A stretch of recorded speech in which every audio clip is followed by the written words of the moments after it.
Good morning, race fans, and a very warm welcome to the Brands Hatch Indy Circuit here in Kent. It is the final BARC TV race day of 2025.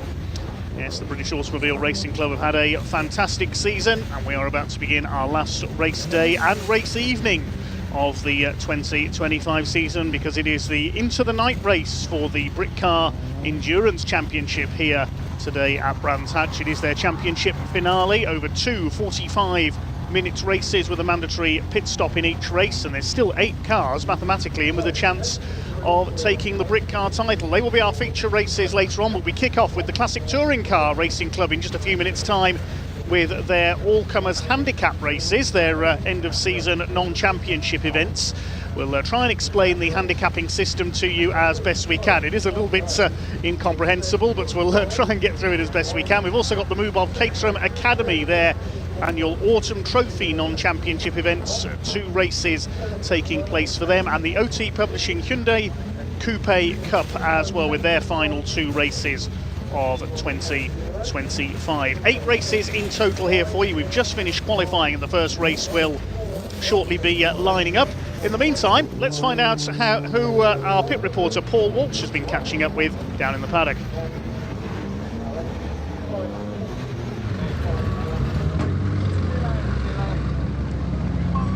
Good morning, hello and welcome, ladies and gentlemen, from a loud, a noisy and a wonderful Brands Hatch circuit here in the Kentish countryside of the United Kingdom. That's right, we're here once again for another brilliant event hosted by the British Automobile Racing Club, or the BARC. And as the cars have roared their way away from behind me, well, we're going to jump straight into the action very shortly, because we've got a packed schedule today as headlined by the Britcar Endurance Championship. It's their season finale, it's all on the line, you've got 8 contenders there, and if that's not enough to whet your appetite, we of course do have plenty of support race action from none other than what is the moobob at Caterham Academy in a fun race. We also do have none other than what is, and it's just left us behind, an all-comers race for the Classic Touring Car Racing Club, but also on the line as well is the Hyundai Coupe Cup, or the OT Publishing Coupe Cup. But my name is Paul Walsh, I'm going to be down in the paddock presenting throughout and interviewing the drivers throughout the day, and in the commentary booth you've got Dave Goddard, the ever brilliant voice of commentary at the BARC, and it's over to you, Dave, because I think we've already got cars on the grid. Let's get racing.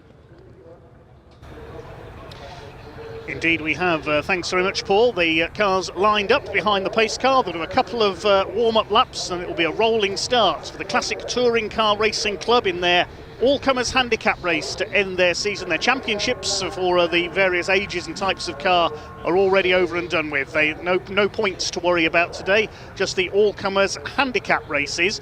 Now, the way this is going to work, the cars have been given credit laps by the timekeepers, the handicappers, and therefore when the timing tower graphic appears, it will appear to be upside down effectively for the first few laps, because the faster cars have to catch the slower ones up and make up their handicap. So the theory is that everybody will finish close together at the end of this 15-minute race. There'll be 2 handicap races today. I'll try and do the mathematics as we go along as best we can.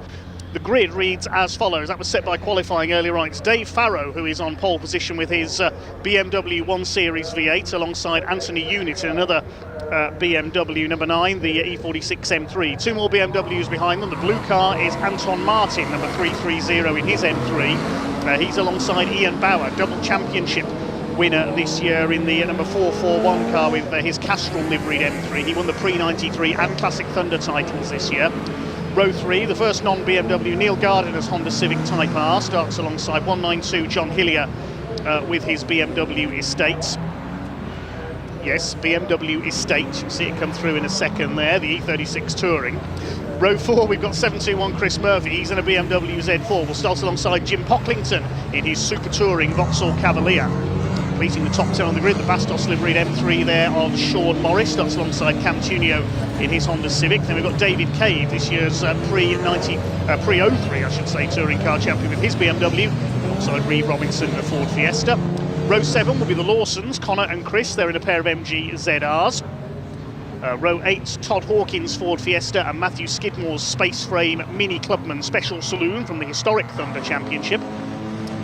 Behind them, row 9 is Chris Brown, number 12, in a BMW Mini Cooper R53 and Reese Lawson's MG ZR. Row 11 is 128 David Thomas, he's in a Mark 1 Ford Capri, starting alongside number 22 James Wade, not of darts fame, in his MG ZR. Row 12 is the chairman of the Classic Touring Car Racing Club, Stuart Kay, with his Ford Capri, alongside Greg Thomas, number 70, he's in another MG ZR. I think that's possibly the car that ended up in the gravel at Paddock Hill Bend in the qualifying session earlier on. Moving on back, on row 10 we've got Tim Evers, number 29. Sadly he's not in the ex-Kevin Harvick NASCAR that he owns today. We were hoping to see that car out, but he's in a BMW instead. Lines up alongside Martin Reynolds, number 27, in his Mark II Escorts. We've also got out there 122 James Dunkley. He's in a Ford Fiesta Mark 1. I can't wait to see that car out there at the moment. I hope he is on the grid. No, looks like James Dunkley possibly not there. Michael Rudge's Mark II Fiesta XR2 is there, though. Yes, the gap alongside that, so James Dunkley a non-starter, unfortunately. Also not there is Andy Thompson's Seat Toledo, unfortunately. Steve Walden's BMW, number 31. At 41, Peter Moffat is there in the Mark 1 Escort. 30, Steve Dunn's little Austin A35 from the Pre-66 Championship, the oldest car on the grid, is there. And 48, Daniel Smith's BMW, the car with the bright yellow wheels there. Didn't set a time in qualifying, so he has to start at the back of the grid. Now, the early leaders in this handicap race will be Peter Moffat and Stephen Dunn, because they've got 4 credit laps. The 4 cars ahead of them, well, there's only 2 of them on the grid, I think, will have 3 credit laps. John Hillier's pulling off there in the BMW Estate. He's got a problem, I think. So he's pulled off into the paddock entrance. So, what's going to happen then? Who's going to make up their handicap? The only car off scratch with no credit laps is our pole sitter, which is Dave Farrow from EDF Motorsports in the BMW 1 Series. He's going to lead them up towards the red lights. Car's braking order just a little here on the run up to the lights, which are about to go out, and the race gets underway now. So here we go then, it's BMWs to the fore as we head into Paddock Hill Bend for the first time. Not a great start by Dave Farrow from pole position, he's down to 3rd.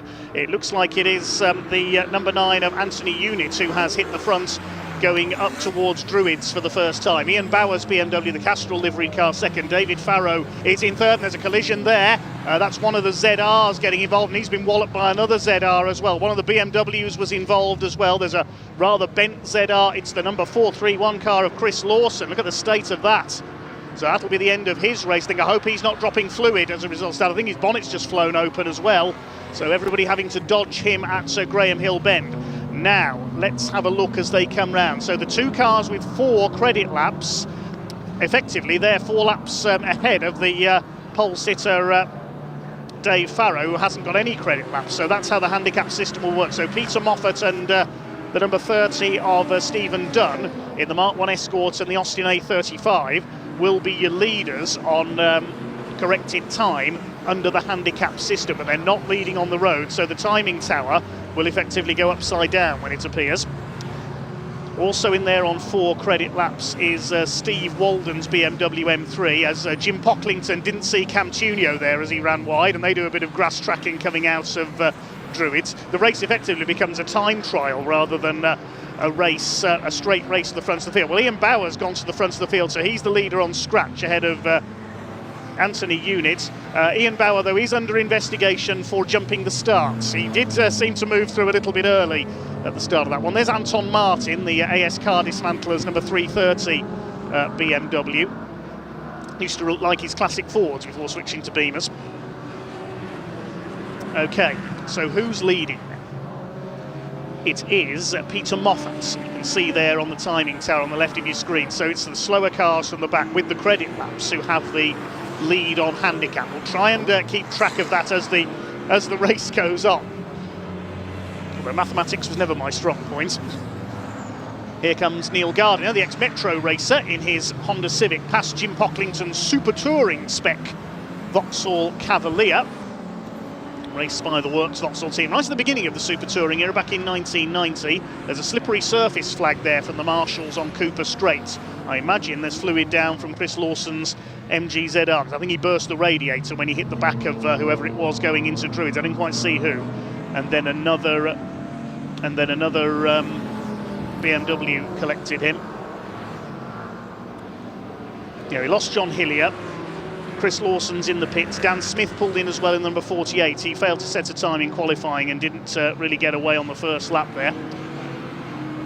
So there's Ian Bauer coming up on Stephen Dunn's A35. So Ian Bauer in the 18th place car that's first on the road is coming up to lap Stephen Dunn's Austin A35, which is at the back of the field and is the second car in the race. I hope you're following this, because I'm struggling.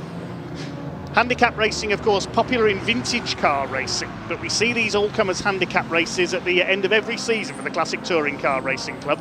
There's your leaders on the road. Bauer ahead of the number 9, which is Anthony Unit's E46 M3. So these cars will be making up their handicaps. Martin Reynolds pulling into the pits there in the Mark 2 Escort, and Peter Moffat's Mark 1. Now, that was the leader on handicap, so we've lost our de facto race leader on corrected time. So Stephen Dunn's A35 will now actually go into the lead of the race, even though the race leaders on the road are coming round to lap it. Got that? Good. Handicap races are so confusing sometimes. It'll all work out in the end though. So there's the A35, he's keeping out of everybody's way. There's the chairman, Stuart Kay, the club chairman in the Capri, ahead of Michael Rudge in the Mark II Fiesta XR2.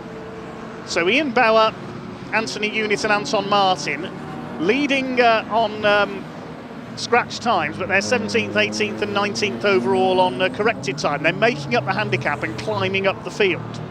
So Dunn leads, having effectively completed 7 laps with the 4 credit laps he was given. Steve Walden's BMW, which is further down the field, is second, but they're separated by 28 seconds on corrected time.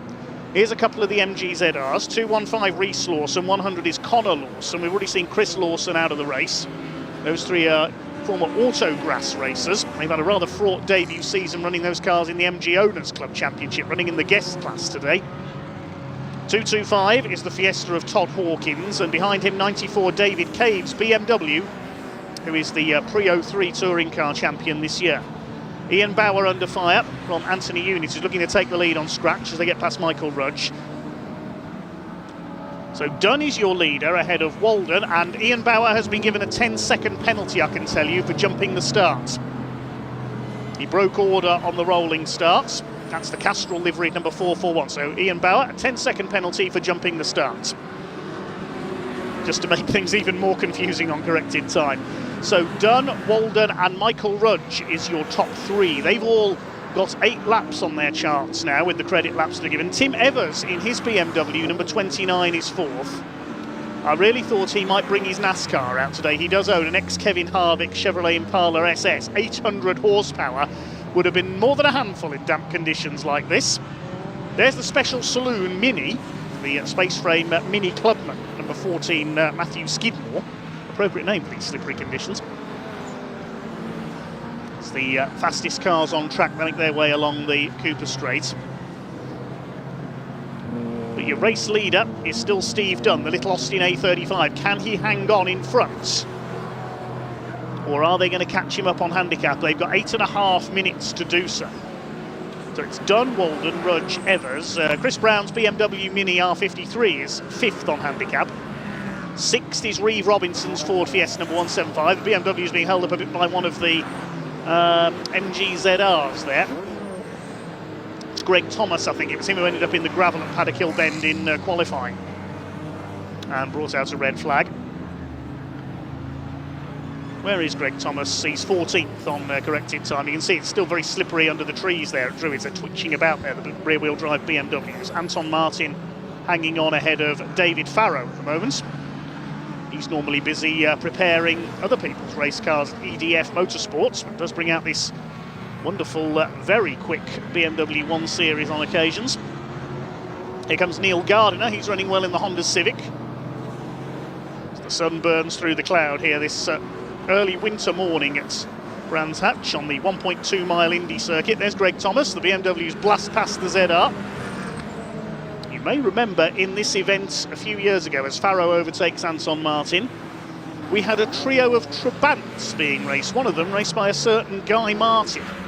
But the speed differential for the little East German machines proved a bit too much, and they had to be black flagged because they were so slow. They were pretty dangerous for the faster opposition.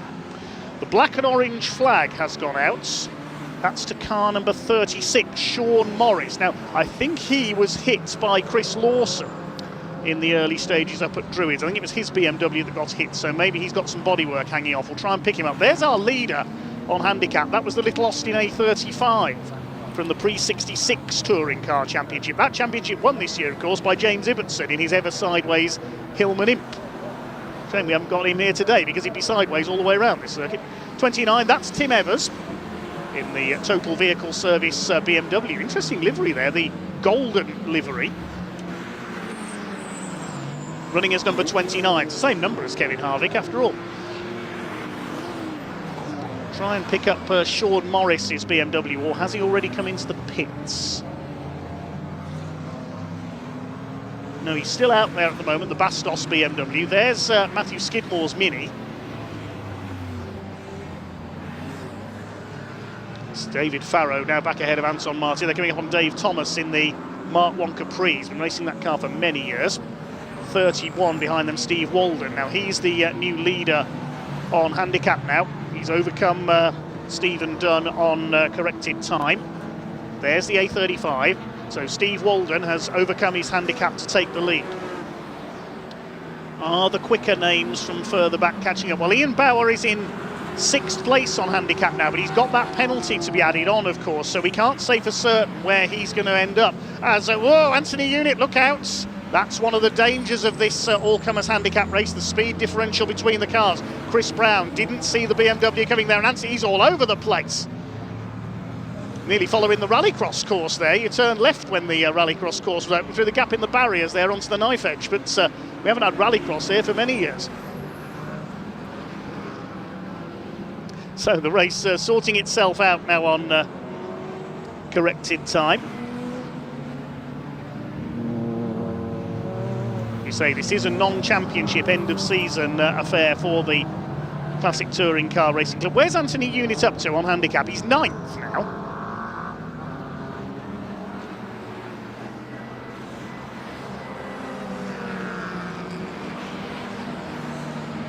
Has Sean Morris come in yet as a result? Yes, he has. He's come into the pits. So you've got the black and orange flag, the meatball flag as the drivers call it, black with the orange disc.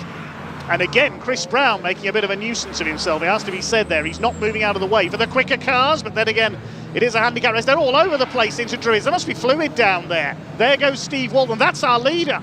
That's the leader on handicap, has just spun it going into Druids. Now, there's 3 or 4 cars gone sideways there. I thought it was because of cars getting in each other's way. Neil Gardner's just gone wide. There's fluid down, I think, going into Druids, and that might be the reason why. Tim Evers has stopped on the run down. Yes, look at that. Look at the fluid coming out of that car. Could that lead to a safety car, I wonder? He's pulled it over onto the grass. Yeah, so Tim Evers' BMW has dropped the contents of its engine, I think, on the run up to Druids. That's why everybody's sliding and skidding and spinning. Maybe he should have brought his NASCAR. So Steve Walden was leading, but is he still leading? It might be Mike Rudge in the Fiesta XR2. There he is, coming along the Cooper Straight, the man from the Burton Power Blue Oval Saloon Series. There's Stephen Dunn. The little A35 keeps on barrelling round. Chris Murphy, we'll see him in the Britcar races later on as well. He's BMW M3, but in his Z4 for this race. Stretching the definition of touring car a little. It's more of a sports car. There you can see that line of fluid. Look at the state of the circuit there at Druids. Cam Tunio runs wide in his Civic, battling with James Wade in his ZR.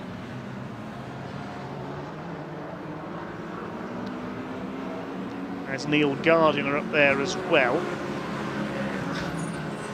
We just had a notification, black and white flag for number 22215. I think that's a bit of an error there. Might mean 215 Reese Lawson in the ZR.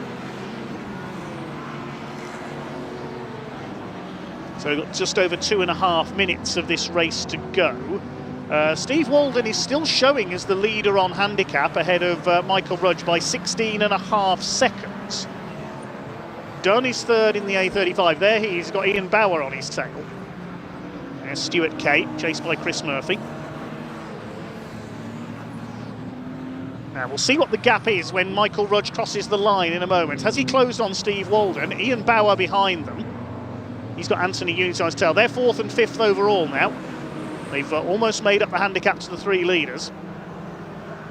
No, Rudge is further behind. He's 17 seconds down now. They completed 15 laps, the leaders on handicap. I think Steve Walden, despite that spin, is going to win this. Dodge the fluid at Druids. See, it's still pretty wet on the inside of Paddock Hill Bend there. Full credit to Stephen Dunn, still up there in his little A35. He's dropped behind the 3 quick BMWs now.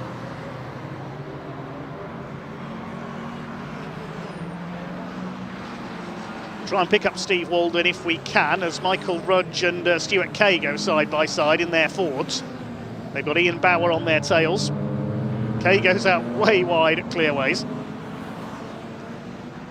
Ian Bauer does not want to let Anthony Unit through here, but he may not know he's got that penalty for jumping the start. Over a minute to go. There's David Farrow. Now he, of course, didn't have any credit laps, so he's further down the field than the others. He's in 20th place. He effectively started at least a lap back on everyone else, because he was by far the quickest in qualifying. He qualified fastest by over a second. Look out, Chris Murphy. Nearly clipped by Ian Bauer there.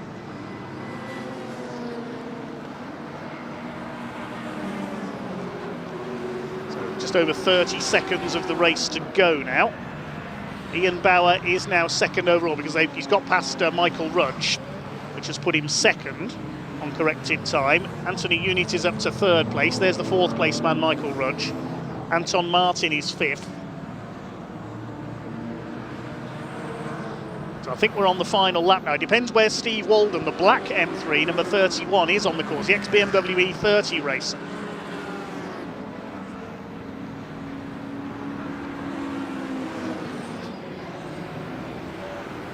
The only time we've seen him is when he spun at Druids earlier on. He's in there somewhere.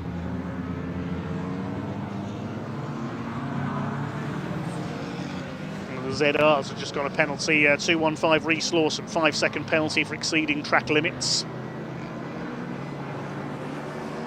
Well, there is our leader, and he's coming up to take the checkered flag. He's done enough to stay clear of Bauer and Unit as they tried to make up their handicaps. It's going to be a win for number 31, Steve Walden. Yep, checkered flag has gone out. Won't show on the timing screen at the moment. Now it does. Second place will go to Ian Bauer, but he's got the penalty to apply. So Anthony Unit will be second overall, and Anton Martin will take third on handicap. So a winner on scratch will be Anthony Units, but he's only second on handicap. See where Ian Bauer is classified. He'll be fourth after that 10-second penalty is applied on handicap. Michael Rudge's Fiesta is fifth. David Cave comes over the line. He takes sixth position.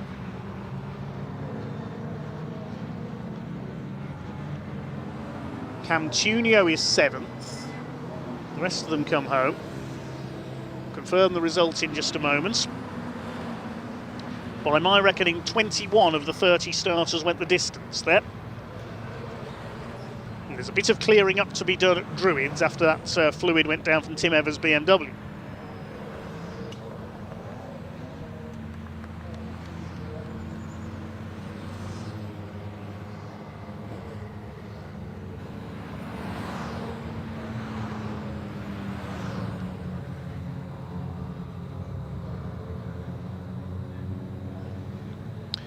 Okay, we wait the provisional results of that first handicap race for the Classic Touring Car Racing Club then.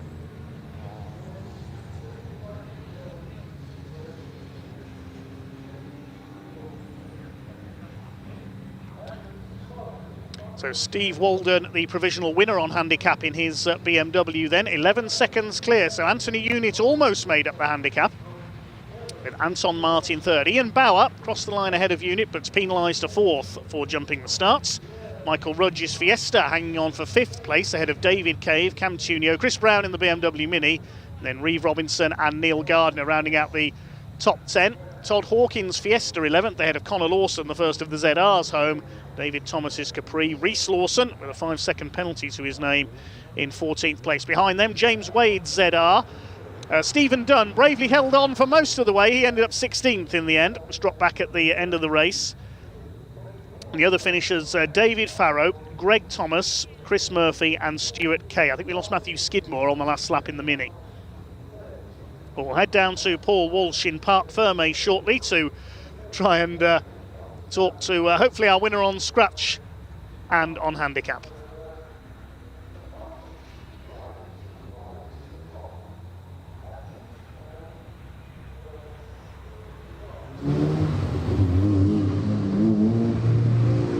Well, ladies and gentlemen, it was an absolutely brilliant race to open up proceedings here with the Classic Touring Car Racing Club All-Comers race. But enough of me prattling on about how great the race was. Let's hear from the drivers themselves, and we've got our top three here, albeit we're still waiting for one of them. It's an all-BMW podium, and we're going to come to our second and third place finishers initially, albeit it's a bit tight between the cars. Gents, you got time for a quick word? And we're going to kick off here with our third place finisher, I do believe, none other than Anton Martin. Anton, a lot of fun out there. You've got a big smile on your face, but you look exhausted. It was nice and slippery, wasn't it? It's fun. We like it when it's slippery. It gives you a bit more of a drive.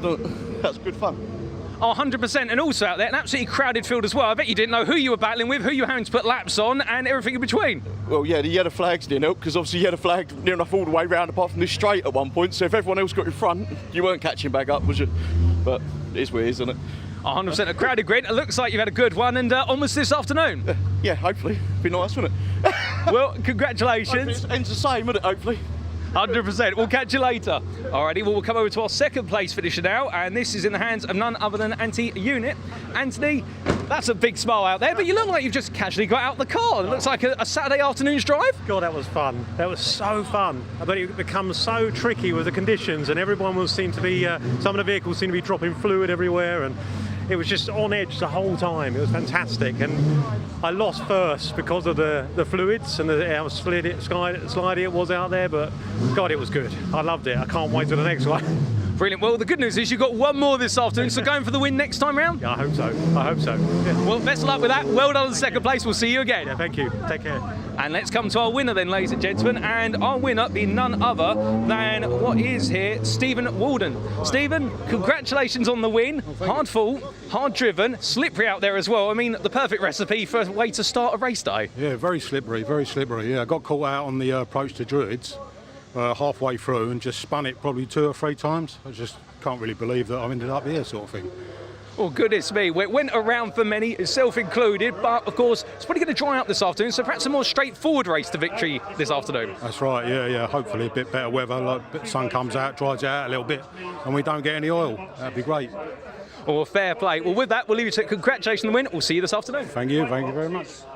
Well, that was an absolutely superb race, ladies and gents. But the good news is we've got plenty more racing to come, of course, because next up, I do believe we may have our Caterhams. But what we're going to do, we're going to cut back up to the commentary booth, and we're going to cut to Mr. Goddard, who's got the lovely views. He's got all the scenic views. Over to you, Dave, because more racing is to come. Thanks, Paul. Yes, but there is going to be a bit of a delay before our next race because we have got fluids all over Druids at the moment. As you can see, our excellent volunteer marshalling team, big thank you to them, the Orange family as we call them, are out there clearing up after Tim Evers dropped the contents of his engine all the way up Halewood Rise and all over Druids before pulling over, coming down the hill towards Graham Hill Bend. A couple of other cars have dropped some fluid there as well, I think, so a fair bit of powder going down at the moment. It might be a bit dusty in our next race, which is the moobob Caterham Academy. Now, their championship season is finished. They raced with the Caterham Motorsports other championships for most of the season. And we've got some of the drivers here for their autumn trophy events today.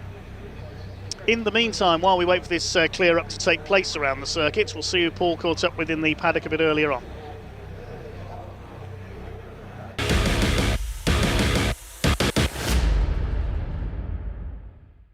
I'm here in preparation for the moobob Caterham Academy's first race, and I'm with none other than a guy called Your Name. Now, I don't think that is his name. I think his actual name is Sebastian Fillet.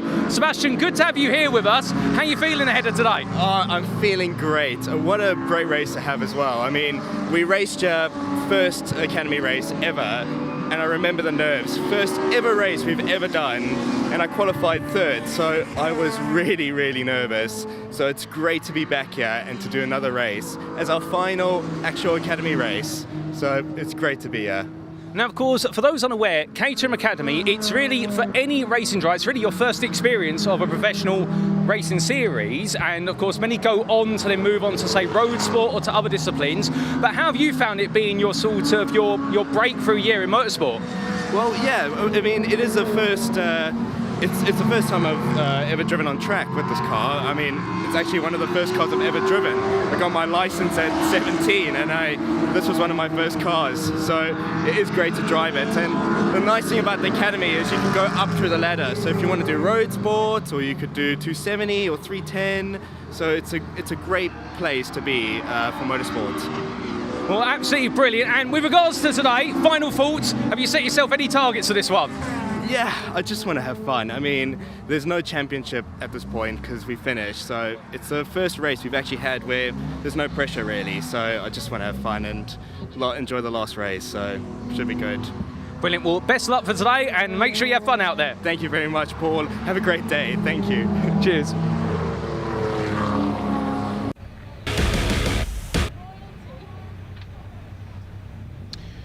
So the clear-up continues here at Brands Hatch ahead of our first moobob Academy race for the Caterhams. As Seb Tholle was just explaining there, the Caterham Academy is a series exclusively for novices. You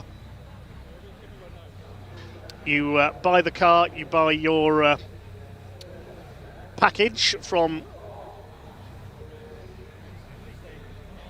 Caterham Motorsports. You take your race licence as part of the Academy every year. Your first event is a sprint, not a race, but a sprint against the clock. That's held at Kerborough in Staffordshire. And then a series of races throughout the season. This year, the Academy champion was Max Richardson. He beat Matt Fox for the title. Richard Davies third, and Kyle Townend was fourth. None of those four are here this weekend. I would imagine they've already upgraded their cars, because you can upgrade the spec at the end of the season to Caterham Road Sport spec. And they're looking to move up the Caterham ladder next year, I would imagine. So the highest placed driver from the Academy Championship this year who is here is George Hawkins, who finished fifth in the points, and he had a win at Thruxton earlier this year, so he might start as a narrow favourite among the 10 drivers we have here today. Seb Tholet was 7th in the points. He's here as we've already heard from him. And Oliver Smith, who was 8th in the points as well. We've got Ben Oliver, he was 9th. And Stephen Vischer, who was 13th in car number 13. But it's proven lucky 13 because he's taken pole position for our next race.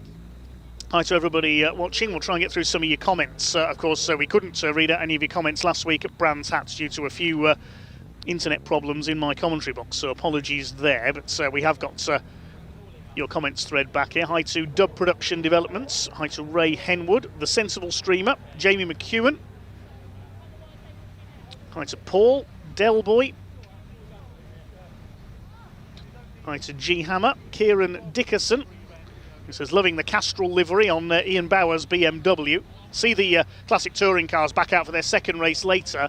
The grid for that one, I believe, is based on lap times from that first race. Now, who got the fastest lap? We'll have to check in a moment because the timing screen's rolled over to the Caterhams now, but I'll check fastest lap when I can.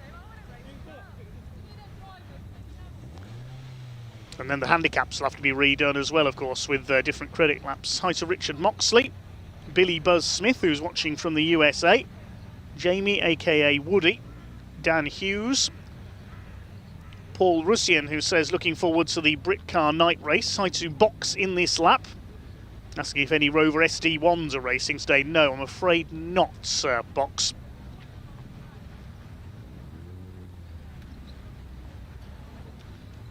Yeah, we haven't got Nick Williamson here today, who races his SD1 with the classic Touring Car Racing Club.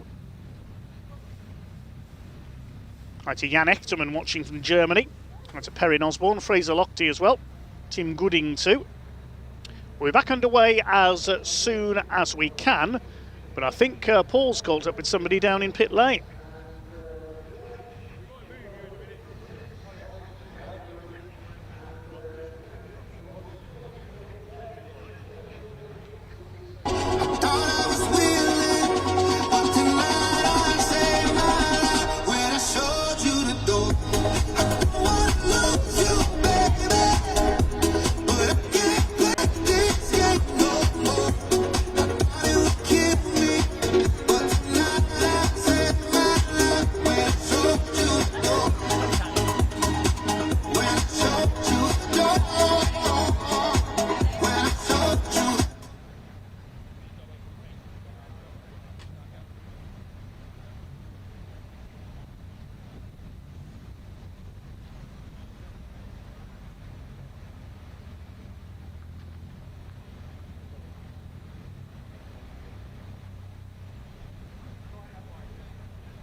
But tell us a little bit about yourself as well.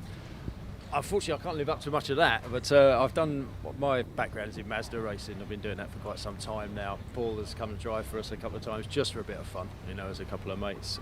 But the Mazdas are good fun, but this is something else. So we wanted to make that step up, get into sports car racing, GT racing with the team. You know, the guys are here as well, but, you know, all come from the Mazda background as well. So yeah, it's an adventure and we're learning fast, but it's great fun. Loving every minute of it so far. Oh, fantastic. And with regards to the team name, I'm sure it's not because there's 29 hours in the Liverpudlian day, is it, Paul? That's enough time to work, isn't it? Yeah, so 29.7. How many times we've been arrested, respectively? Yeah, never been arrested. So yeah, Project 29.7 Racing is basically 29 is my race number that I've had for, well, can't even remember, for a long time. And Alex is the same with his number 7 that he's raced with for a long time. So that's all it is. Stick those numbers into ChatGPT and say, make me a race team. Comes up with this. And here we are. Yeah, brilliant, isn't it?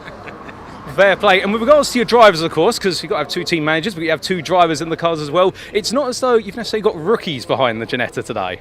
No, we've been very fortunate because we've got 2 very quick drivers, 2 hopefully consistent drivers, but 2 very good friends of myself and Alex. So Darren Lewis and Carl Garnett, we've known for a long time. They are 2 different types of driver, but they both generate a lap time in a different way, but fantastically for us as team managers. At the minute, it's gone fantastic. We're so proud of them, and they're representing our team very well. And with regards to sort of, obviously today, it's a bit of a first adventure, but are we expecting this to go into 2026, Alex? Yeah, definitely. We'd love to come back and do the full season of Britcar next year. As Paul said already, it's a great championship. The people involved in it are great. The other teams are great. Everyone's welcomed us in. We've been borrowing laptops, leads, all sorts of nonsense from people to try and get the car set up properly. So, yeah, it's a great series. So we'd love to come back and do it next year. Oh, fantastic. Got to talk these two into doing it because, yeah, I mean, Carl and Darren have both been brilliant. Carl comes with so much Ginetta experience. He can tell us a lot more about the car than we can him. So, yeah, a real asset. Oh, fantastic. And lastly, any expectations or targets for today over the 2 races? I think, if it's okay for me to say, Alex, we're not here to lose. We're not here to not finish the races.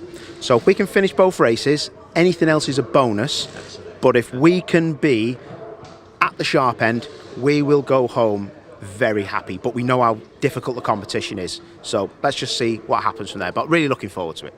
Brilliant. Well, with that, gents, thank you for your time. Good luck for today in the 2 races, and good luck to your drivers as well. And we'll see you around. Nice one. Thank you. Thank you very much. See you later. Well, there's that, ladies and gentlemen, from our 29-7 debutants today. And, well, we're going to hand back, I believe, to Dave Goddard in the intervening period.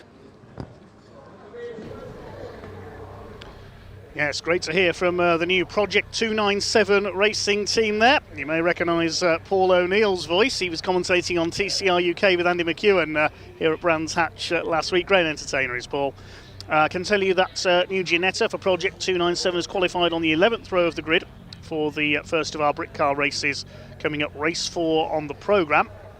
So apologies for the slight delay at the moment here at Brands Hatch. A lot of oil spread around the circuit by our classic touring cars out. It's being cleared up by our marshalling team at the moment. As soon as the circuit is clear, as soon as the clerk of the course gives the all clear, we'll get the Caterham Academy cars out on track for the first of the 20-minute races for their autumn trophy. A small grid of 10 cars, but Caterham Racing, if you've seen it before, you will know is very closely matched regardless of the size of the grid. Now you can see the slightly slippery surface coming out of Paddock Hill Bend. So the grid reads as follows then. Stephen Vischer, number 13, has set pole position with 56 George Hawkins alongside him.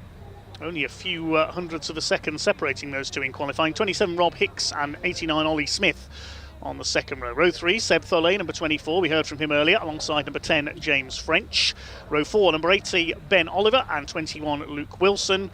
On row 5, number 70, Joe Oliver, brother of Ben, 22 Michael Smith rounds out the 10-car grid. It'll be a 20-minute race for our Caterham racers, but with the cars lapping at under 1 minute, the race will probably simply fly by. After that, we will have the first of our 2 races this weekend for the OT Publishing Hyundai Coupe Cup. Now, that's not a championship, there's no points on it, it is a series. But the top dog each year is the driver who wins the most races. And there's 2 drivers in contention to become the overall series winner there. Nathan Williams, who has 6 race wins, and Adam Jones, who has 4 so far this season. So Adam Jones has basically got to win both races in order to be in with a chance of winning the series. There's been one other race winner there this year, which was the 45-minute pit stop race at Donington. One of the best races we've seen, in my opinion, on BARC TV this year. That was won by Ben Wilkinson for his first ever win.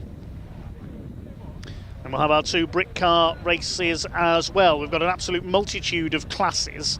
8 cars that can still win the title in the Britcar Endurance Championship. Just looking at the points chart now. Bobby Trundley and Asher Silver in their BMW M240i in the Cup class for Team Brit lead the points. They're 11 points ahead of Dominic Malone and Adam Smalley in the Challenge class with their Porsche 911, which will be one of the favourites for an overall win today. And then we've got Chris and Jamie Hayes in their Seat Super Coupe, are also in the Cup class.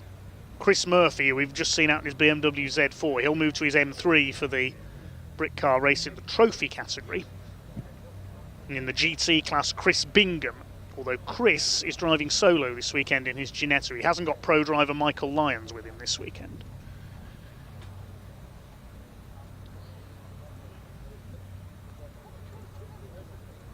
So it is our final action of the season here on BARC TV as the British Motorsport season winds down for winter.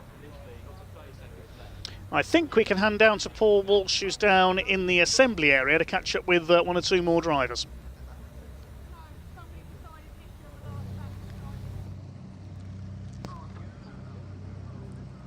Well, ladies and gentlemen, the circuit may have gone silent, but it's not going silent down here in what is the assembly area, because we've got our Caterhams very eager to go racing. And in fact, because we're so eager, let's get a word in with a couple of our drivers, starting off with our wonderful Oliver Smith here, who's parked up at the moment. Oliver, or Ollie, I should say, on the side of the car. You've been waiting for a bit of time here. You're not too hot in that with the sun on you? I am very warm. Yeah, you wouldn't want to be in this suit. Oh, goodness me. Well, we wouldn't want to be in it, but you're looking quite comfortable as well. Have you set yourself any targets for this race? Just move forwards. That's it. Simple, really. We raced here back in April and wasn't my best showing, so I'm hoping just to do the best I can. Fair play to you, fair play to you. And obviously Christmas is a little bit of a way away, so this is a question we're going to ask as well to all you guys and girls tuning in at home. We'd love to hear your thoughts. Christmas songs in November, yay or nay? Nay, it's got to be 1st of December, get them on. Fair enough. 1st of December, get the songs on, Ollie Smith says. Well, with that, we're going to leave you to it, Ollie. Good luck for the race. But we will continue along. Next time, we're going to have a chat to Rob Hicks here, who's parked up. Rob, looks as though you've been in the wars a little bit this season, based on the dent on the side of the exhaust there, but you're still smiling. Oh, yeah, it's all fun. It's all part of it. So, yeah, I think particularly the Caterham crowd, everyone's like one big family, so we bump into each other, it happens. Well, bumper action for bumper cars, if you will, albeit we want to keep it clean today, of course. But another question for you. Obviously, this might be the start of your motorsporting career in the Caterhams. Are you carrying on here, going to road sport, or is it going to be to another discipline? Yes, yeah, road sport next year, just keep the ball rolling. Fantastic. Well, with that, we'll leave you to it. Good luck in the first of 2 races. Cheers. And then we're going to come over here to none other than George Hawkins, and in a wonderful 56 there in a bright yellow. You can't miss him. George, we won't want to miss having an interview. In fact, you've even got fluorescent gloves there, if we can see those as well. I mean, you're definitely standing out from the crowd, but are you looking for a standout performance today? Oh, definitely. I mean, got to expect a podium from second on the grid, but the main objective of the race is to start race 2. So I'm just going to try and keep it clean. Fair play, fair play. And in terms of obviously getting to grips with the Academy car, what's been your main sort of focus for this year, learning how to race in it? I think it's the low traction tyres for me. Yeah, on track days I've been using semi-slicks, and so I'm used to so much more grip than this thing's got. But yeah, learning how to keep it pointing in the right direction, that's been the biggest challenge, I'd say. Fair play, a big change there. We'll hopefully keep it pointing in the right direction today. Good luck in the races, and we'll see you this afternoon. Thank you so much. Alrighty, and then we're going to come to the end of our row of Caterham cars here. Coming to our number 13. Lucky for some, but unlucky for others, it's Stephen Vischer. Stephen, will try and squeeze in down the side of you here, because you've got the window up there. But how are you feeling for this one? Well, first time on pole of the season, so, you know, a few nerves, but I'm actually pretty relaxed, all things considered. I think with a bit of oil down, I'll be the first person to see it, so that's an interesting roll of the dice, but we'll see. I mean, as far as first place in qualifying go, I mean, it's a short run to Paddock Hill Bend, but for the viewers at home, I mean, it's not overcome the end of turn 1, is it, in these Caterham cars? No, exactly, and I think, you know, if you lose a place, there's always a chance to get it back. I'm not going to be the hero and, you know, on turn 1, but let's see, maybe I can stay ahead and get a good jump off the line, right? Well, fingers crossed for you. Best of luck, and we'll see you out of the circuit. Excellent. Appreciate it. Alrighty, well, ladies and gentlemen, a few thoughts there from some of our Caterham racers, and we've just had some confirmation that the reason there is a sizable delay with regards to going racing is because there's a significant amount of oil down on the circuit from our previous race. So therefore, we're going to continue the theme of trying to grab a word from a few of our Caterham drivers, because of course their championship has already concluded. They already have crowned their champion, and our top 3 are not here from that championship today. They've all decided, you know, to rest the car and get set for next year, because of course a lot of these cars you will see again in the road sport series next year with their wonderful 1.6 litre Ford Sigma engines. More on that a little bit later, because there is change afoot for the Caterhams, of course. But speaking of changing things up, let's not make too much of a change as we come and chat to Ben Oliver. Ben, all sat here at the moment, all waiting to go. I mean, you're a patient man by the looks of things, but I bet you're very eager right now, just saying, can we just go racing? Yeah, it's I'm not really sure what's going on.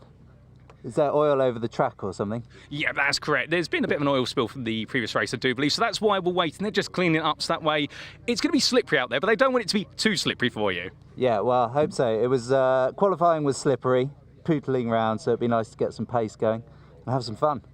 Oh, 100%. And on the fun idea, fun question for you. We asked one of your other drivers earlier. Christmas songs in November, yay or nay? Totally. I mean, I'm all for getting Christmassy from the beginning of October. Oh, goodness me. So you've got Mariah Carey on repeat then at the moment, I imagine, with All I Want for Christmas? 100%. Morning, noon and night. It's my go-to. Oh, brilliant. Well, best luck in the race, Ben. We'll see you out on track. Thanks. Thank you. Oh, goodness me. And also, ladies and gentlemen, if you are tuning in right now, do let us know where you're tuning in from. So I appreciate, whilst we may be here in the UK, we've got people from around the world tuning in. It'd be good to hear. But let's also hear from Luke Wilson here, who's currently parked up. Luke, on the theme of fluorescent gloves there, thanks, 2 drivers now, yourself included, have gone for bright yellow. The bright yellow roller cage as well. Cage, yeah. I mean, it matches the cage. Is there a reason for that? No, to be fair, you can be seen on TV that little bit better. So people do say you can see it a lot better. So I'll take that. Well, Dave, if you're listening right now, take notes. Look out for the fluorescent roll cage and the red car, because that's Luke Wilson. But Luke, coming on to the racing this season, I mean, how would you evaluate your season out of 10? Oh, to be 10. You know, if I go higher than 10 all day long, it's just been such fun. From the start to the finish, it's just been brilliant. Like, I've enjoyed every moment. Highs and lows, as you're always going to get, motorsport. But you always come away with a massive smile on your face. So I'll be back next year to do it all again. So. Oh, fantastic. And a question for you. We've been talking Christmas theme. We're not going to go down the Christmas song route. But if you had to put one thing in your Christmas motorsport stocking, what would it be? A few sets of tyres for next year would be lovely. Going to semi-slicks, the price jumps up now. So, yeah, a set of tyres would do nicely. I know it might not fit in a stocking, but, you know. Oh, brilliant. Well, I'm not sure if we can fit that in a stocking. Ladies and gentlemen at home, do you know whether you can get a stocking that's tyre size? Do let Luke Wilson know. But, Luke, we'll leave it there. And good luck for the race. Thank you. Cheers. Thank you, guys. Alrighty, yeah, we're going to carry on. There's some really inventive ideas for the Christmas stocking.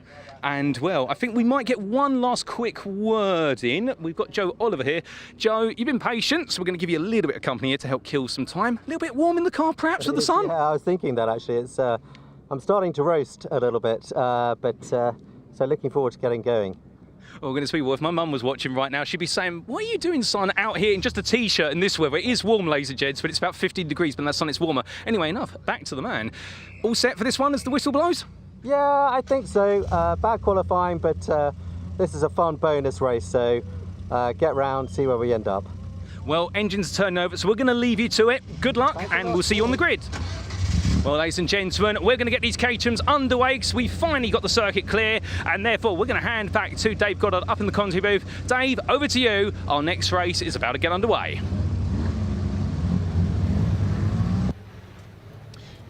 Thanks very much, Paul, and thanks for your patience, everyone, while the excellent marshalling team of... well, it looks like we've got snow on Brands Hatch, doesn't it? Mentioning Christmas. The amount of powder the marshals have had to put down on all the oil slick from that last race, it does look like it's been snowing here at Brands Hatch as the moobob Caterham Academy cars start to line up. And in answer to the question there, as for Christmas music in November, I don't even listen to Christmas songs in December. Call me Scrooge, I don't care. So the cars will be making their way up to the grid. They will have a green flag lap, then it will be a standing start this time, and a 20-minute race. Reminder of the grid, number 13, Stephen Vischer, lines up in pole position, did a 59.034 in qualifying, the blue and silver car on pole. Excuse me, voice is going already. Alongside him, number 56, George Hawkins. That's the citrus yellow car with the red roll cage. Now, he's already had a win this year. He's the only previous winner on this grid. He won at Thruxton in the summer. He did a 59.166 in qualifying, so fairly close between the two front row men. Rob Hicks, the blue car with the yellow stripe and yellow wheels on row 2, number 27 alongside Ollie Smith, number 89, the blue car with the orange stripe. And Sebastian Thole, I think that's a new car for Seb because he was in a white car earlier this season, now in that turquoise livery machine. Bit of a burnout there as he gets underway for the green flag lap. And this should be a close slipstreaming affair. We haven't really got many long straights except for on the Sir Jack Brabham straights past the pits here at the Brands Hatch Indy Circuit, so not a lot of slipstreaming opportunities. James French, the blue and orange number 10 car, 6th on the grid. Luke Wilson, as he mentioned there, the red car with the Dayglow yellow roll cage, easy to pick out. Black and green at the back, that's Michael Smith. We've got the Oliver brothers, Ben and Joe. Now, is it going to be a second career win for George Hawkins, or will we see a new winner in this non-championship autumn trophy for the Caterham Academy? Most of these drivers, as we've already heard, are likely to move up to the Road Sports Championship next year, because the Academy, of course, you can't do a second season. It is open only to novices every year. You can't have held a race licence or raced in anything on the UK circuits before.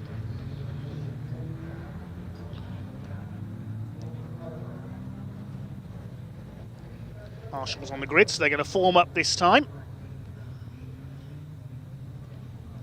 Slightly longer race at 20 minutes.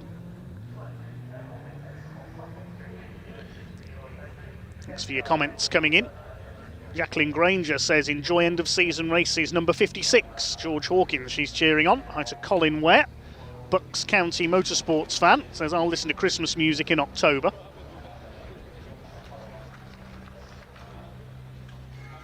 Yes, call me a Grinch, I don't care.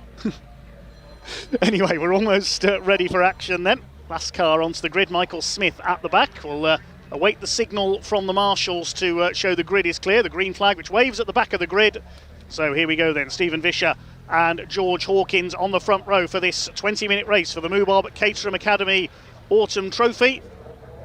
Revs beginning to rise from these 1600cc Caterhams, and the pole sitter doesn't move at all. A terrible start by Stephen Vischer. He stalled it, and he's going to be in last place as they go into the first corner now. Who's come out with the leads? Rob Hicks in the 27, who got away best as a result of that. And Stephen Vischer, it certainly was unlucky, number 13. He's at the back as they head up towards Druids for the first time. Hicks leads from Hawkins. It's 3 wide behind. Number 21, that's Luke Wilson up into third place. Where's he come from? What a start by Luke Wilson as they go through the clouds of dust coming out of Druids. I think the marshals have used up their whole supply after that first race. Really are dashing through the snow at the moment. Well, Stephen Vischer's made up 1 place. He's ahead of Michael Smith. Now Wilson attacking for 2nd place in the number 21. What a first lap by Luke Wilson.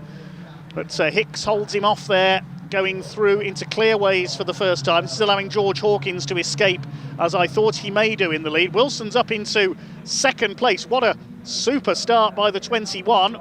It's Hicks in 3rd position, number 89, Ollie Smith on the attack. They're not going to go 3 wide into Paddock Hill Bend, surely. Smith up the inside, Hicks round the outside, and Wilson perhaps wisely backs out of it, and he goes down into 4th place, and that was just 1 lap. We said this was going to be close. Oh, somebody's off. That's the 89, Ollie Smith has gone wide through the gravel at Paddock Hill Bend. He'll drop to the rear of the field. He's lost a wing off his car as well, you can see it in the gravel. Okay, pause for breath. We've done 1 lap, and it's going to be like that all the way through, I think. Number 70, Joe Oliver, a bit slow there through Druids unnoticed. So Hawkins leads. Ollie Smith showing in 2nd. He was when they crossed the line, but he's not now. He's battling at the back of the 10 cars. We know who that belongs to. That's where Ollie Smith has dropped his left rear wing. Goes past Michael Smith now. Don't think the 2 Smiths are related in this race. Now Wilson's attacking back again on the back of number 27 of Rob Hicks for 2nd place. In behind them now is number 10, that's James French. Seb Thulle is next in the turquoise liveried car as French trying to go around the outside into Paddock Hill Bend, taking the high, wide and handsome line, as the late great Brian Jones would have said, the voice of Brands Hatch for 50 years. He finds the curb on the outside, but he doesn't quite get past the number 21 of Luke Wilson. He's late on the brakes for Druids though. Has he got the move done there? He slides out wide over the covering of the oil. It doesn't work, and Wilson holds 3rd place. So Hawkins leads by nearly 2 seconds. All these shenanigans behind have allowed him to escape. So Hawkins from Hicks in 2nd place. Then it's Wilson. Tholle's having a go at French. Next in the order is the silver number 80. That's Ben Oliver. And then a gap back to the next group, headed up by Stephen Vischer after he stalled from pole position. He was lucky not to be collected as they came off the grid. So things now starting to settle down slightly. Of course they're not. This is Caterham racing. James French up the inside as they go into Paddock Hill Bend. He takes third place from Luke Wilson, who's now under fire from Seb Thulle, the French-born racer based just outside London. French going wide again there through Paddock Bend, nearly into the gravel. Wilson will go back up the inside. Ben Oliver's moving up on them as well in the number 80, the silver car there behind them. Behind them, Vischer, Ollie Smith, Joe Oliver and Michael Smith at the back of this 10-car field. This is proof, if ever it were needed, you don't need a big grid of Caterhams for a good motor race. Along the Cooper straight they go for the fourth time. George Hawkins still leads in the bright yellow number 56 car, the man from Cambridge. Michael Smith's dropped back there, you can see at the tail of the field. Here comes Seb Thulle. A new car to him, the number 24. Another driver looking to go road sports next year. Some drivers from the Academy go straight up to the 270R Championship, which is the third rung on the Caterham ladder. You can upgrade your car further. There are various suspension upgrades, new tyres and so on. And James French, did he clip the back of Luke Wilson there? I think he did. Yeah, a bit of damage to the rear wing, I think, on the 21. He's still at it. Thulle going around the outside as a result. Yes, you can see there the wing is pushed in on Luke Wilson's car. I hope that's not fouling the tyre, because that tyre could explode in a few laps if so. Behind them is Ben Oliver, number 80. You'll notice a couple of these cars have got number plates on them. Some of them with just drivers' nicknames and so on, but some of them are driven on the road to events. These cars all have to be road legal. They have to have an MOT, and some drivers do drive these cars to and from the events on the road. They don't seem to consider driving them home again, the way they race them though. James French going for the outside again into Paddock Hill Bend on Luke Wilson. This is the battle for third place. Thulle having a go as well, and Ben Oliver in fifth. And Stephen Vischer's catching them up as well. There's the blue number 13 car. French determined to get round the outside. He loves that wide line. Perhaps he's a George Polly fan. He used to do that in hot rods, but he's gone too wide there coming through Druids. He's lost a couple of spots because Thulle's got through on the inside now. Vischer's got ahead of Ben Oliver behind them. There'll be 5 of them for third place shortly, because Hicks has got away by just over a second into second place, and Stephen Vischer has done the fastest lap of the race, 57.274 for the number 13, as he continues his recovery drive after stalling at the start. Still George Hawkins who leads by 2.5 seconds though in the number 56, looking for the second race win of his career. As we said, he's the only previous race winner on this grid, one at Thruxton down in Hampshire earlier this year. As now Seb Thulle goes for the high, wide and handsome line on Luke Wilson. I think it's going to work. Yes, he's done it. Great move by Seb Thulle up into third position. James French fighting back, dodging across there is Ben Oliver. Stephen Vischer goes to the inside. They're being reeled in by Ollie Smith, who's recovered from going through the gravel earlier on in the number 89. There he is. Joe Oliver and Michael Smith have dropped away a little. Through Graham Hill Bend. Ollie Smith on the recovery drive. Stephen Vischer a couple of places ahead on his recovery drive. He's got ahead of Ben Oliver. Next target is James French, using every inch of this Brands Hatch Indy circuit, the number 10 car. Where's our leader? We haven't seen much of George Hawkins so far, or Rob Hicks, who's up there in second place. Thulle is third. Now what's going to happen into Paddock this time through? Hard to know where to look. We've got Ollie Smith going for Ben Oliver. Now up ahead, was there a change there for third? Yes, James French has got through on the run into Paddock Hill Bend up into fourth position, I should say. Moves to defend as they come out of Paddock. Luke Wilson back up the inside. Tucked in behind them is Vischer, the number 13 car. This is great stuff.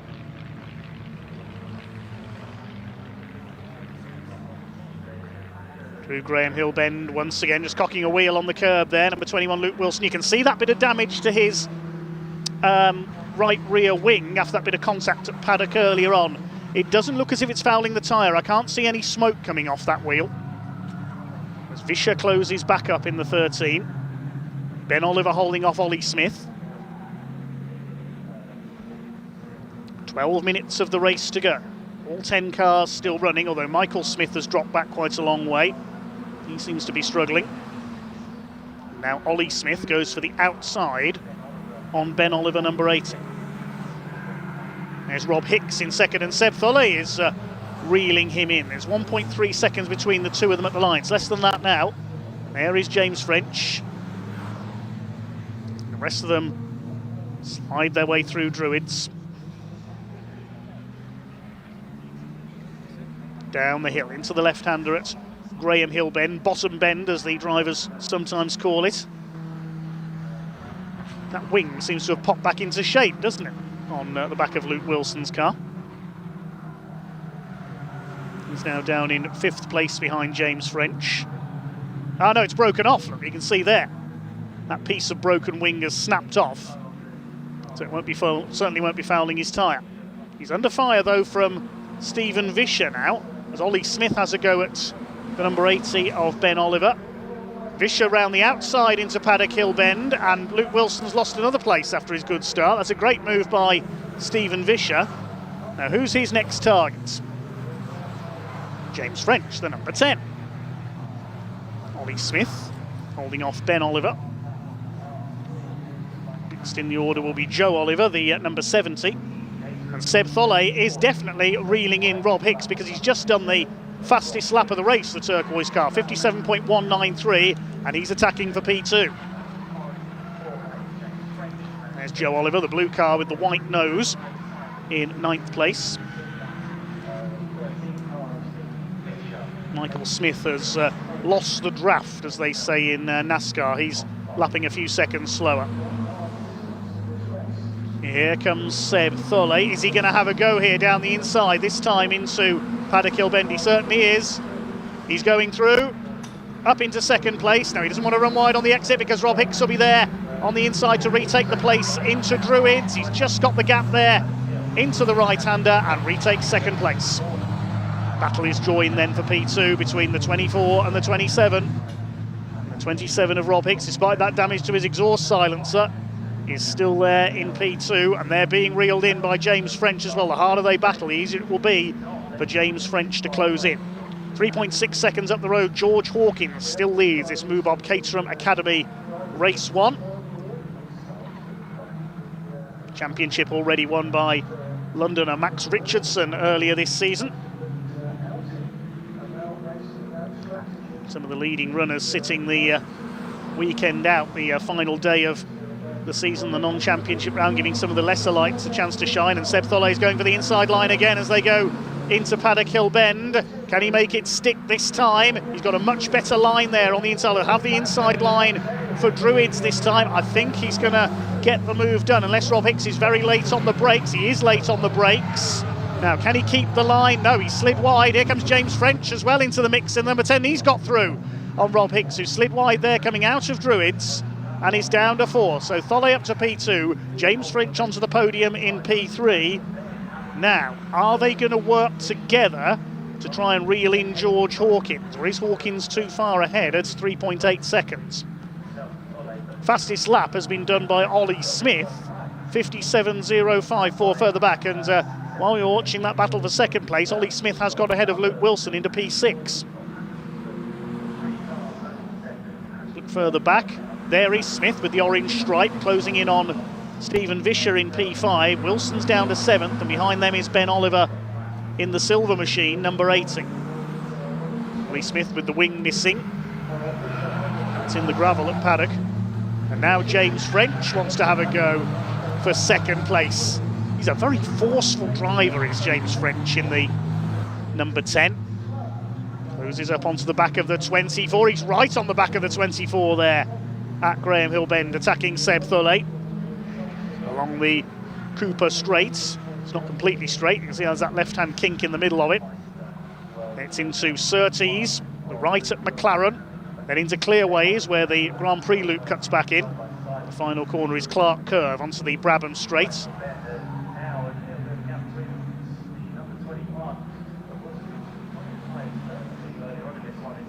Over the line they go.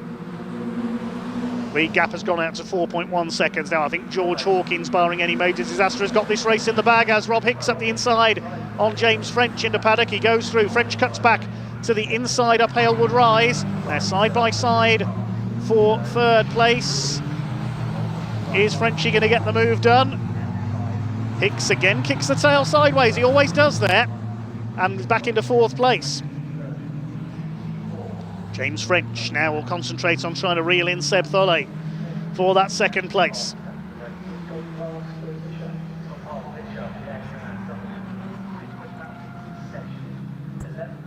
Through Surtees.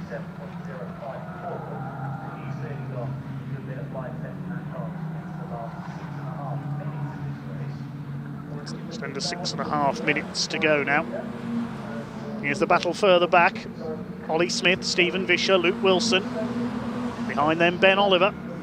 Ben Oliver might be thinking about a move here. They're going to have a look into paddock. No, he's not close enough. That wing continues to shred itself on the back of Luke Wilson's car. Sun out at the moment. There's some rather threatening clouds in the background, I noticed there. I hope we're not going to have any rain showers. Swinging their way through Druids once again. Towards Graham Hill Bend comes the midfield. Stephen Vischer a little bit sideways there in the 13. Still be cursing his fluffed start from pole position, which saw him drop to last. There's Joe Oliver trying to keep in touch with the rest of the field.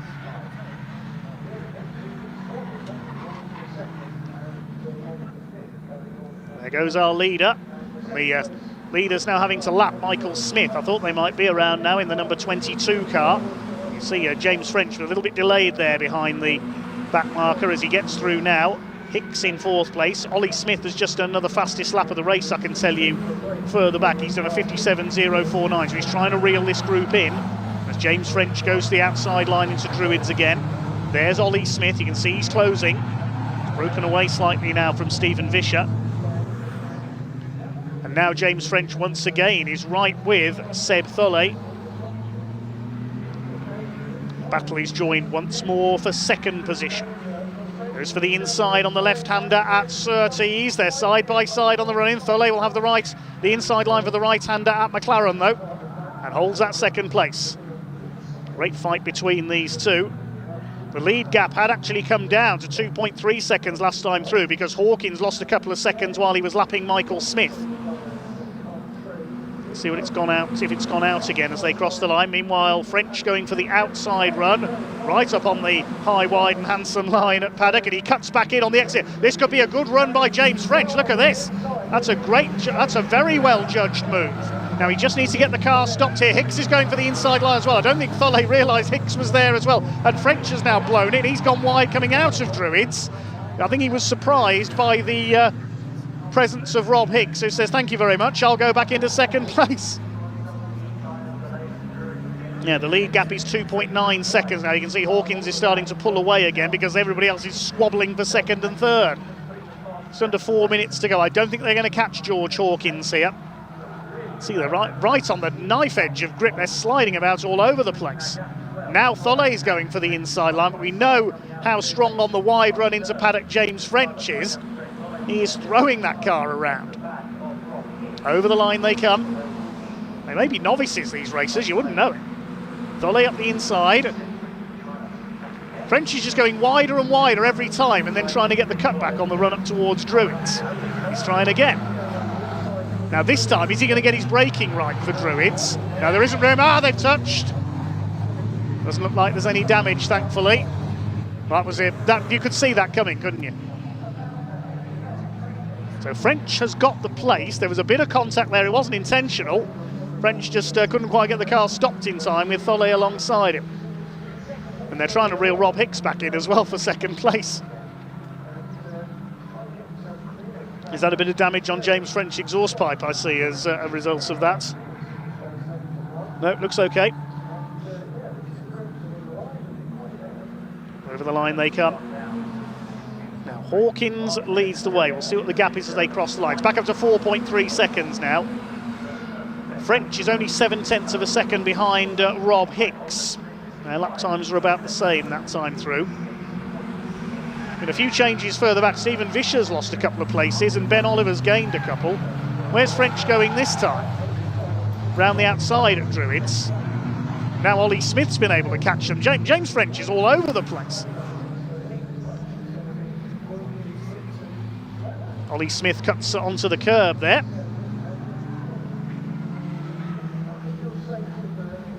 Well, this lot could still finish in any order. Hawkins is enjoying this because he's able to pull away with everybody else fighting it out behind him. George Hawkins looking set to win this race. But who is going to be second and third? I've got no idea. Rob Hicks in second at the moment in the 27. Then Tholet is third. French fourth. Here comes Ollie Smith. He's going for the inside paddock this time. Onto the brakes.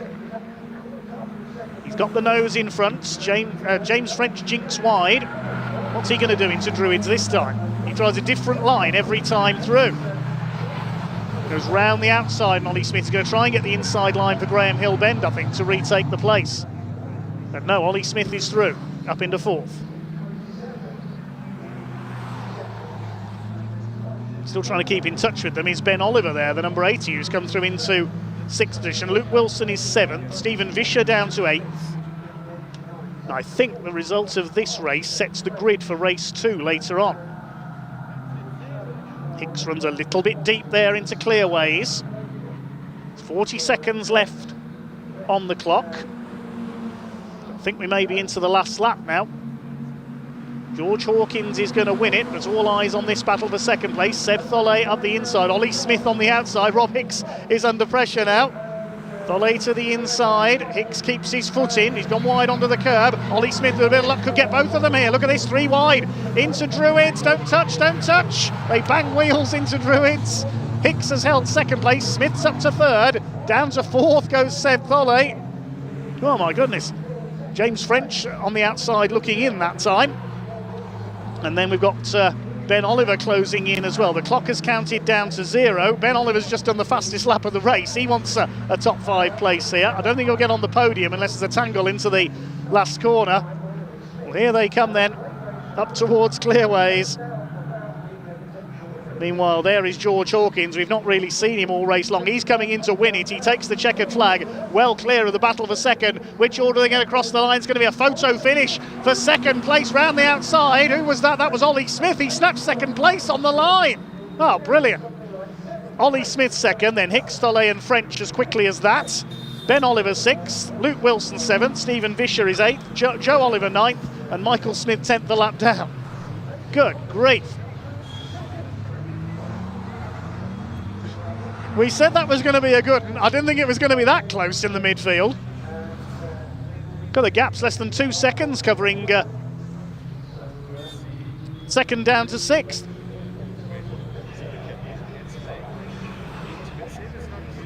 But out in front of all of it, missing all the fun, was George Hawkins. He got on with winning it. And everybody else trying to be second all the way through. That was brilliant racing. You wouldn't know these drivers were all in their first season of motorsport, would you? What a superb race. So the moobob Caterham Academy Championship Autumn Trophy Race 1, won by George Hawkins by over 5 seconds, but all the action was behind him. Ollie Smith snatching second on the line by 0.04 of a second from Rob Hicks, and Seb Tholet fourth ahead of James French, who's used every inch of this Brands Hatch circuit during that race. Ben Oliver in 6th, and he got the fastest lap, 56.555. Luke Wilson, after a good start, dropped down to 7th. Stephen Vischer, who stalled from pole position, ends up 8th. Joe Oliver 9th, and a lap down in 10th was Michael Smith. Right, I'm off to get my breath back, and we'll hand down to Paul Walsh in Parc Ferme.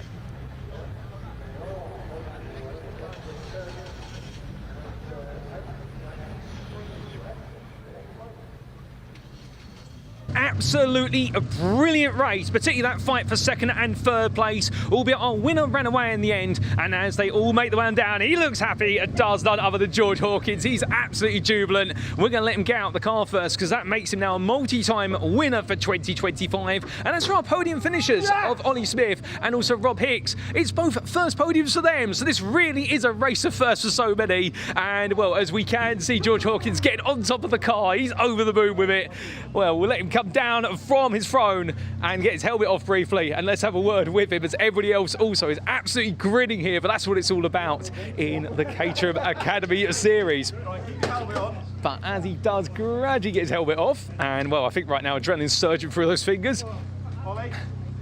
George, You look over the moon with that one, and what a way to do it as well. Pull away and lead the way to victory. Oh, absolutely chuffed, yeah. So as soon as I started seeing people scrapping my mirrors, I thought, don't make any mistakes, and the gaps will come. So yeah, really happy to walk away with it. Oh, an absolutely brilliant drive there. I mean, you walked away from it, and all the way through as well, a circuit that's gradually drying. You're only getting faster and faster as time went on. I was really trying, and a couple of times let me take a little bit more of the old oil, and it wasn't quicker, and so I kept off the dust. Someone else can clean that up for later. Oh, fair play. Well, that is an absolutely brilliant result, but of course you've got another race today as well this afternoon. Can you make it 2 from 2? I'm going to damn well try. Well, we wish you the best of luck with that, but enjoy it. Savour the moment, good sir. You are our race winner. Thank you. All right, ladies and gentlemen, well, we are going to now come to one of our other podium finishers as they seem to become a bit elusive. They've run them down, but we are going to try and find them, and we're going to come to our second place finisher of Ollie Smith, and we'll try and go a quick word with Ollie Smith. Is Ollie around, guys? Oh, goodness me. Alrighty, well, Ollie, quick word with yourself. Brilliant result, hard fight? Yeah, you probably saw, turn 1, in the gravel, lost my wing. Back to, maybe not quite last, but 9th, and then yeah, 2nd, so got to be happy with that. Oh, indeed. Well, we're going to have to leave it there because we have got cars back out on the grid, but a brilliant result, and we'll see you again this afternoon. See you. Alrighty, back to Dave Goddard because it's time for some coupes. Thanks, Paul. Yes, it certainly is time for some coupes. Hyundai Coupes. This is the OT Publishing Coupe Cup in association with Toyo Tyres, their final race meeting of the season. They'll have 2 15-minute races for pretty much standard Hyundai Coupes of all 3 generations. This is a series aimed at the newcomer to saloon car racing, an ideal way to start your saloon car racing career. No points on these races. It is a series, not a championship, and there's 2 drivers within a shout of winning the series, as it goes to the prize goes to the driver with the most race wins. Neil Hurren, number 87, is on pole position with number 43 Adam Jones, who's had 4 wins this year alongside him. Row 2, number 19 Hazim Zaki, the Egyptian driver, starts alongside number 50 Nathan Williams. He's had 6 wins this year. So basically, Adam Jones needs to win both races today to be with a chance of winning the series, and then it will go to a tie-break on lower positions. Row 3, number 12, Matthew Watson, starts alongside Jason Jesse in number 37. Now, he's raced quite a few different saloon cars in the past. 4th row, Ben Wilkinson, number 10, scored his maiden win at Donington earlier this year, starts alongside Paul Lorry in number 51. Completing the top 10, Dan Fletcher, 75, and Mark Eales in number treble 6, the former Metro racer. Row 6 of the group with number 88, Harvey Kersley, graduate of the Junior Saloon Car Championship in the car run by his father Alex's team. Number 26, Roger Owens, will be alongside him. Row 7, number 44, Tim Prince, and 95, Bradley Trevitt. Now, I'm guessing Bradley is related to Dick Trevitt, who's raced Metros for many years with the MG Metro Cup. He starts on row 7. Row 8 is number 9, Eddie O'Kane, the owner of YourIrishShop.com, specialist in Irish food and drink. Number 1, Paul Callaway, starts alongside him. On row 9, we've got 65, Spencer Hirons, and number 11, David Whedon, BARC official, swapping clipboard, pen and computer for steering wheel and pedals today. He was supposed to race in the endurance race at Donington, sharing Paul Lorry's car. Unfortunately, Paul crashed it on the first lap and David didn't get his turn. Completing the grid, Mark Worsley, number 46, and 24, Kevin Sanford. 20 cars we should have out there for this burgeoning series. The series also does offer arrive and drive packages, some of the teams, so ideal if you are a newcomer to motor racing and want to get some miles in. A certain commentator even did a few laps of Silverstone on the series launch day back in 2020 as well in Michael Evans' car. I'm forever indebted to Michael for that.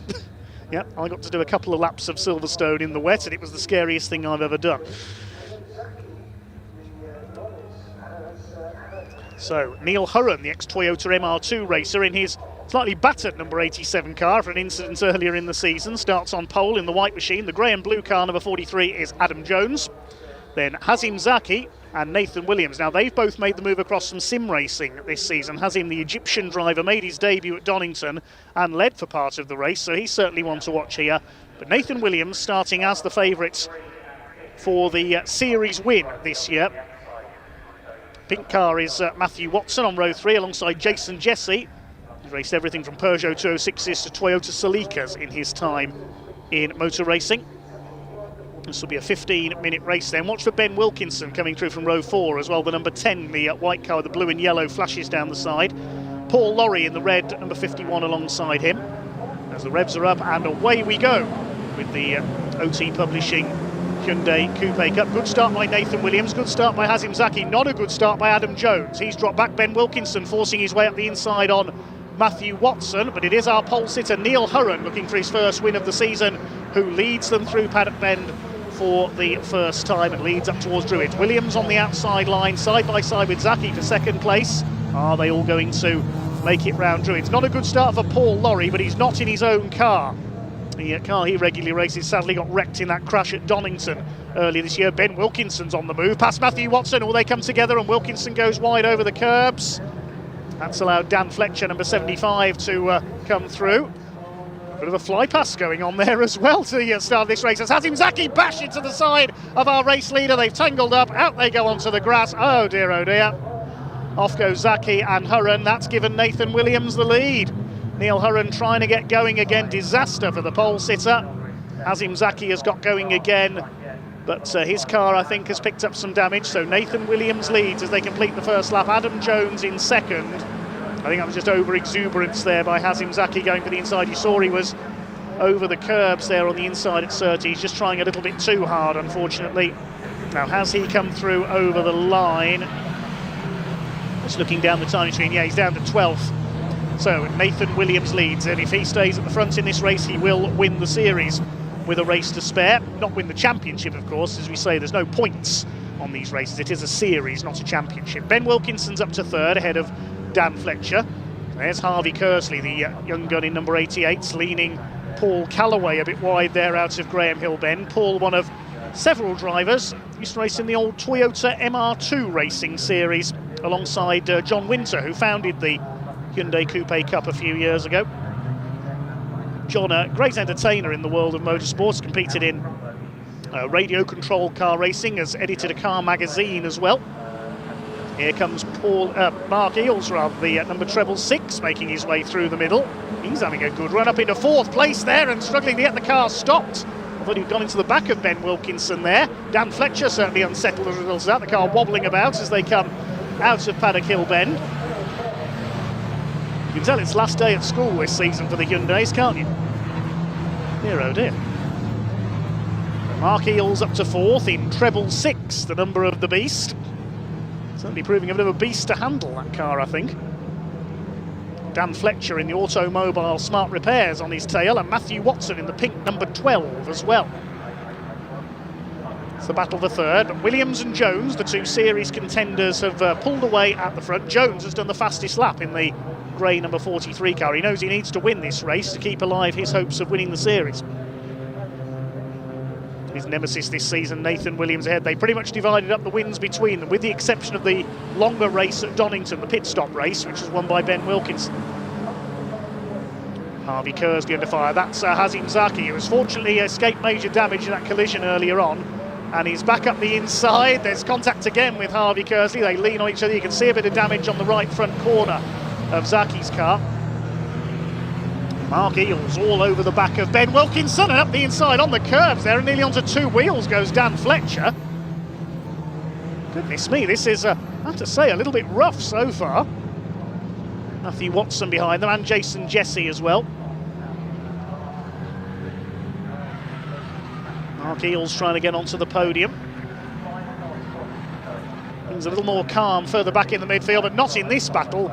Dan Fletcher, I'm wondering if he's got some damage to his suspension. That car is bouncing around all over the place. He's dropped behind Matthew Watson now. Yeah, I think he's got some damage, because Jason Jesse is up alongside him now in the number 37 car. He used to race in the old Nippon Challenge with a Toyota Celica GT4, more famous as a rally car, of course. Jason's version was painted up as an American police car, if memory serves me correctly. Moved on to found the Peugeot 206 GTI Cup, which now, of course, runs with the Track Action Racing Club. He's got, I think that's Hazim Zaki closing up on him there, the number 19. As the rest of the pack make their way through, there's Paul Lorry in behind Eddie O'Kane. Oh, Ben Wilkinson running wide, coming out of Graham Hill Bend. He's lost third place. Mark Eales goes through. Here comes Matthew Watson as well, with the eyes on the headlamp covers of his coupe. An entertainer is Matthew. He goes through into fourth. There's Dan Fletcher up the inside on Ben Wilkinson. The Bezo Motorsport car gives him room. Lost momentum coming out of Graham Hill Bend. If you lose momentum on such a short lap, you're going back down the line. There are the leaders, still Nathan Williams holding off everything Adam Jones can throw at him. Little lock up there from Adam Jones, locks up his Toyo tyres. Trying to go round the outside into Druids, I'm not sure that will work. Absolutely wing mirror to wing mirror there as they go into the right-hander. Nathan Williams holds the lead, number 50, the man from Merseyside. Adam Jones from Coventry in second place. They're at 4.3 seconds clear of the pack fighting it out behind them. It's penultimate race of the season for the OT Publishing Coupe Cup. Oh, we've had a tangle at Graham Hill Bend. Off goes Ben Wilkinson. Off into the grass has gone Harvey Kersley in avoidance.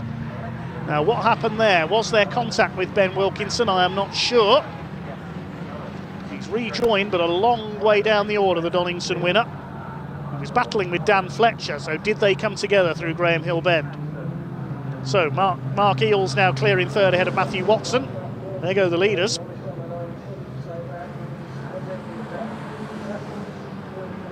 So Fletcher's now up to fifth. Zaki has recovered into sixth position, the Egyptian. Made his debut at Donington in the Enduro race. Two leaders still nose to tail with 8.5 minutes of this race to go for the OT Publishing Coupe Cup in association with Toyo tyres. The Cooper straight they go for the 7th time. Hazim Zaki has done the fastest lap of the race on his recovery after that collision with Neil Hurren earlier on. Neil is still going, but he's a long way down in about 13th place. Tough little cars, these Hyundai Coupes. First appeared in motorsport in the late 90s in rallying, when Hyundai had a team in the Formula 2 World Rally Championship. I think Alistair McRae drove for them briefly. What's Adam Jones going to do this time? He's going to go for the wide line into Paddock Hill when he locks up again. Nathan Williams able to cover it off. Jones moves back to the inside, but again Williams is wise to him. Using his sim race training very well indeed. Oh, somebody's in the gravel. That's Spencer Hirons, number 65. I think that's down at Clearways. Spencer Hirons, who was running, where was he? He was towards the back of the field. The Gen 3 Coupe is off. Here's a battle further back in the order. There's Neil Hurren up alongside the red number 51 of Paul Lorry in a backup car this weekend. His own car got wrecked at Donington. It's behind Eddie O'Kane there, and they're being chased by Roger Owens, number 26. There's Hazim Zaki ahead of Dan Fletcher now, so he's up into 5th position. Green flag waving there on the exit clearway, so there's yellow flags out there, no passing through the Surtees and McLaren and Clearways section at the moment because we've got Spencer Hirons' car in the gravel. Williams still ahead of Jones as they head up into Druids, but I think the safety car is coming out. Yes, the leader's slowing through Druids. The safety car is being brought out because of Spencer Hirons' stranded car. So the race will be neutralised.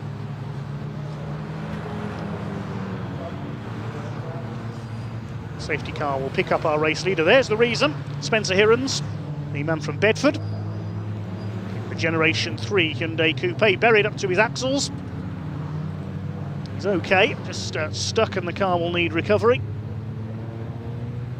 Now, there were 6.5 minutes to go when the safety car was scrambled, so hopefully this will be a quick recovery job by our marshalling team and we can finish under green flag. There's the safety car, the Hyundai. Of course, circuit owners here at Brands Hatch, Motorsport Vision, in partnership with Hyundai this season, supplying all the safety and course cars.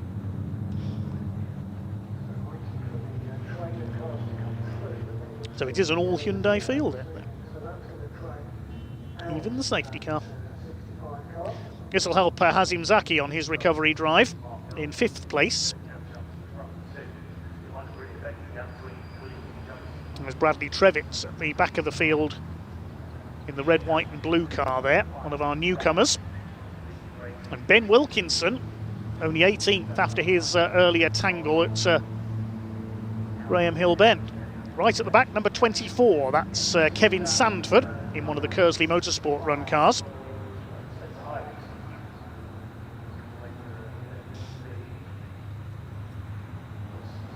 So Nathan Williams from Adam Jones. Zaki's got the fastest lap, 59.783. I do love those eyes on the front of Matthew Watson's car.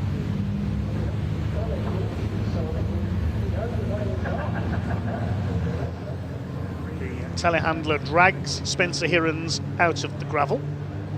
And once he's back behind the barrier, will we go back to green flag this time, or will we have to do another lap?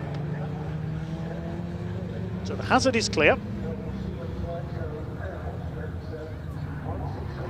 Yes, the lights are out atop the safety car. Well done, marshals. We're just under 4 minutes of the race to go. We're about to go back to green flag racing with the OT Publishing Hyundai Coupe Cup with Toyo tyres.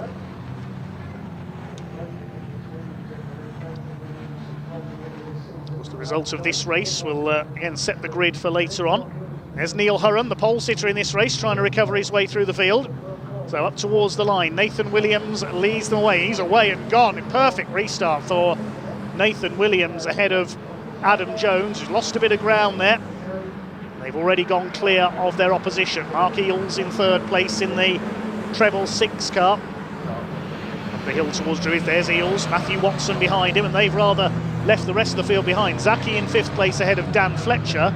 Then we've got Jason Jesse, the number 37. You can see on the door there, car for hire. Number 37. So contact John Winter in the Coupe Cup if you're interested in a one-off drive. So Adam Jones needs to get ahead of Nathan Williams here. Roger Owens with problems at Graham Hill. Oh, he's tangled with Tim Prince in the Gulf livery car, number 44. Tim rejoining at the back of the field. So another tangle through Graham Hill Bend on the first lap of the restart, but up front, Adam Jones needs to do the job. He needs to get past Nathan Williams. There they are through Paddock Hill Bend in the background and up towards Druids. Because if Nathan Williams wins this race, it'll be his 7th win of the season and he will win the series.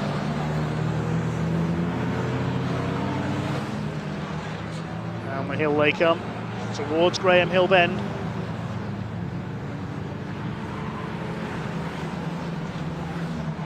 Can Adam Jones get past his arch rival from this season? Mark Eales still third, then Watson, Zaki, Fletcher and Jason Jesse.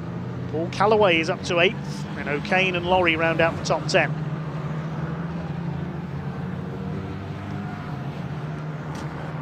Just a couple of laps to go now. Is Nathan Williams about to sew up the series? Adam Jones is not finished yet. You can see he's got the headlights on to try and intimidate his rival. Right back up with him now as they go into Paddock Hill Bend. Just 0.3 of a second in it. Nathan Williams holds the inside line into the right-hander at Druids. Kersley Motorsport driver continues to hang on for dear life in front.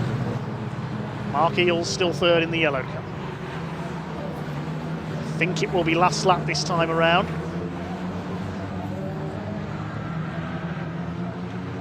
To Surtees, through to McLaren. Adam Jones will see that last lap signal, and that'll be his signal to go all out in attack on the final lap. But I don't think he's going to do it.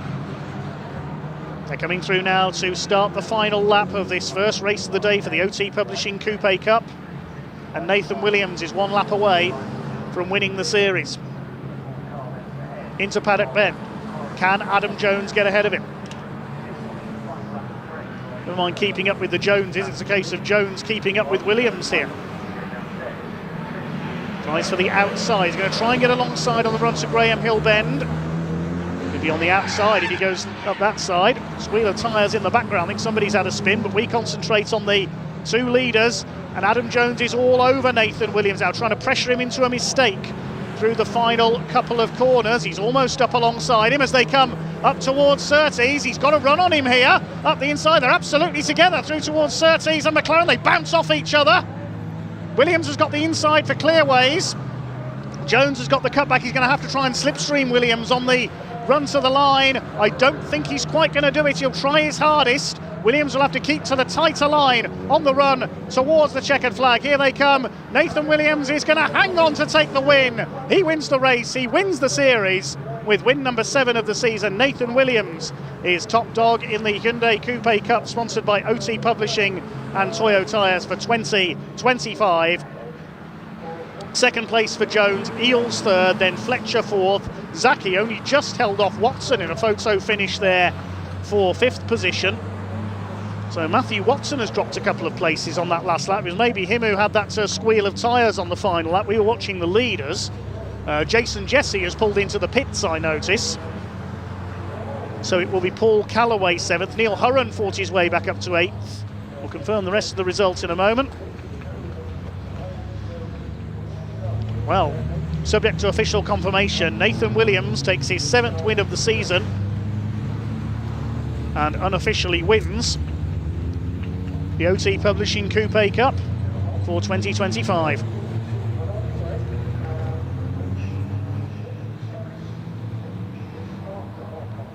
Nathan Williams takes his 7th win of the season, but only just 0.17 of a second ahead of Adam Jones. Mark Eels, well done to him, getting on the podium in the treble 6. And Dan Fletcher taking 4th. Matthew Watson dropping to 6th on the final lap behind Hazim Zaki. 7th place going to Paul Callaway ahead of Neil Hurren, who fought back after that tangle with Zaki while fighting for the lead. Eddie O'Kane 9th and ahead of Paul Lorry. And Harvey Kersley, despite an off, avoiding a spinning Ben Wilkinson in mid-race. Wilkinson fighting his way back up to 14th behind Mark Worsley and David Whedon. Behind them was Roger Owens in 15th. Bradley Trevitt in his first race in the category was 16th. Then from the back of the grid, Kevin Sanford 17th, and Tim Prince, after a spin, finished 18th. Jason Jesse pulled into the pits on the last lap, and of course we lost Spencer Hirons. Let's head down to Parc Ferme with Paul Walsh.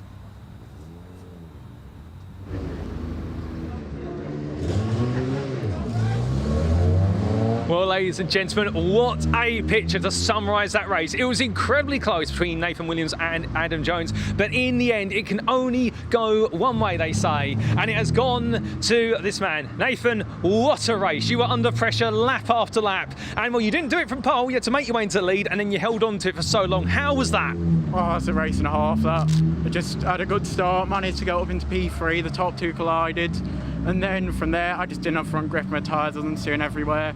And I just defended as hard as I could. And I had a good safety car restart and just about managed to hold off Adam. But it was a great race between us. Oh, phenomenal race between you, but you are officially the provisional top dog for this season. We've got one more race this afternoon, so I can imagine it's not over yet, but it takes a bit of the pressure off. Yeah, obviously, being at provisionally, it's amazing. But yeah, looking forward to the race this afternoon. Hopefully do the same. Well, we'll let you take a breather. Congratulations on a brilliant drive. Oh, but with that, ladies and gentlemen, we're going to slide our way through between the cars. Everyone's absolutely excited here, and we're going to come to the man who's finished second. Adam, the smile on your face says you enjoyed it, but I can imagine it's a bittersweet smile because you were almost there and tried it around the outside on the final lap. Yeah, I mean, I think I had that, but it's racing. We'll see what everyone says, but I thought I was there, but yeah, it was well done to Nathan, he drove well for the rest of the race, good restart, so yeah.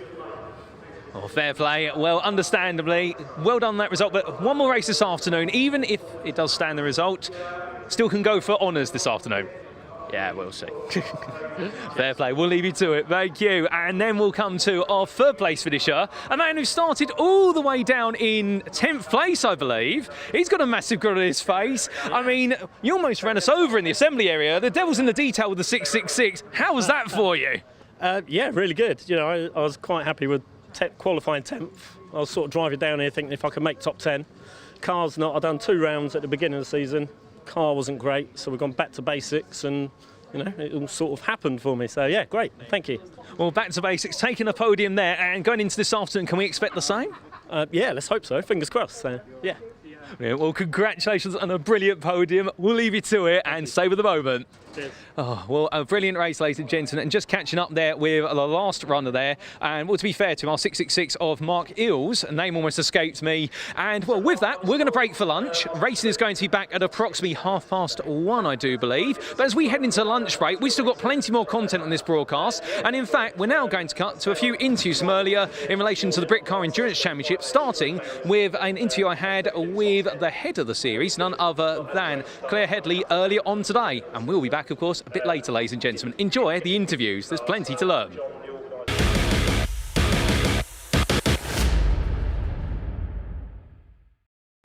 So I'm here with Managing Director and Championship Director for the Britcar Endurance Championship, Claire Headley. Claire, it's good to have you with us, and what a good time as well. Season finale, 2 races, of course, but outside of the season finale, it's been an incredibly successful year for the championship. New format for 2025, an amalgamation of 2 previous championships.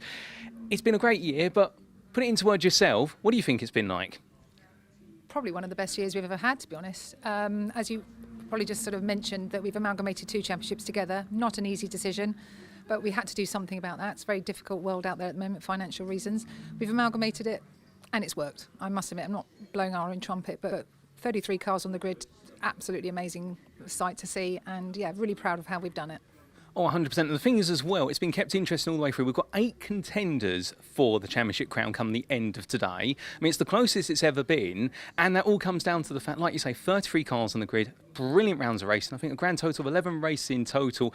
I mean, you must be thinking to yourself now, it's been great this year, upwards and onwards to 2026. Absolutely. Yes, already talking to the teams yesterday, and it looks like a full grid already. They all want to register, and I'm saying we haven't opened registration yet. So it's the best so far, I can say, in my 8 years of running this championship. Obviously, I've been in the championship, the brand name, for many, many years, but owning it myself is probably our best year. Oh, fantastic. I mean, a lot of invitational entries here as well today. We've got some new teams who are potentially going to be on the grid for next year, including, of course, the 29-7 Motorsport team, Paul O'Neill and his colleagues there racing. We've also got the Wheeler family here back after 4 years, changing things up to a GT4 and a GT3. What do you think makes people come back year in, year out? Or even sometimes they take a step away for a little bit and then they come back once again? I don't really know, to be honest. They're obviously worth a chat with them. I do think we do want to offer a good, value for money. We have good races. A lot of the guys are coming today to have a look at the race for next year. I know, Fox Transport, Mr. Wheeler is looking for next year. Not sure what car yet, which is really exciting. He's saying, well, shall I get a Porsche? Shall I stay with the car he's got at the moment? So it's really down to them. But I think the way we're going to plan the structure next year, David Hornsey can explain maybe during the day, but we're going to amalgamate some of the classes, so therefore the numbers in class will be better, so they're not going to be guaranteed a trophy. They have to work to get that trophy. Well, and speaking of work, yourself and the team have been hard working behind the scenes for an absolutely bumper schedule for 2026. And in fact, I think we've got a visit to Circuit de Spa-Francorchamps on the cards. It is. They keep asking us to go. I mean, I've got a very good relationship with the Dutch Super Cup, Dick Van Elk. So he's asked and asked and asked, come on. I was like, but because of Brexit, we've had to be very careful. And the consensus on the teams this year was, yes, let's go. We're risking it. And I can only take 25 cars because we're amalgamating with the Dutch Super Cup on their grid. And already people are going, we're coming. I said, we have to be a championship contender. You can't just be an invitation. So, yeah, I'm really excited about that round. Oh, fantastic. And the fact that you're sharing proceedings with the Dutch supercars as well, does that mean it's going to have a bit of a Netherlands versus Britain vibe, perhaps, on the grid? Oh, I couldn't say. But they joined us this year at Silverstone, and it was a great feeling. Unfortunately, their numbers were a little bit lower than they'd anticipated. But he's hopeful. We know we're going to take 25 abroad, no problem. It's just sorting out the carnets and the paperwork, etc., etc. But as I say, the feedback from the teams this year is we'll be there no matter what. Oh, fantastic. And also, just a word on, of course, all the rounds we've got here in the United Kingdom next year. We had the return of the Into the Night race, which we'll see later on today here at Brands Hatch. That comes back next year as well with a double header. Oh, no, it's not next year. No, we're going to try and do it alternate years. I think it's make it a good surprise. But unfortunately, the date next year is pre the clocks change, so we can't do it next year. But as I say, I think it'll be Spa 1 year and just do it alternate years. And it just, for financial reasons, I think it's easy because they've all had to invest in lights for today. I think it's best now they've got the lights. Let's try and do it every other year. Well, that sounds like a bright idea, no pun intended there. And, well, with that, thank you for your time, Claire. Appreciate it, busy. Better let you get back to it. But an exciting time ahead and plenty more racing in Britcar later today. Absolutely. Thank you very much. Thank you.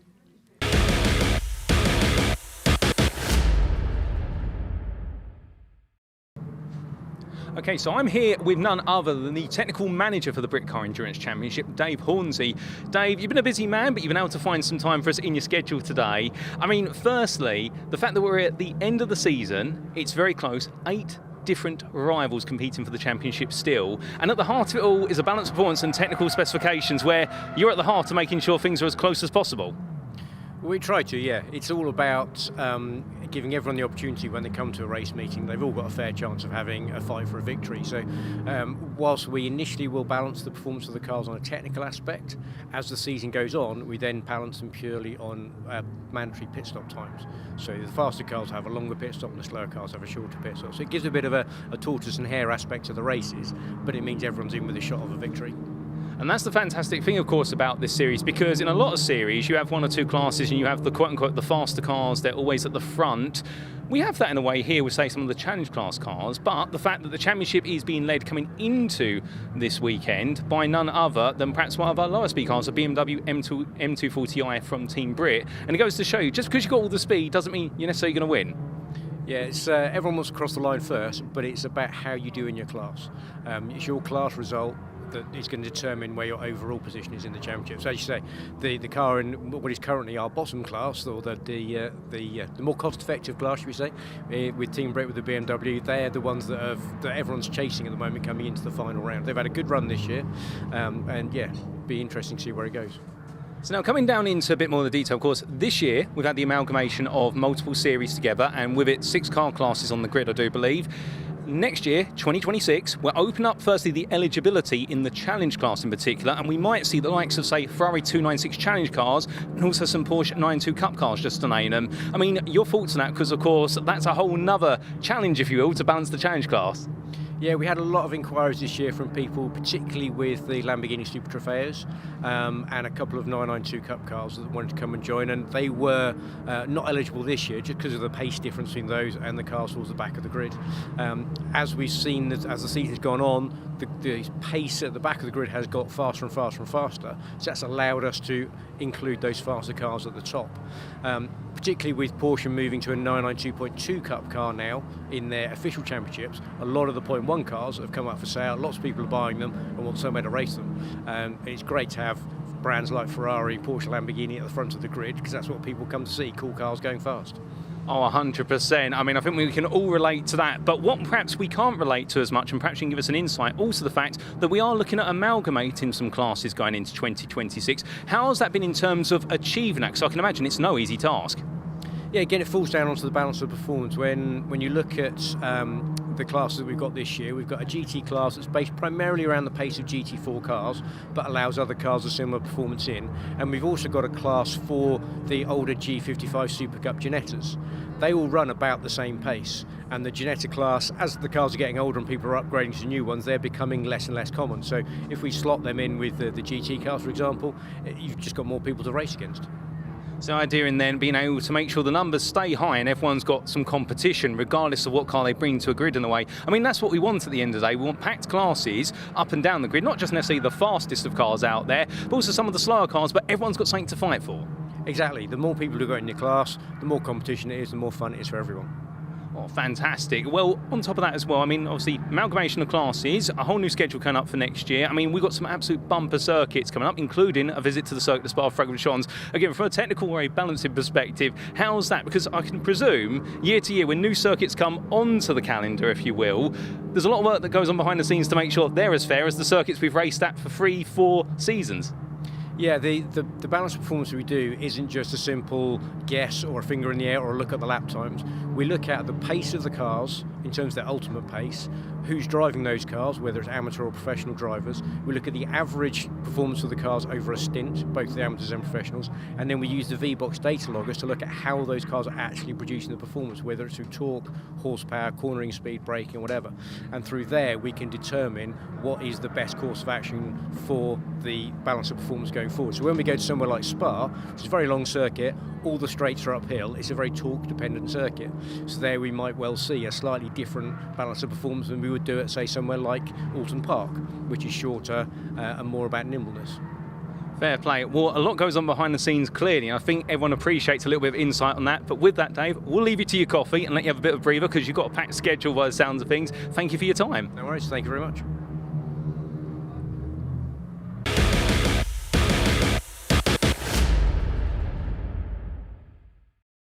Well, ladies and gentlemen, I'm here with none other than the head of the motorsport division of Caterham. It is, of course, Alex Reid, who is in racing overalls. Alex, I mean, are you racing Caterham today, or are you racing something a little bit higher powered, perhaps?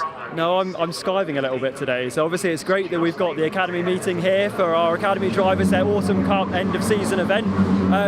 But we found this date quite late to come to Brands and do it, and I was already committed to doing the Britcar race. So I'm sort of doing lots of changes of jackets, if you like, between Caterham and then racing in the Britcar event myself. So it's good fun, but it's keeping me busy. Oh, brilliant. Well, we love to see a man who races Caterhams previously and knows all about Caterhams, also now knowing a lot about the Britcar machines. But on the theme of Caterhams, of course, it's a special day today because this is the last time, ladies and gentlemen, in the UK that you are going to see these Academy cars with their 1.6 litre engines racing, because as of next year, we're going to a 1.3 litre format, I believe. Correct. So yeah, we've seen a change of power unit for next year. So we're moving to the Horse Technologies unit, which is a 1.3 four-cylinder turbocharged engine. Similar power output, but obviously changes the characteristics of the car slightly. And the reason we're doing that is engine production. You know, so the little Ford Sigma that's been so popular for us all these years is going out of production with Ford, or has gone out of production. So we've had to look to the future and what the future of not just the Academy, but our entire championship ladder will then become. Now these cars that we see here, these will stay racing with us for years to come because the upgrade route still exists, and all the time people still want to race the Sigma engine cars with us. We'll provide a platform to do it, but next year we'll see a whole group of new Academy drivers come through in new 1.3 turbocharged cars, and that will then form the start of the rest of the motorsport ladder moving forward. So yeah, it's the end of an era, I guess, if you like, for Academy. Oh, that's brilliant. Well, an end of an era, but of course, like Alex has said, we will see these cars move their way upwards to road sport. Next year, you'll see the new Academy cars, and they will gradually then move into road sport and subsequently up the ladder. I mean, just out of curiosity, obviously you talked about the engine end of production life for the Ford Sigma engines, but what made you go to the 1.3 litre engine and the format? Because you've had to redesign the bodywork of the car as well to fit it. Yeah, we do. And look, you know, fitting in is a difficult thing in a Caterham. So modern engines have got a lot taller, and therefore they don't really fit in the silhouette of the car. We're very lucky that we were approached by several major manufacturers about supplying an engine for the car. So firstly, we had to find something that fit, or sort of fit, and then after that, we had to find the characteristics that we want out of the car. You know, we want this car to not only produce a performance where we want it to be a lap time window, but also be a great learning tool for our drivers. It wants to be progressive, it wants to be forgiving, it wants to teach them their craft before it gets too stiff, too fast, too edgy, you know. And the engine, the horse unit, does that really, really well. So we'll see lap times get a little bit quicker, but the ethos of Academy will remain the same as this learning tool for drivers all the way across the range. Oh, fantastic. Well, it's going to be a brilliant year ahead then, but of course, we've still got one more race to come later on today. And Alex, for yourself, I mean, have you set yourself any targets when you get out there in the Britcar racing machinery? I think top 3 in our class would be nice for me. So yeah, we'll see how that goes. And yeah, if these guys put on another good show in their second race, I guess that'd be a good weekend for us all round. I 100% agree with you. With that, Alex, thank you for your time, and we'll leave you to it. Good luck. Thank you. Thanks very much.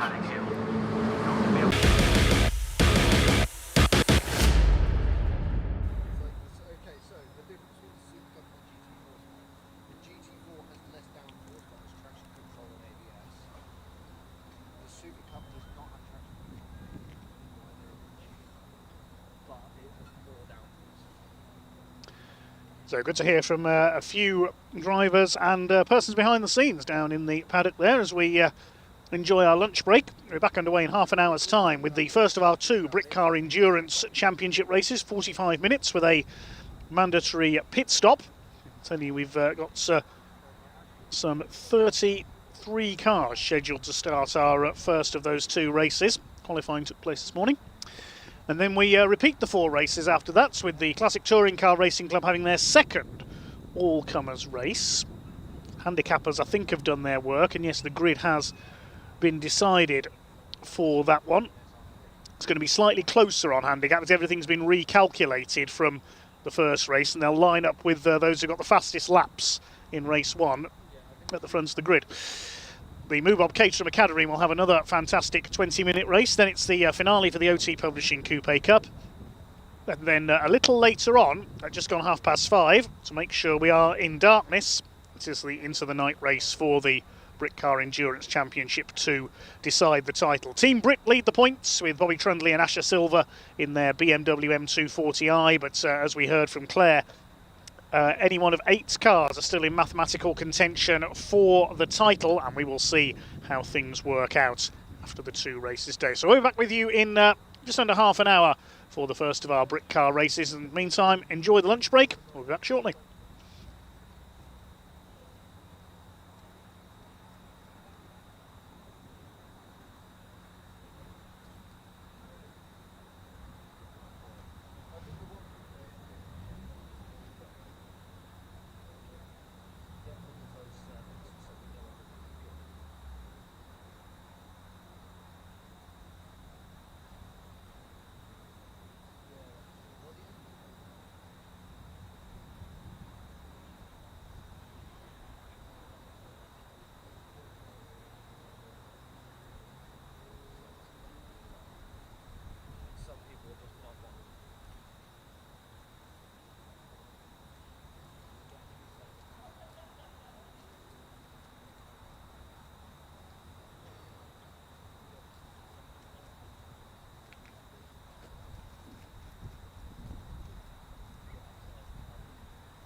Welcome back, ladies and gentlemen, to an afternoon ram-packed with racing here at the Brands Hatch Indy Circuit in the Garden of England. That is Kent. We have got our first Britcar Endurance race coming up very shortly, and alongside me now is none other from Britcar, Amy Palmer.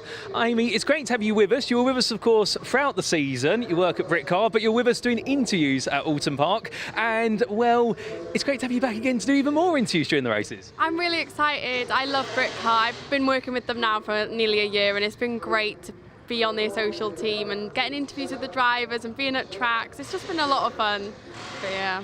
100%. And for those curious in terms of how you got into doing the socials and that, I mean, where did you start? Because, of course, everyone sort of goes, well, how can I get involved in motorsport? What got you into motorsport? So I actually watched Formula One from a young age. That's kind of where my motorsport passion came from. And now I'm a sports journalism student at the University of Lancashire, and I just reached out for some work experience at local tracks. And I highly recommend go down to your local track and just see if anyone needs any social media help or any interviewing or whatever.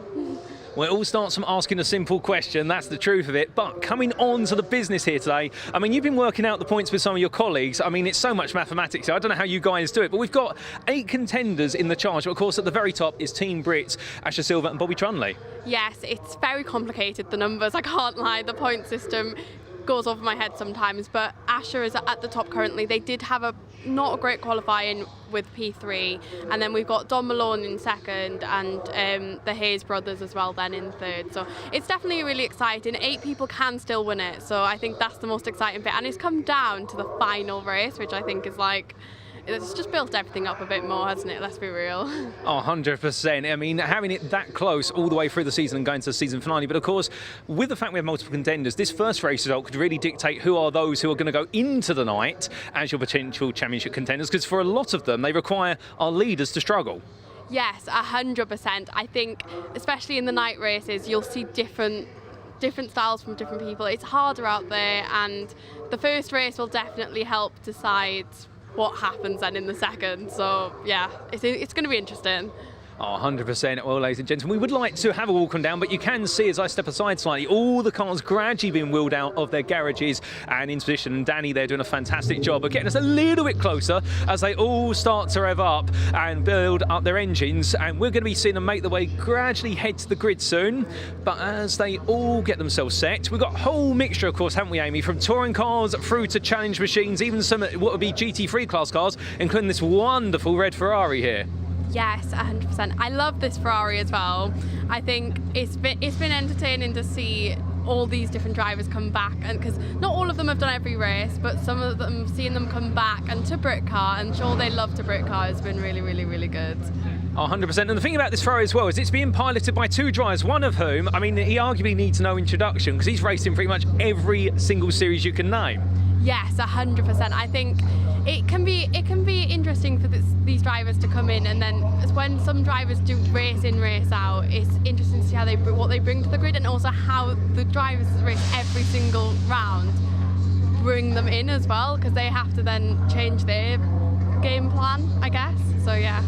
Well, very true, and that being, of course, that individual Johnny Molam out there who's raced in so much. I mean, it's to the point at this point you would think that he pretty much owns motorsport given his successes, but more cars being rolled out now. I mean, if we were to ask you, do you have a particular favourite class out there at all? Am I allowed to ask you that? Oh, I love all the classes the same, I've got to say that. I think it's in the challenge class is always quite interesting to me, but I do love all the classes, and I have to say that outright. Fair play, fair play. A very well politically balanced answer. Well, as our cars start to make their way out of the pit lane now, one last question for you. Christmas songs in November, yay or nay? I'm a yes, because I really love Christmas, but then I know that's very controversial. So yeah, Mariah Carey, can't beat it. Oh, goodness me. Well, we're pouring out Mariah Carey early, ladies and gentlemen. But with that, cars roaring past us now as they all make their way out the pit lane. And I think without further ado, we may be getting ready to hand back to Dave Goddard as he gets set for what is going to be an absolutely brilliant race ahead. Well, thanks very much to Paul and Amy, and a big thanks in advance to Amy Palmer, who is hopefully going to be helping out with the championship points situation as the day goes on, because those who are regular listeners to my commentaries know how terrible I am at mathematics. Anyway, cars on their way to the grid then. We'll have a look at the grid for this first Britcar Endurance Championship race of the day. The front row of the grid, we will see the Ferrari and the number 41 Ginetta heading up the grid for this one. In pole position it is the Ginetta, only just, the Ferrari I should say, only just, as you can see there, getting the marginally quicker time. Bon Grimes will start the Ferrari, sharing with pro driver Johnny Molem. Alongside them will be the number 41 Innovation Ginetta. Luke Bennett will start that car, sharing with Daniel Wiley. On the second row of the grid, it will be numbers 18 and 74. Number 18 will be started by Ash Muldoon, sharing with James Kellett, and Don Malone will start the similar Porsche, also run by Amspeed, sharing with Adam Smalley. Malone and Smalley have done the majority of the race winning outright so far this year. Row 3, number 23, the Woodrow Motorsport BMW of Nathan Wells. He drives solo alongside the Ginetta running the invitation class, which will be started by Michael Nibbs, sharing with pro driver Aidan Hills. Row 4, 189, one of the outsiders for the title here today, Martin Addison at the wheel of his Aston Martin Vantage GT4. Will start alongside Chris Bingham, also driving solo at the wheel of the number 63 Ginetta G55. No Michael Lyons in that car this weekend. Completing the top 10, the TCR Audi of number 11 Jack Constable starts alongside the number 47 Ginetta. Maurizio Cilio will start that car, sharing with Marco Anastasi. On the 6th row, number 26, the Innovation Motorsports Ginetta will be started by Simon Griffiths, sharing with Sevin Christian, alongside the number 40 BMW, started by Brian Branson, sharing with Jazz Sapra. Row 7, number 10, Callum Bates will start his BMW alongside the number 118 Ginetta. David May will start. I'll hand over to Mark Skeets at the pit stop. Row 8 is the Wilson family and the number 22 Ginetta. Ian Wilson will start. Elliott will take over. Number 3 Ginetta alongside will be started by Nick Casey. Brazilian Adriano Medeiros, the pro racer, the former single-seater racer, will take over. On row 9, we heard from Alex Reed during the lunch break, the Caterham Motorsports boss, but he will be racing his TCR Cupra in this one for the JLC Group team, and touring car star Dan Lloyd will be sharing with him. Alongside him, number 721 Chris Murphy in his BMW M3. On row 10, it's the Wheeler family. Number 24, Michael Wheeler will start. His father Richard will take over their McLaren 570S. Alongside them is young gun Archie Buttle, who shares with Freddie Ingram at the wheel of their Ginetta G56 GTA. The 11th row of the grid, number 297, that's the car run by Paul O'Neill and his team. Carl Garnett starts that car. Darren Lewis, good to see him on a return to racing, takes over. And then it's Alias Smith and Jones alongside. Number 36, Mark Smith will start the BMW M3. Former British touring car man Carl Jones will take over. Row 12, the Harrison family. Number 62, James Harrison starts their Ginetta. Steve Harrison will take over. Number 7, it's the TCR Cupra started by Rob Ellick, sharing with Finn Jones. Row 13, the Hayes family. They're in title contention if they can beat Team Brits. Number 114, Jamie Hayes starts. Chris will take over. And alongside them, the Audi TT, number 77, started by Craig Fleming, sharing with Mark Jones. Row 14, number 888, started by Andrew Dorber. Nathan Wright will take over the BMW M2. Alongside number 12, Cedric Bloch, the French-born racer in his TCR Audi, which races with hand controls. Row 15, Steve Fresel in his Ginetta will share with the very quick Jack Mitchell in their Ginetta G55. Alongside number 29, the Jam Sports Subaru TCR car. And that will be started by Liam Turnbull, sharing with Jensen O'Neill Going, the 16-year-old. Team Brits are the championship leaders in their BMW. Car number 4 will be started by Asher Silva, sharing with Bobby Trundley, alongside the Alfa Giulia, which will be started by the car's owner Barry McMahon, sharing with Paul Plant. And at the back of the grid, number 13, which is Tom McFarlane in the VW Scirocco.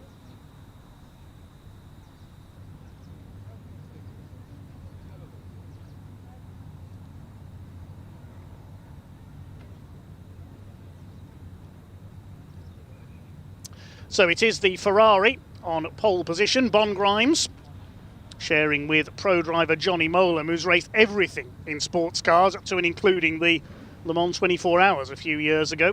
We'll start alongside the Ginetta at the front of the field. A lot of Ginettas out there running in various classes. The class structure we've got the Challenge class, which is the quickest cars towards the front of the field. We've also got the GT category, the Trophy class, the dedicated Ginetta class for G55 Super Cup cars, the Cup class further back, which is where you'll find Team Brit number 4 and the 114 Seat Super Copa of the Hayes family, and the TCR class cars down there as well. Only a couple of TCRs on this grid. A lot of cars running in invitation classes this weekend, so they won't score points. Talking of points, leading the championship, Bobby Trundley and Asher Silver's BMW on 279. Don Malone and Adam Smalley's Porsche, the Amspeed car, is on 268s. Chris and Jamie Hayes in the Seat Super Copa on 248.5. They're in the same class as Bobby Trundley and Asher Silver. So an interesting dice between them. Chris Murphy is 4th overall on 245 in his BMW in the trophy class. The GT class leader Chris Bingham is next, but as we say, no Michael Lyons, the pro driver we normally see in that car this weekend. Chris Bingham is solo. 6th is the TCR class leader Rob Ellick and Finn Jones. Bingham's on 243 and Ellick and Jones on 242. 7th in the championship, Maurizio Sciglio and Marco Anastasi, the Italian pair based in Scotland, in their Ginetta G55 Super Cup. They're on 239.5, and Martin Addison's Aston Martin is on 231. Those are the 8 cars that are mathematically in contention for the championship.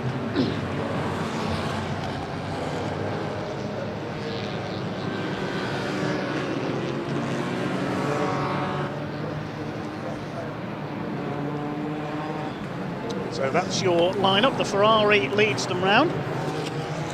Had a couple of wins at Snetterton, if memory serves me right, earlier this year, but it's been Don Malone and Adam Smalley who've done the majority of the race winning outright this year.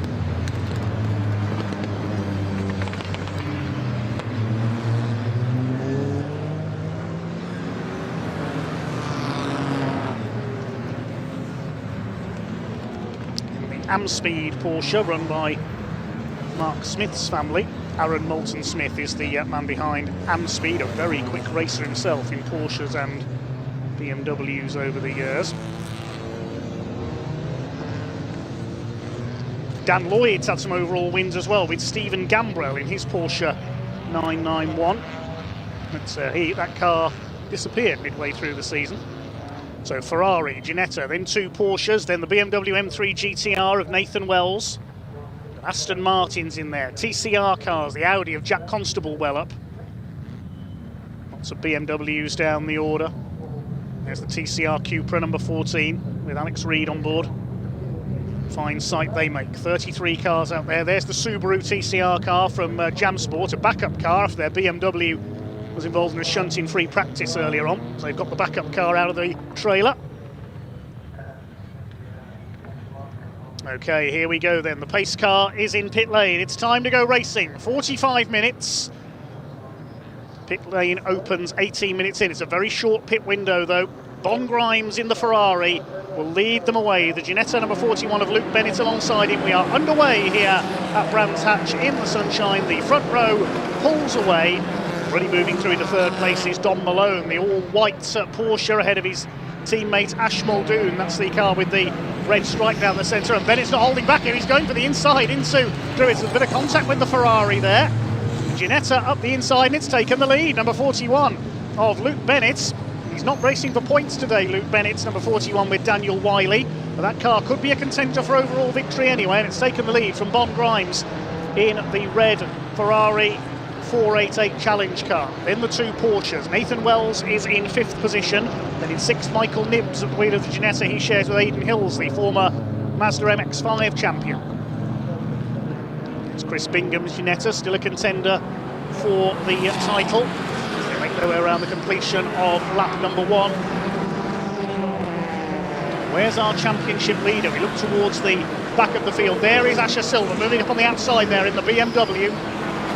Last man through is the Alfa Romeo, Barry McMahon in the Alfa Giulia, sharing with Paul Plant, both of them long-time Alfa racers.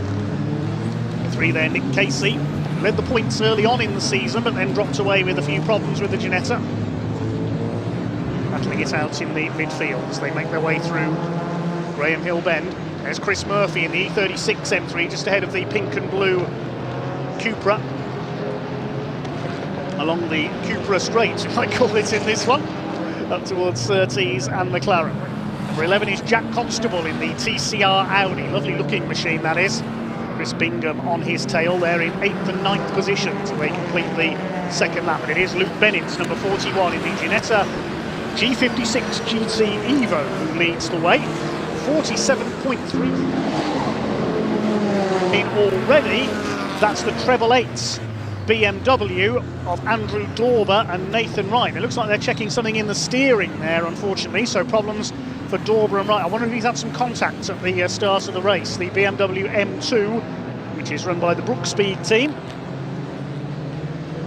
So Andrew Dauber in the pits, and also I noticed the Subaru TCR is showing as not having come round on the opening lap, unfortunately, of Liam Turnbull and Jensen O'Neill going, so Jam Sport in trouble again, unfortunately. There is the Ferrari of Bon Grimes in second place.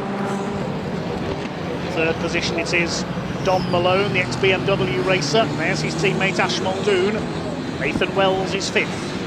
Ginetta of Michael Nibbs in sixth position, sharing with Aidan Hills. This race, it's mostly the AM category drivers starting. The pro drivers will take over later on. Of course, if you have a pro-graded driver in the car has to serve an extra 20 seconds at its mandatory pit stop to even things up a little. Balance of performance done through the timing for the pit stops. The standard mandatory time for a pit stop on this Brands Hatch Indy circuit is 130 seconds minimum for your pit stop. You do get a penalty if you have a too short pit stop. Pit window will open when there's 27 minutes left on the clock, 18 minutes into the race. It only stays open for 9 minutes, so you've got a short window to make your mandatory stop. Easy for the photographers to take pictures of during this race. We see some of them at work there. So it is Luke Bennett in the clear then, in the number 41 Ginetta. It will share with Daniel Wiley, an ex-Ferrari racer. He's nearly 2 seconds clear, that Ginetta, at the moment, of Bon Grimes in second place, the businessman turned racer. Bon Grimes founded the Skyscanner travel company several years ago, coached by Johnny Molan. Now, I think the 29 car, yes, it is out there, the Subaru. My mistake, his transponder's not working. That's why it was shown as having not completed any laps. It is an emergency backup car. It was being raced by Jensen O'Neill going in the TCR UK Championship here at Brands Hatch last weekend. He and Liam Turnbull were supposed to be racing a BMW, but that's had an accident in free practice this morning, and they've switched to the TCR car as a bit of a backup. Try and pick it up somewhere down the order. There's the number 36 BMW going through. That's the Smith and Jones car, Mark Smith and Carl Jones. There's number 297, the car run by Paul O'Neill and his team, the TCR commentator. It's Carl Garnett on board at the moment, and he'll share with Darren Lewis. To have Darren back in there, a former TCR racer himself. I first saw Darren Lewis race back in 2004 in a banger race at Birmingham Wheels Raceway. Further down the order, there's the Subaru, fourth in this group. There it is, the WRX, got one of the Ginettas up behind it there. It's the number 43 of Steve Fresno, I think.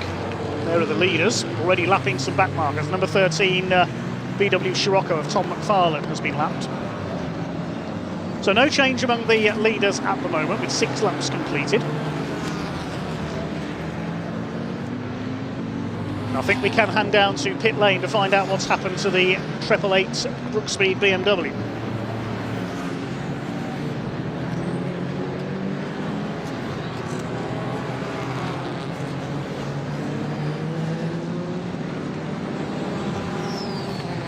What's happened here? Just explain quickly, because you've come in a bit early. Say again? Just explain very quickly, you've come in a bit early. Oh yeah, well somebody hit the side of the car at Druids. So as I was turning in, and it's bent the suspension. And now. And when something like this happens, are you hoping to go back out now? Yeah, if we can. And what's your game plan from now? Say again? What's your game plan from now? To get back out as soon as we can. Okay. Yeah. Awesome. Thank you. Appreciate it. Thank you. Thank you. Thanks to Amy there. We find out the reason why that 888 Brook Speed BMW was in the pit. It was a bit of contact Okay on that. on the opening lap.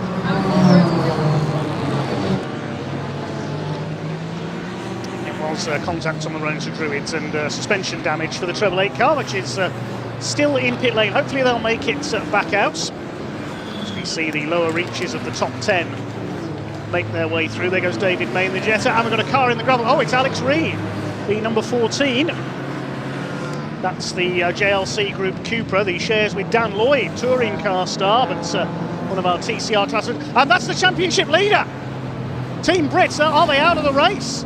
There's damage to the left front. Now, have those two had contact? That's our championship leading car. Safety car is being scrambled, but this is a very big development very early in our first race. The car of Asher Silver and Bobby Trundley, the points leading car, it looks like is out of the race with damage to the left front. What has happened? Was there contact with the 14 car? We'll try and establish what has happened there. Another car that's dropped down the timing screen is the number 3, Ginetta. There it is. That's Nick Casey's car. Has stopped next to the pit lane entrance with possible damage as well. What has happened towards the end of the lap? There's another car coming in, which I think that was Chris Murphy's car coming in. Yes, it is. That's another possible championship contender. Chris Murphy, the pit window is a long way from opening. There's a lot of our contenders in trouble here. Now this is playing into the hands, I think, of Dom Malone and Adam Smalley, because they're 11 points off the championship lead coming into this race. Now, where are Chris and Jamie Hayes? We've got to look for the 114 car. They're leading the Cup class. Now, they're 20 points down on Malone and Smalley. Those are the two cars that this is all playing into the hands of. Safety car is out, has picked up our leader. Try and get more context from our reporters down in the pits as to what has happened there, because it looks as though our championship leading car, the number 4 BMW, could be out of the race. They didn't have a happy qualifying.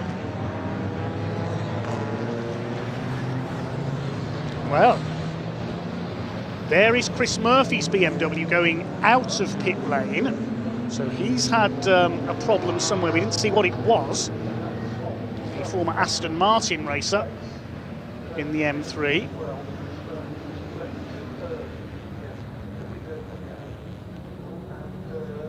Just looking towards... yeah, I'm just hearing the PA commentary there. Yes, the red light's on at the end of the pit lane, so I thought Chris Murphy was heading back to the paddock at first, but no, he's been held at the end of the pit lane because the crocodile of cars is going past the pit lane exit. But what has happened to our championship leaders? We've got Alex Reed and Dan Lloyd's car in the gravel at Clearways. There's Nick Casey's car. You can see damage on the right rear corner of that car. Now, damage on the right rear corner. It looked like damage on the left front corner of the BMW. We don't want to jump to conclusions, but I wonder if those two cars have collided.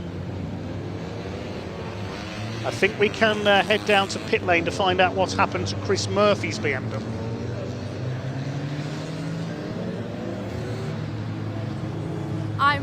I'm with Ed from Woodward Motorsport. Obviously the car just came in, Chris just came in. What was the reason behind that? Somebody's hit him in the side, just a little rub. It's not too much damage, but just pushed the bodywork onto the tyre and was filling the car with smoke. He's come in and we've moved it away from the tyre and he should be all right now. And for the rest of the race now, how are we going to manage this as a team? Well, we're outside the pit window, so that doesn't count as our mandatory stop, so we're going to have to stop again anyway. We don't need fuel or anything, so we'll hope for another safety car during the pit window and see if we can capitalise on that and see where we end up. Awesome, thank you so much. And back to the commentary team. Yes, thank you, Amy. Catching up with, oh, look at Callum Bates's car as well. I just noticed there, the number 10 has got damage too. There's a lot of cars that have had contact in the early stages of this race. Case of too many cars in too small a space, with 33 of them out there, I think. But yes, they were absolutely right there. Chris Murphy's stop was outside the pit window, so he's going to have to stop again when the pit window opens in about 6 minutes' time. Will the safety car still be out then? Or will we be back to green flag racing? The number 14 Coupe are about to be removed from the Clearways gravel trap. So the race order is Luke Bennett in the Ginetta leading the way. Running in the challenge class, but that's an invitation car. So the leading point scoring car is the Ferrari in second place of Bond Grimes. Don Malone is in third. This is all playing into the hands of Malone and Chris and Jamie Hayes in the Cup class, because their class rivals and the championship leaders, there they are, out of the race. Even if they get going, there'll be a lot of laps down. Fourth place is Ash Muldoon in the second of the Amspeed Porsches. Rounding out the top five, Nathan Wells BMW. Sixth is Michael Nibbs Ginetta G55 Super Cup.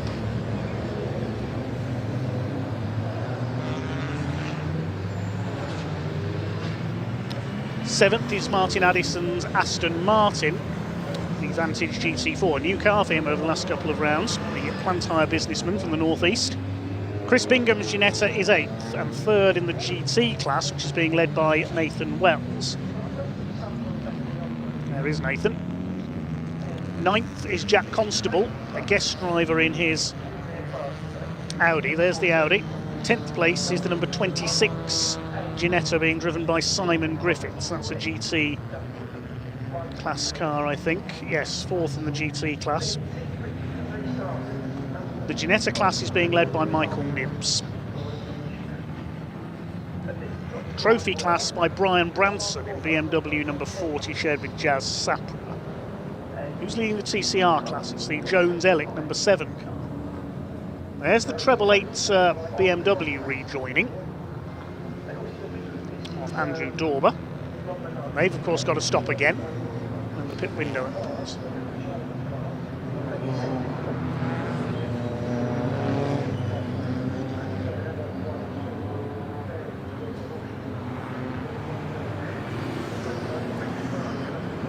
So under the safety car here on the Brands Hatch Indy circuit in the first of our 2 Britcar Endurance Championship races of the day/night. In the dark later on. I think in a moment we can head down to pit lane, but we've got a traffic jam at Paddock Hill Bend. They'd almost gone to a dead stop there. Not sure what happened there. But I think we can now head down to pit lane.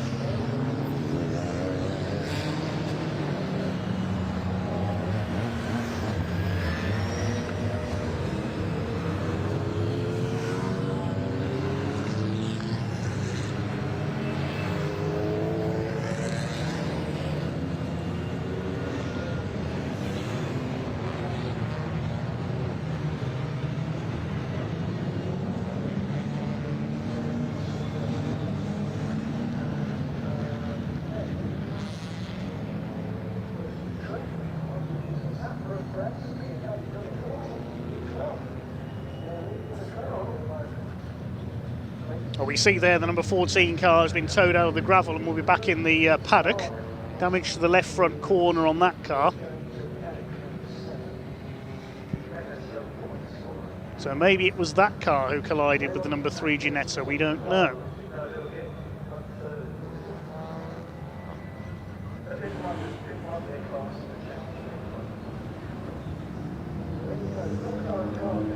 Do keep your comments coming in.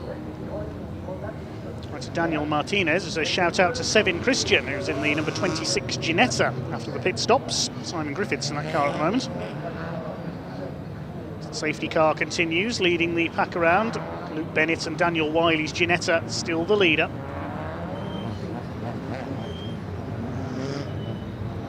Two minutes until the pit window opens, and if the safety car is still out then it will be everybody in.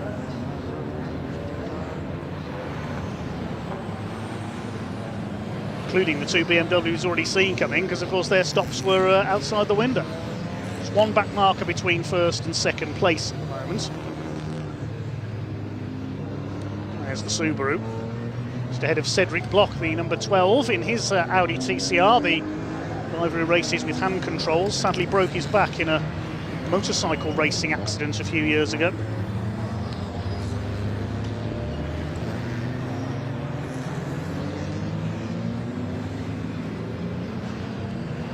feel for Team Brit as well. A team that's looking to become the first all-disabled team to compete in the Le Mans 24 Hours. And we've seen many of their drivers in the Britcar Endurance Championship over the last few years. Asher Silver and Bobby Trundley racing for them today. Bobby Trundley, the UK's highest ranked autistic racing driver.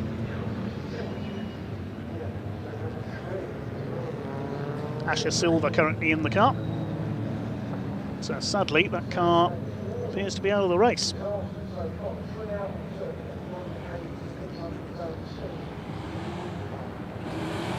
"15 laps completed now. Pit window will be opening shortly. So I suspect if the safety car stays out, everybody will be into the pits next time around.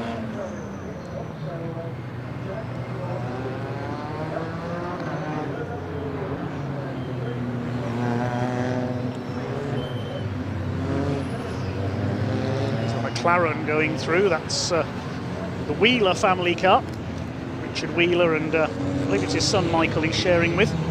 Fox Transport team, they've run all manner of cars over the years, including super touring cars we've seen here at Brands Hatch. Richard Wheeler's got a couple of Nissan Primeras in his stable.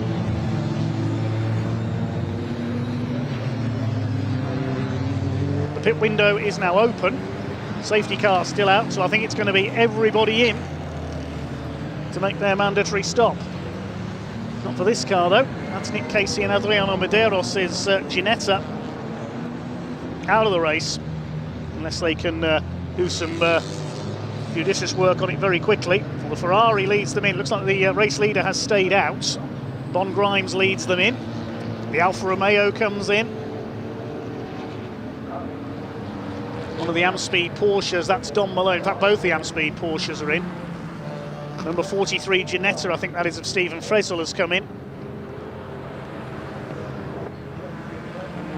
And most of the field, and number 3 Data Motorsport car being wheeled back out of the way into the garage. Going to have to be careful here because as their own car come in here, there's a couple more Ginettas. Yes, Maurizio Cilio has come in for Data Motorsport. He's going to struggle to find somewhere to stop with the recovery vehicle in front of his garage. So, who's stayed out? Well, the race leader Luke Bennett has. Jack Constable has stayed out. The Griffiths and Christian Ginetta has stayed out. The Subaru is still there. Chris Murphy has stayed out. The Hayes family's Seat Super Copa is still there. Tom McFarlane's Scirocco. And I think that's about all. Everybody else has pitted. So it's going to be a NASCAR-esque race off pit road here. There's the Seat Leon Super Copa. That's Jamie Hayes. He's still racing on. We've just gone back to green, I can tell you. The safety car has just come in. And nearly the whole field is in pit lane. So your race leader on track now, because Bennett followed the safety car into pit lane. Your race leader on track, I think, is going to be Jack Constable in the Audi TCR car.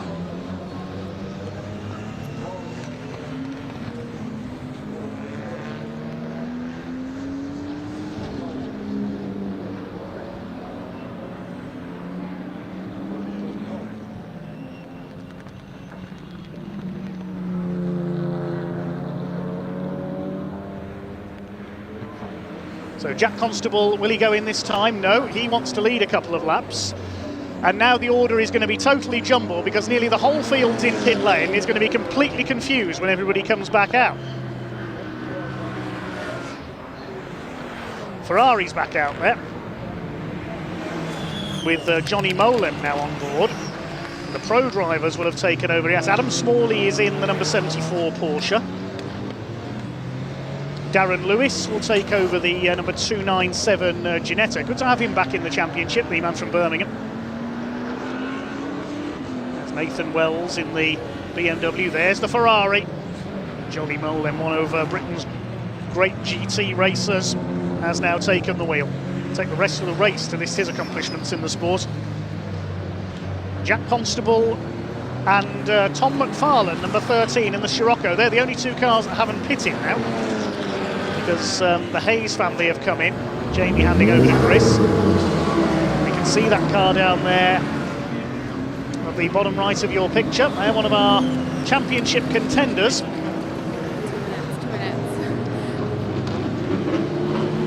Hopefully hear from that team shortly. So the leading car that has already made a stop, I believe, is now the Ferrari, ahead of Adam Smalley in the number 74 Porsche. And then Chris Murphy's BMW hasn't made its second stop yet, so that's still up there in P5.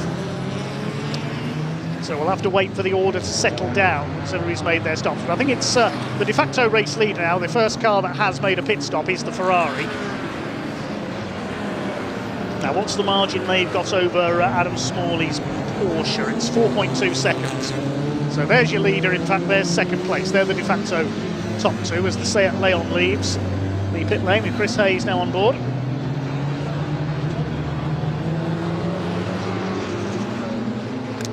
So everybody except Chris Murphy, I think, has now made their mandatory stop. Yeah, the Treble 8 car is coming for a second time, according to the timing screen. So Nathan Wright will take over that car. There is a yellow flag on the run into Surtees and McLaren. What has happened there? Pick that up in a moment if we can, because the Ferrari of Johnny Molim is up with some back markers here, weaving his way past Richard Wheeler's McLaren there ahead of him, the number 24. Ahead of them is the Subaru. That was close. Richard Wheeler hasn't noticed that Johnny Molim's there. I don't think he cut straight across his nose coming up Halewood Rise. That could have been a disaster. And now he's boxed in behind the Subaru as well. Get out of the way, says Johnny Molim. He just about gets through there with number 29, which I think is now Jensen O'Neill going on board that car. The 16-year-old at the wheel of the Subaru. There's yellow flags waving on the road to Surtees and McLaren. We know not why at the moment. Just trying to see if anybody's dropping down the timing screen here. There's the number 36 BMW. That's Carl Jones now on board that car. Raced Sierra Cosworth in the British Touring Car Championship back in the late 80s. Still going strong in historic racing. Sharing Mark Smith's car today. Mark's been racing that BMW for many years in various series. Dominic Malone's Porsche now driven by pro driver Adam Smalley. Running in second place and closing on Johnny Molim. Has lost a bit of time after that little slip up with the back markers. Now Malone and Smalley will want to catch Johnny Molim if they can here. They want to win this race because they'll know that the car that's leading them in the points, the Team Brit BMW, is out of the race. There's the number 41 that was leading before the pit window on the back of the Alfa Romeo with Paul Plant on board. That's Alfa looking fairly quick in Paul's hands here. I think we can head down to the pit lane in a moment, now that things have calmed down a bit down there.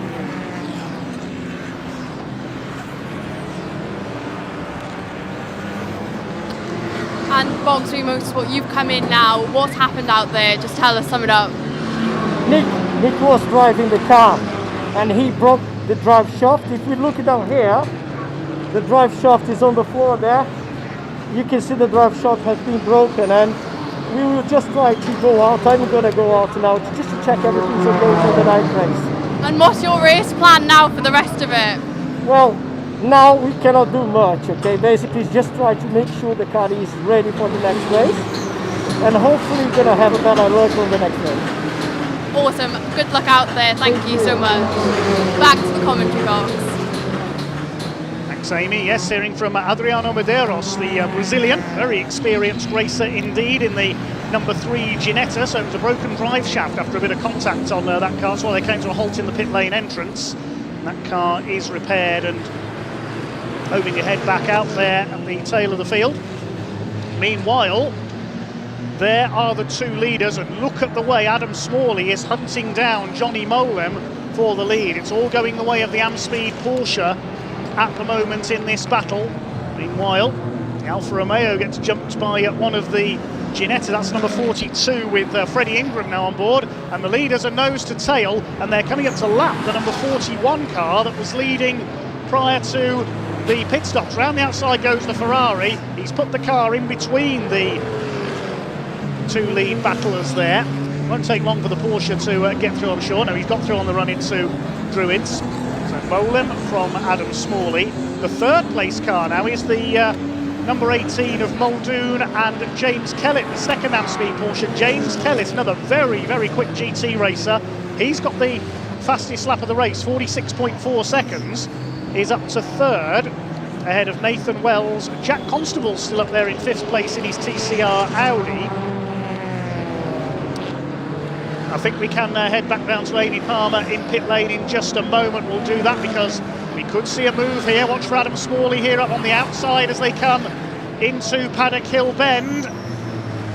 Johnny Molem holds him off. Their nose to tails, a couple of back markers ahead there. One of them is one of the Ginettas, another is Cedric Block in the Audi TCR car. Johnny Molem just about staying ahead. Oh, look out, back markers, that was close.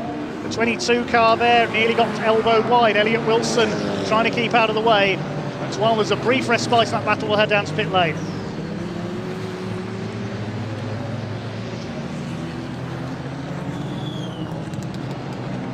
You were in championship running, you still are, but Team Brit have had a bit of a problem out there on track. How are you feeling right now? I would like to say smug, but unfortunately that's how motorsport goes, and we had the same thing with us at Thruxton 3 or 4 rounds ago. So to be honest, they're still in it, they can get their car repaired, so at the end of the day we're still in the fight. It's good for us, but I don't think they're out just yet, so let's see, but it's good for us. You've come in and you pitted. How was it out on track there? Because it is a bit chaotic from the outside. Honestly, utter carnage, because we're quite slow compared to everyone else, so we have to stay out of the way whilst trying to not compromise our race. And we had a really good start. We made up 6-7 places, really good, because our tyres warm up a bit quicker being front wheel drive. But yeah, carnage, absolute carnage. But yeah, we're still in the fight. Car's going well, so we're all good. Good luck for the rest of the race. Thank you for speaking. Back to the commentary box.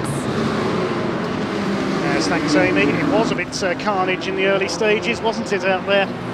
Meantime, there come the lead battlers into Paddock Hill Bend, and Adam Smalley is all over the back of Johnny Molem. He could get past here with a bit of luck on the run into Druids. He's going through. Smalley takes the lead in the 74 car from Johnny Molem. Takes a special driver to be able to overtake Johnny Molem here at Brands Hatch as a marker pole goes flying there, courtesy of Jazz Sapra's BMW. And look at the way Smalley is fairly rocketing away from the Ferrari now.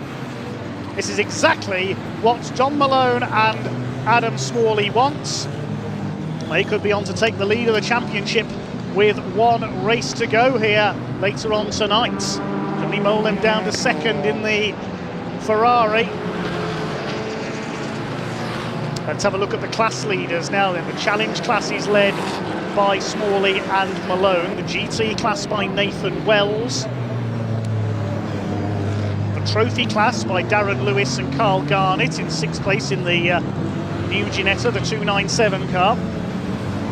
Further down, the Ginetta Super Cup class is led by David May and Mark Skeets, the Irish pair, in 10th place, the number 118. The TCR class is led by Finn Jones and Rob Ellick in their Cupra, the green number 7 car. What about the Cup class? That's being led by the Hayes family, number 114. That's exactly where they need to be leading their class. Marco Anastasi has pulled back into the pits in the number 47 Ginetta. So they've had a problem somewhere.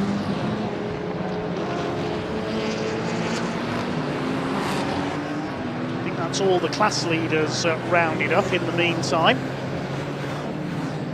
Of course, they're separate invitation. Some of them are invitation runners and won't be scoring points, but those are your main class leaders. We'll do the mathematics at the end of the race. It's Adam Smalley continuing to lead. James Kellett, his teammate there with the white Porsche with the red stripe down. It still has the fastest lap of the race. He took over from Ash Muldoon. He's in third.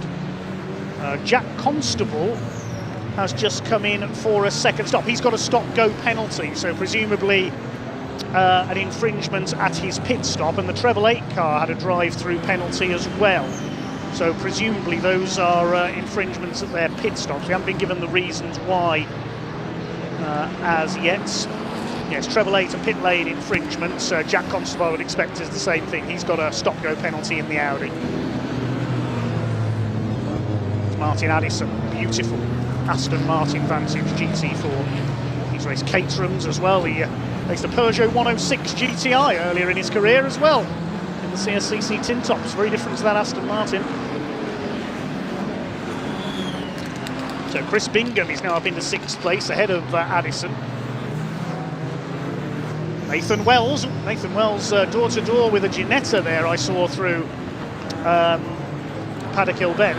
There's Jack Constable. He's been in to serve his stop-go penalty, and that's a lovely-looking TCR Audi, running in the guest class here this weekend. 12.5 minutes just over of this race to go. 45 minutes does fly by in Britcar. There's James Kellett going into Paddock Hill Bend. He's about 12 seconds down on the 2 leaders now. 1/8 is Mark Skeets in the Ginetta shared with David May. He leads the Ginetta Super Cup class. Our main rivals, Celio and Anastasia, have had to make a second pit stop.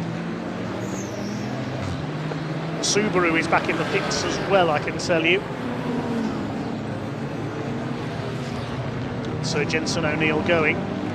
Jack Constable's come in again. Yeah, that's a 3rd stop for the Audi. There he is. So according to the timing screen, he's been in for a 3rd stop. He's taking his penalty at the moment. Presumably that's for too short a pit stop. Not taking the minimum time of 150 seconds, because of course Jack Constable is a pro-graded driver.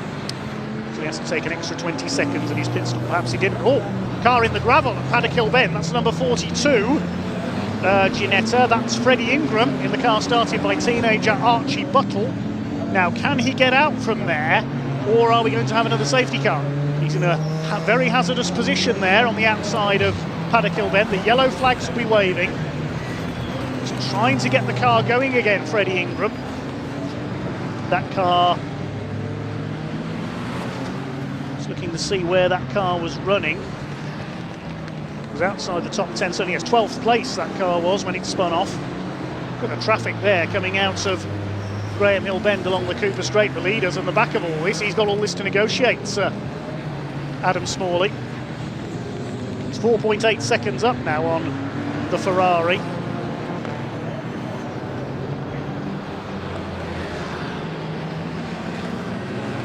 There's the BMW of Nathan Wells, which is now in 4th place.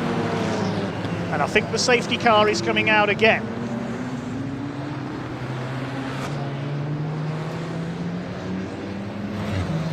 Yes, the safety car is going to be coming out again, because that's stranded Ginetta.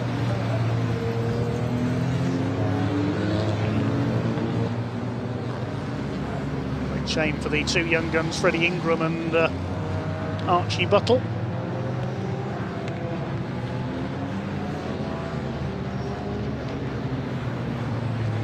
Trophy category. They were 3rd in class. Trophy being led by Lewis and Garnett in the Project 29-7 car, Paul O'Neill and co.'s team.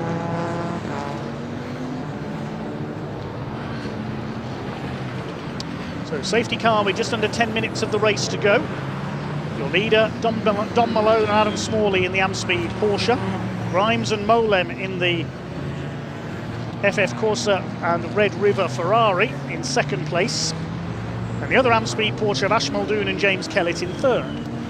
Nathan Wells in the BMW driving solo in 4th position. Completing the top 5, Lewis and Garnett. They lead the trophy class. Wells leads the GT class. Chris Bingham's Ginetta is 6th. He'd ideally want to be ahead of Nathan Wells and leading his class. There's the safety car coming out to pick up our leader. 7th, it is Martin Addison's Aston Martin. 8th is the Bennett and Daniel Wiley Ginetta G56, the car that started on the front row. 9th place, Nibs and Hills in the number 82 Ginetta. They lead the Ginetta Super Cup class, not a point-scoring car. And Sapper and Bransom's BMW, Jazz Sapper at the wheel, rounding out the top 10.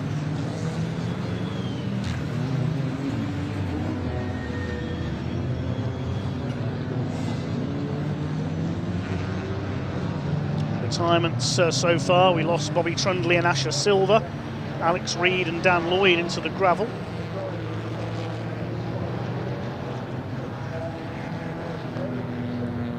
And we lost Casey and Medeiros as well. Now we've lost Buttle and Ingram. The Subaru of Turnbull and O'Neill going in the pits as well. And talking of pits, I think we can head down to Amy Palmer in pit lane.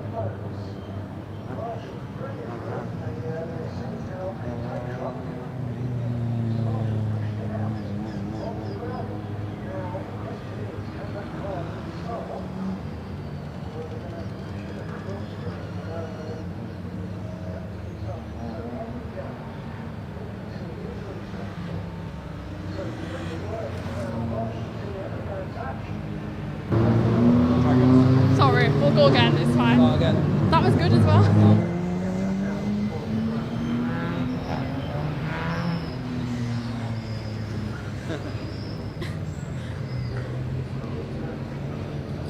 Sorry about that, was some technical difficulties from our side. I'm joined with Rob Ellick, and you are one of the 8 championship contenders today. How is the race going so far for you guys? Yeah, it's going fine. Obviously, we missed the last round at Alton Park, so we're just we're just trying to pick up as many points as we can today. I don't actually even know where we are or how many points we need to be in with a chance, to be honest. But I think most people would put it down that the BMW from Team Brit was bank on to win, but they seem like they've had a bit of an unfortunate incident. So I guess everyone's opening their eyes that they could be in with a chance still. So we'll have to see where it looks after the end of this race, I suppose. It's definitely been a bit chaotic out there. What have you made of all of it? Yeah, we've kept out of trouble, to be honest, and just made a bit of steady progress, treating it like a bit of a test, like test the car out. Yeah, so it's it's been fine. It's been pretty eventful, but we've kept out of it, luckily. So yeah, it's all right for us. Awesome, thank you so much. I'm going to hand back to Dave in the commentary box. And you timed that very well, Amy, because we've just gone back to green flag racing. Now the cars can't pass until they cross the start-finish line, so Johnny Molan had to hang back there before he got up alongside Tom McFarlane's VW Scirocco. Likewise for James Kellett in the Amspeed Porsche there, trying to fight their way through the back marks, and that's allowed Adam Smalley to break away again. On the inside there comes the 18 Porsche, past one of the Ginettas. I think that's the 41 car, which has dropped back from its front row start, now in 8th place. So 4 seconds in it between Smalley and Molan now in the front, with 5.5 minutes of the race to go. The 42 car has got going again. The Marshal's able to extricate it from the gravel. Bit of damage there on the front of the 297 car of Darren Lewis. Inside, that's Aidan Hills, number 82. Began his career in rallycross in a Suzuki Swift. Things very different to that Ginetta. The back of the 41 car. This is the battle for 8th position now. They're chasing down Martin Addison and Chris Bingham as well. This is 4th position, these 5 cars. In behind the top 3 there.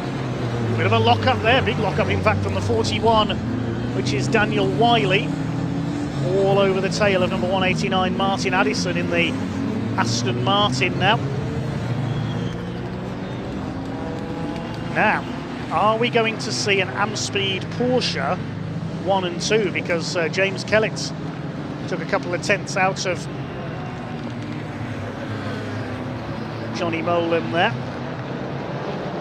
There is the 42 car of Freddie Ingram. We're told it's Freddie's first ever race today, partnering up.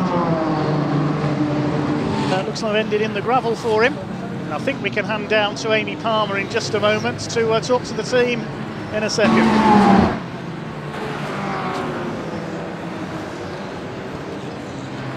Letting the driver get out of the car and take his crash hat off down there at the moment. And look, while that's going on, we've had a change for second place.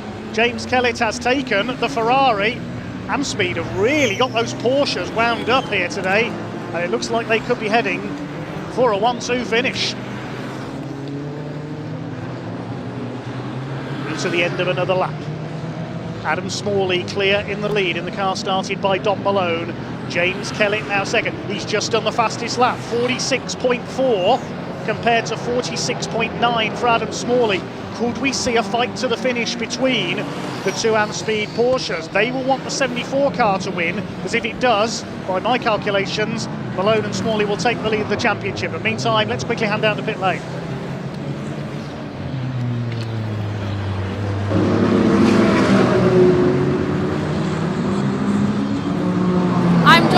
with Freddie Ingram. Your car just came in. Just tell us how that race has gone for you so far. Well, went out on the second stint, started going well, made a couple of overtakes, got back into the position we was in before the pits, and tried going for an overtake down the first corner, and yeah, guess it didn't really work out. Hit the brakes as I couldn't, just went flat to the floor. So I mean, couldn't really do much else, but it's the way it is sometimes. I'm right in saying that it's your first time racing in a car and not karting. How different has it been to come in here and racing with Britcar now? Yeah, so it's a lot different. I mean, I've driven cars for 5 years and it's my first weekend, so I mean, it was going good up till that race, but we'll bounce back in race 2 and see where we end up. Thank you so much for speaking with us today. Thank you. Back to the commentary box. Thanks very much, Amy. Yes, just a couple of minutes of the race to go now. And, well, James Kellett is reeling off the fastest laps here. He is reeling in his teammate. The gap is down to 5.3 seconds now. There, we just caught a glimpse of Adam Smalley. I think he's going to do enough to win the race because Kellett, I'm not sure, will have enough time left to catch him. There is the race leader, Adam Smalley. It's going to be yet another win for the Amspeed Porsche, and this, more significantly, with Team Brit out of it, is going to put the Porsche provisionally into the lead of the championship. We'll wait for the Britcar officials to do the mathematics with us later on. There's Rob Ellick and Finn Jones' car being lapped. Finn Jones at the wheel, of course. We heard from Rob Ellick a moment ago. Cedric Bloch is lapped as well in the Audi. It's a couple of laps to go now for Adam Smalley. His teammate has got the gap down to just under 4 seconds now. We'll see the second Porsche come through in the background, I would think. TCR cars fighting it out amongst themselves. Cedric Bloch is an invitation class runner. Jones and Ellick leading the class. They're going to win the TCR category and keep their hopes alive with 30 points. There's the second of the Porsches. Length of the Coupe straight between the two of them now. Coming around to start the final lap, it looks like it is going to be a win for Don Malone and Adam Smalley. Through in the second comes James Kellett. Further back in third, the Ferrari of Von Grimes and Johnny Molem. Into the final lap of this first race of the day for the Britcar Endurance Championship we go. The Porsche squeezes past Richard Wheeler in the McLaren. Looks in those colours like one of Team Brit's old McLarens, quite possibly. Team Brit not a happy day at all so far. Their BMW out of the race. And it's going to be a win for their title rivals. The Amspeed Porsche heads into the Cooper Straights for the final time. Laps Callum Bates in the BMW. James Kellett in second place. He's going to run out of time to get through the back markers and catch his teammates.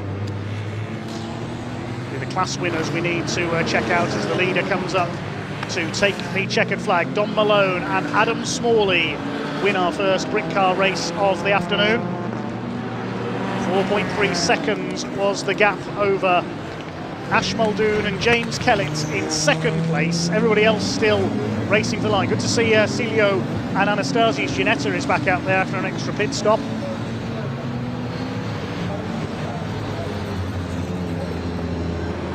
Third place will go to Grimes and Molem in the Ferrari. It's class winners we need to look for. Nathan Wells is going to win the GT class. That's bad news for Chris Bingham for his title hopes. He'll drop points there. The Ginetta class, I think, is going to be won by Michael Nibbs and Aidan Hills, but they're not scoring points. So maximum points goes to May and Skeets, number 118. The Ginetta class title contenders were Anastasi and Celio, but they're further down the order. They had to make an extra stop. So we'll confirm the provisional results in a moment. Then it is a 1-2 for the Amspeed Porsches. Malone and Smalley ahead of Muldoon and Kennett. The Ferrari in third of Grimes and Molem. Nathan Wells a class win in fourth place. Then Bennett and Wiley, they fought back in the closing stage there. Good scrap for fifth position in the end. Chris Bingham was sixth. Then Martin Addison, I think that might spell the end of his title hopes. Then Nibbs and Hills, they win the Ginetta category, but May and Skeets will get the top points there. Lewis and Garnett win the trophy class. Maximum points goes to the Wilsons in number 22. Behind them, Smith and Jones, Sapper and Bransom, and Callum Bates. Further back in the order, the TCR class goes to Jones and Ellick in number 7. And the Cup class, more importantly, goes to the Hayes family in the number 114 car. So I would say now the championship is most likely going to be between Don Malone and Adam Smalley and Chris and Jamie Hayes going into the night race. But we'll confirm that officially with the officials from the Britcar Endurance Championship. Let's head down to Parc Fermé.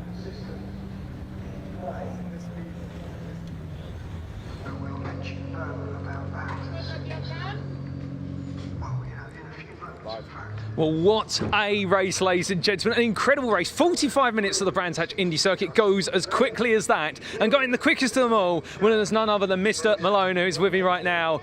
I mean, as you take your helmet off, just take us through that, because that was intense, was it not?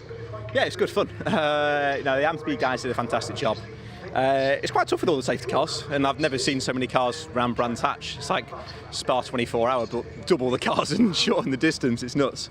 But no, it's a really good race for us. Obviously, well done to the sister car, James, as well. And this man, well done, mate. Well done. So yeah, fantastic race. Fantastic race. Do you think you can repeat it again into the night this evening? That's this man. Well, we'll certainly try. Amazing drive then from Adam. Stunning, mate. Brilliant stuff. Really chuffed with that. Super result. Thank you, brother. Well, super result from both of you, and best of luck for this afternoon, gents. Cheers. Thank you. Thank you. So that was with our winners there, ladies and gentlemen, and that was Don Malone and also none other than our other individual who was in the machine. But without further ado, as names do escape me, we come on to our second place finisher, and this, of course, was the pairing of none other than Ash Muldoon and also, I do believe, James Kellett. Sorry, gents, you got time for a quick interview? I mean, an incredible race. It was close all the way from start to finish. I mean, we just had summarised by a winner. So many safety cars, so many cars out on circuit, the tiny track. What was it like for you guys? Yeah, pretty carnage, to be honest. Yeah, because there's so many people on track and different variables of speed, it's kind of pretty crazy in a Cup car to be going past people. You have to be quite cautious coming up to the slower people, but yeah, it was great. Obviously, we couldn't catch these guys on the 15-second handicap in the pit lane. Didn't help us, but Ash did a mega job. We stayed super close, and P2 overall is not bad, huh?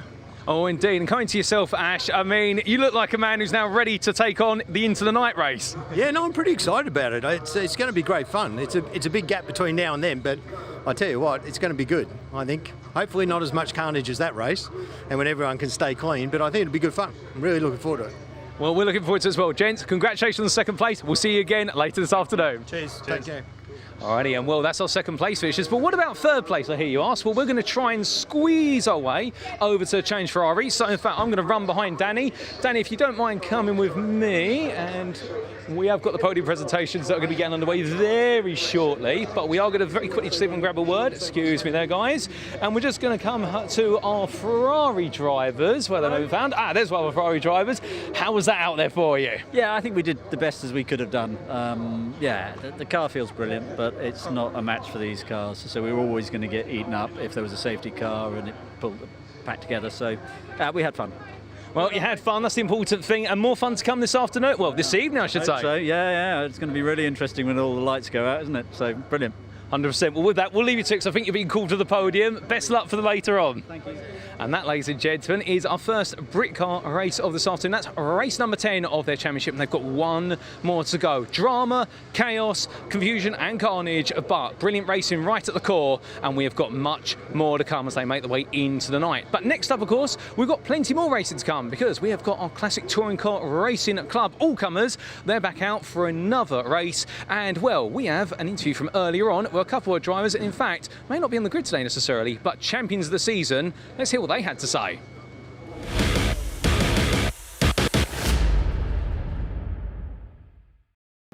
Well, champions keep on coming here as we do continue to speak to different members of the Classic Touring Car Racing Club grid. And I'm joined by two champions. I've got Tim Mizzen and, well, he is our boss champion on the Blue Oval Series Saloons. Starting with yourself, Tim. I mean, a big grin on your face and a big trophy in your hands. Yeah, it's been a good season. Yeah, the car's been 100% reliable until Silverstone. So, yeah, just drive around, bag the points, keep to keep winning the class, and yeah, the overall came. So yeah, fantastic. Yeah. Oh, brilliant. Well, but also to speak to your colleague, whose name has escaped me, but allow him to introduce himself as also one of our champions, I believe, for the Classic Funders. Good sir, would you mind telling us who you are as a champion? Hi, name's Ricky Can. We're the historic Classic Thunder champions for 25. We've had a great season. We've attended every round so far this year, and had no DNFs, which was good to see. Car was brilliant, team was brilliant, and I must say the club has been fantastic. Everybody in the club, the camaraderie is second to none. Anybody gets a problem, they'll all jump on you and help you as much as they can. They want to see us all out on that circuit, not in the paddocks. Been a fantastic year and a fantastic club, and I would like to thank everybody that have helped us all to get here. Oh, fantastic. And that's one of the big things as well. I can imagine that's what keeps bringing you guys back year in, year out, is that community spirit and the closeness to the racing. 100%, yeah. I mean, as Ricky said, I couldn't say it any finer myself, really. It's just a fantastic club, great group of people. It's just a brilliant place to be. Hence, I'm not even racing today, but I'm here because it's good to be here.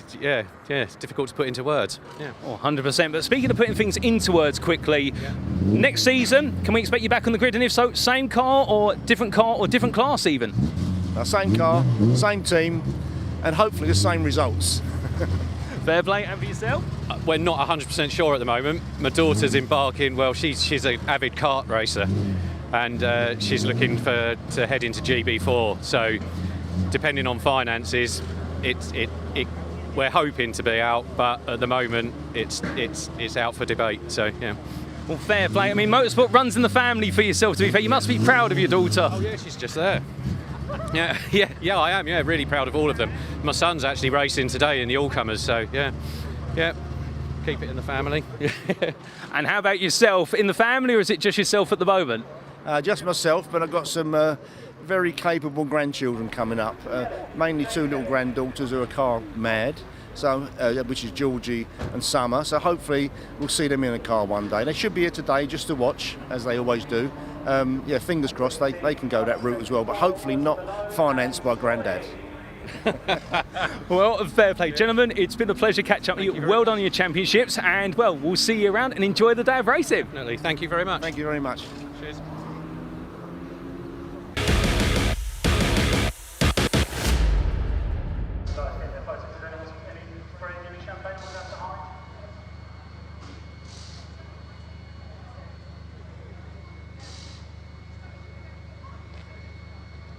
Championship race. Bon Grimes and Johnny Mola in third place. The runners-up, Ash Muldoon and James Kellett on the left. And Don Malone with Adam Smalley in the middle. They depart the Britcar Endurance podium. And big thanks to Stephen Wood, the Britcar press officer, who's going to crunch some numbers for us and work out the championship situation heading into our grand finale here this evening, racing into the night here at the Brands Hatch Indy Circuit. Also crunching the numbers is our handicapper from the Classic Touring Car Racing Club, because the handicaps have been recalculated for a second all-comers handicap race. We have had a few cars withdraw. I'll bring those to you first of all after problems in race one. We won't have Matthew Skidmore's Mini. Tim Evers, we saw blew its engine, his BMW in race one. Sean Morris got damage in a collision with Chris Lawson on the first lap of race one. They're both not starting. We sadly won't have the Super Touring Cavalier of Jim Pocklington and James Dunkley as well in his Ford Fiesta. He had problems at the end of qualifying, so has been unable to race today, sadly, the former Blue Oval champion. The grid is based on the lap times from race one, and fastest lap in race one went to Anton Martin, the man who was classified third on handicap. He starts on the pole then, alongside Dave Farrow's V8 1 Series. Second row, Anthony Unit and Ian Bauer, two more BMWs, and then a pair of Honda Civics, Cam Tunio and Neil Gardiner. David Cave will line up on the fourth row. Those first 7 cars, no credit laps. They start on scratch. Chris Murphy, who's jumped out of his BMW M3 and into his Z4, will have 1 credit lap. So he'll start effectively 1 lap ahead of the 7 cars in front of him. And the next few cars all have a 1 lap handicap as well. Row 5 is Steve Walden, our race 1 winner. He's been re-handicapped. Starts alongside Reeve Robinson in the Fiesta ST. Row 6 of the grid is 100 Connor Lawson and 22 James Wade in their MG ZRs. Dave Thomas's Ford Capri Mark 1 on row 7 alongside Chris Brown's BMW Mini.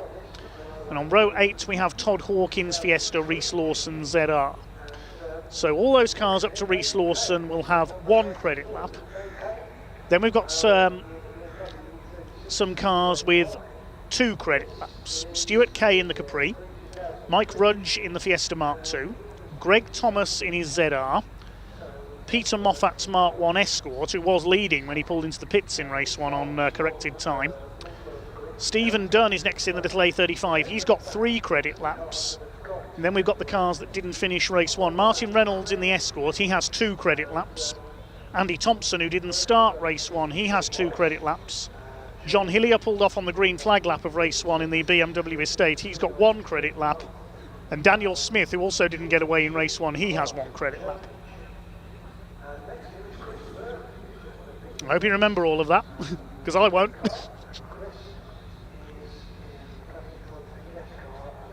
A couple of cars just being recovered into pit lane by Trackside Recovery. Big thanks to them. As the light begins to fade here at Brands Hatch. Racing into the night for a few of our categories today. In fact, all of them, because we're only into the second race for each category now. We're at the halfway point of the day. Now, if things run to timetable, of course, we will have a bit of a break between the Coupe Cup second race and the Britcar into the night race. So a quick chance for a tea break. But, as we say, that all depends on everything running to time here at Brands Hatch. Let's hope the classic touring car racers don't drop fluid everywhere. I think the main problem is that Tim Evers, when his engine let go and dropped fluid everywhere, his BMW was running on diesel, and they were concerned about the diesel damaging the tarmac. Your comments coming in on the stream. We haven't had much time to read your comments today. Hi to Tommaso Ferrario, he's cheering on Cedric Bloch in the Audi. Daniel Martinez, we mentioned, cheering on Sevin Christian, the American. Hi to Phil Watson, Stephen Bryant, Inc 25, Paul Maxey, Sean Hancock Photo and Film. And a big thanks to everybody else who has commented today. Hi to Nathan Short, Aaron Racing. Too many to get through all your comments today. Hi to Del Boy, who says good luck to the remaining Lawson brothers in the first for Drains sponsored cars. We had a couple of incidents in the first race. Chris Lawson not out in this one because of damage from his collision with Sean Morris in the first race. But hopefully Connor and Reese are out there. And the grid taking shape then, with a couple of gaps. Who's not there? I don't see Neil Gardiner. Chris Murphy might be late out because he's just finished the Britcar race, so he's got to swap cars. So I would imagine he'll have an excuse. Yes. So he might line up at the back. But Neil Gardiner doesn't seem to be there in the Honda Civic.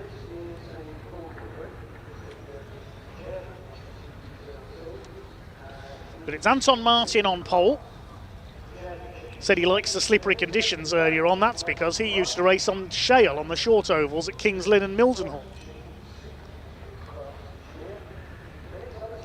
Dave Farrow alongside that very potent BMW 1 Series. This race will be a rolling start once again.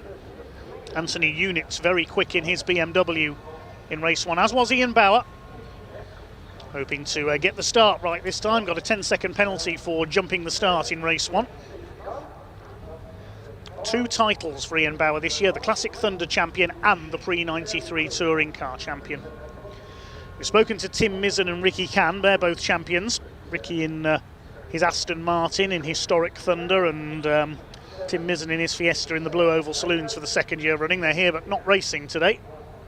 Other champions, James Ibbotson we mentioned, 2nd Pre-66 title for him in his Hillman Imp. Jonathan Corker's little Datsun 510 that won the Pre-83 title. David Cave, our Pre-03 champion, is out in this race.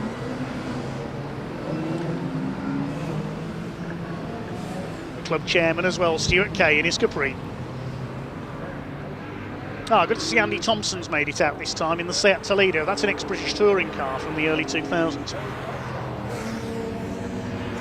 Neil Gardiner is not there. Steve Walden going for his double, he's there. There's the BMW.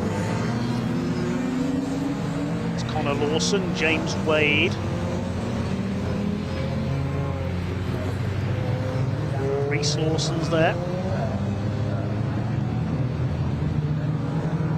I don't see Stephen Dunn's little Austin A35, sadly. Double check if I missed him there coming through. Let's do a quick roll call. It will of course be a rolling start to this race. They'll do a second green flag lap, I think. Dave Thomas's Capri. Stuart Kay in the newer Capri. Peter Moffat's lovely Mark 1 Escort. Oh, there's the A35, it is there, my apologies. Car we're missing, I think, is Martin Reynolds. His Escort had problems in race 1, of course.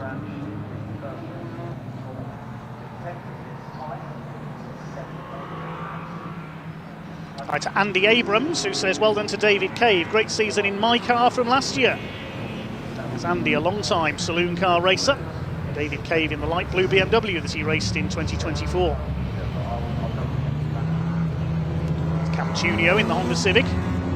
Steve Walden, re-handicapped after his win in race 1. Make things a bit more interesting. BMWs to the fore at the front of the grid.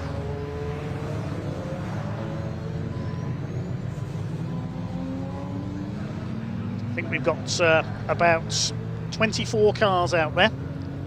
A few missing from race 1. Various problems and damage. Who's going to be the winner on handicap this time?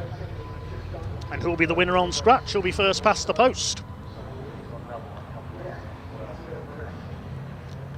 Anthony Unick came home in front at the checkered flag in race 1.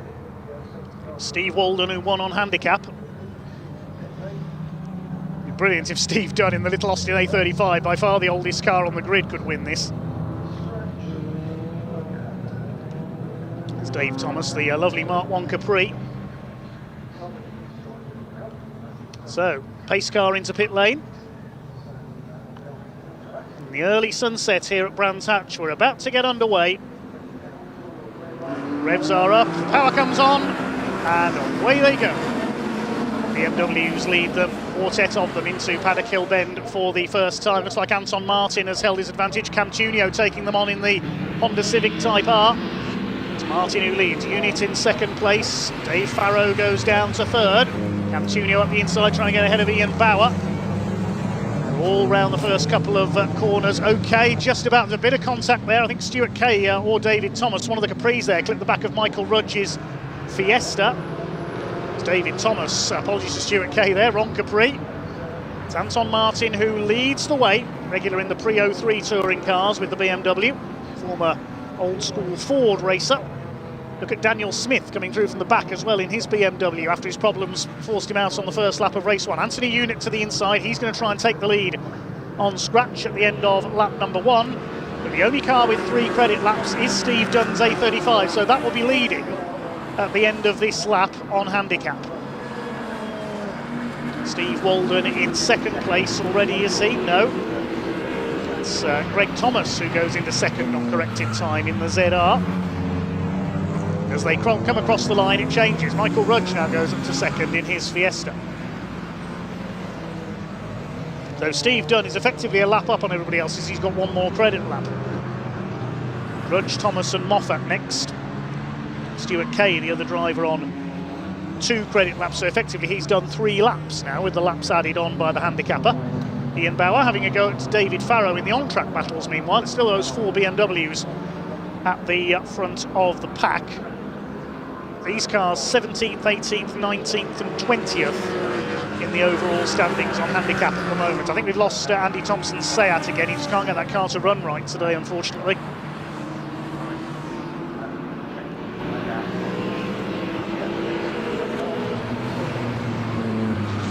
start to sort themselves out then.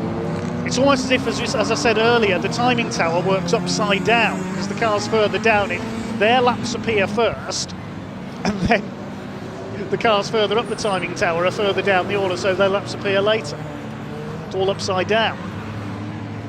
There's your on-track lead battle. And Steve Dunn in the A35 is leading on handicap, ahead of Mike Rudge in the XR2.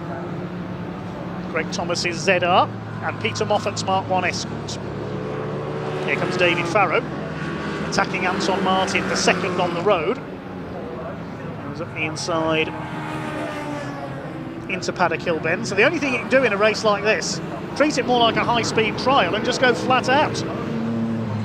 Ian Bauer's doing that, he's up behind these two. EDF Motorsports BMW 1 Series looks superb, doesn't it? So does Ian Bauer's Italian Super Turismo replica with the Castrol livery. Emanuele Naspetti was Italian touring car champion in a car identical to that. There's Cam Tunio.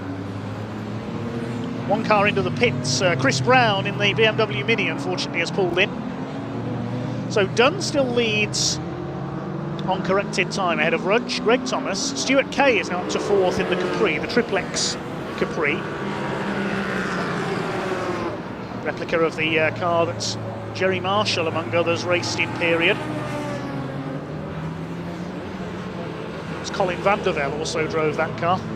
The original Triplex Capri is currently under restoration, and Ian Bauer into the back of Anton Martin. Ian Bauer spins around, completely missed his braking point there. Gets it going again. It's not Ian's day. A penalty in race 1, a spin in race 2. He's up with Cam Tunio, Brands Hatch specialist in the Honda Civic. See, he's smashed the headlamp on his car there now. Hope he hasn't done any further damage to his or Anton Martin's cars.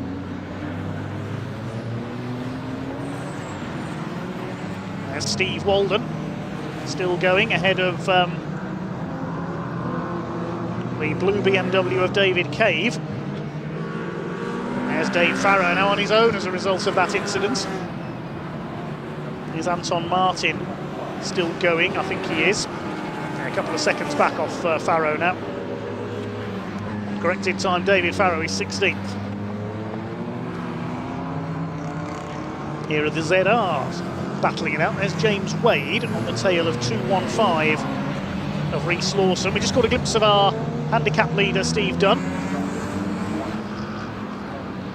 Second on handicap, there's Michael Rudge at the back of this group, the XR2. David Thomas monsters up onto the back of the ZRs. Racing this Mark 1 Capri for decades in various classic saloon championships now. Michael Rudge in the very potent modified XR2 just behind him. Sliding about there, still slippery on the run into Druids.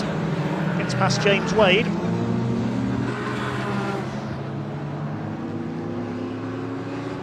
To Graham Hillbend. Just a couple of retirements so far. We lost Andy Thompson on the opening lap, and we've lost Chris Brown into the pits as well. Still Stephen Dunn, and from Hastings in Sussex, continues to lead in the little A35 on handicap.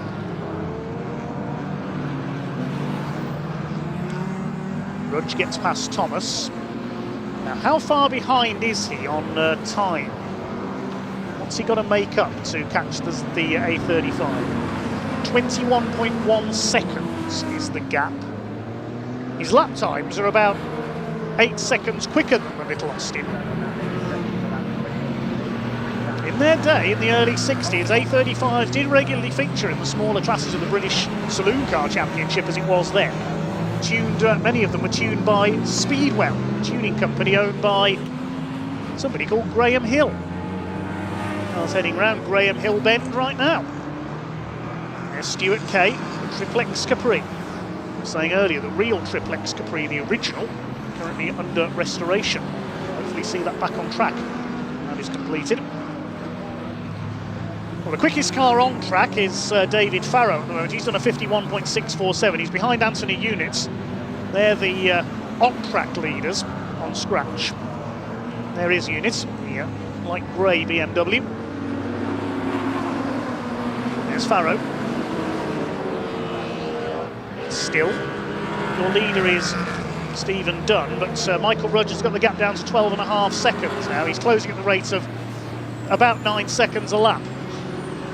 So I think Michael Rudge might be the favourite for the handicap win here. Hope I haven't just put the cursor of the commentator on him. A trio of ZRs for our scratch leader to negotiate. He's also getting past Todd Hawkins' Fiesta there.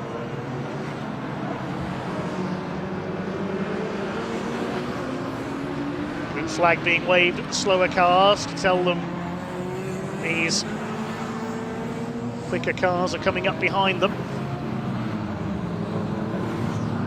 David Farrow has to go wide there around the 215 of Reece Lawson in his ZR.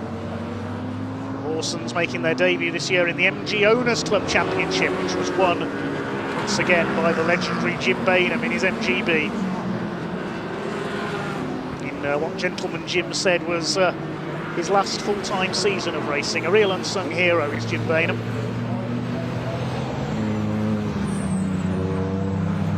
There's Michael Rudge. Has he got the lead on handicap yet? No, he's got the gap down to just under 6 seconds now. His last lap was a little bit slower because he's in traffic, but there's Stephen Dunn. Look at the way David Farrow just blitzes past him. Brilliantly incongruous, isn't it? I love all-comers races like this. I think the best one I ever saw was an all-comers race for absolutely everything other than single-seaters at Silverstone a few years ago, where you had sports racing cars, Rover Metros, and even a pre-war Bentley all in the same race. Yes, really, whoa! Anthony Yunis, no, Anton Martin came up on the A35 a bit unexpectedly there, and he's cut right across the front of Ian Bauer. That could have been nasty. Goodness me, that was a code brown moment for Anton Martin, certainly. That was scary. Somehow he saved that. They're all trying to get past the little A35, look. He's trying to keep out the way as best he can. And I think as a result of that, Michael Rudge has now taken the lead on handicap in the XR2. Fair play, Anton Martin, that was a great save.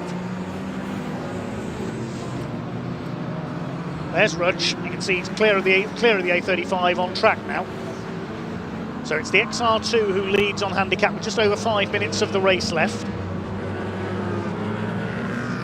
Anton Martin's caught Ian Bauer back up again. Now remember, these two have already clashed once, and Ian missed his braking points into Druids, and he goes straight past Anton Martin there.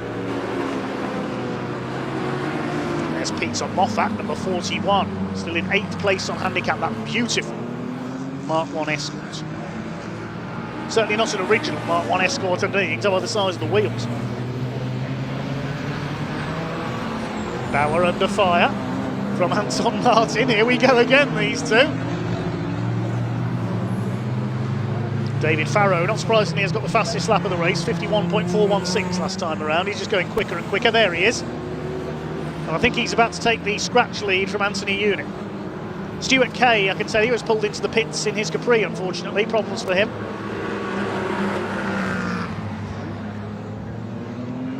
So there go the two BMWs.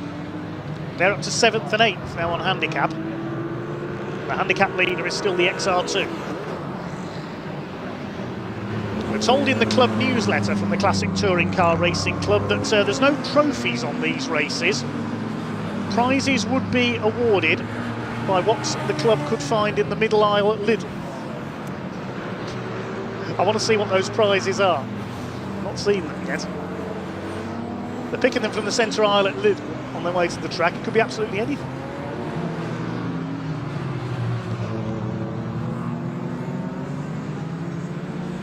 Steve Walden's up to 2nd. He's going well once again. 2nd ahead of Steve Dunn on handicap now.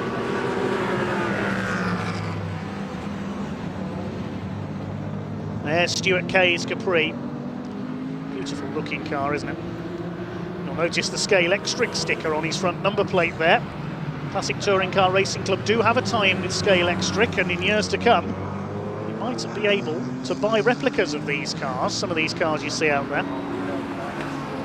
You could be having your own Classic Touring Car Racing Championship right there in your living room. How competitive does that make you feel? David Farrow's certainly competitive. He's got past Anthony Unit now. So he's the leader on scratch. Where is he on handicap? Fair play to Dan Smith, number 48, the local man in his BMW. He's up to third on handicap now. Started from the very back of the grid. And problems in qualifying. And John Hillier's estate is up to fourth as well, the BMW E36 Touring. Greg Thomas's ZR is fifth. Now here's a juxtaposition once again because David Farrow has caught the A35 of Stephen Dunn. Stuart Kay's back out, there's the Capri. Stephen Dunn perhaps slightly sensibly keeping out of the way of the faster cars. Wonderful looking little thing, isn't it, the A35. Wonder how many of our viewers are thinking, my granddad had one of those.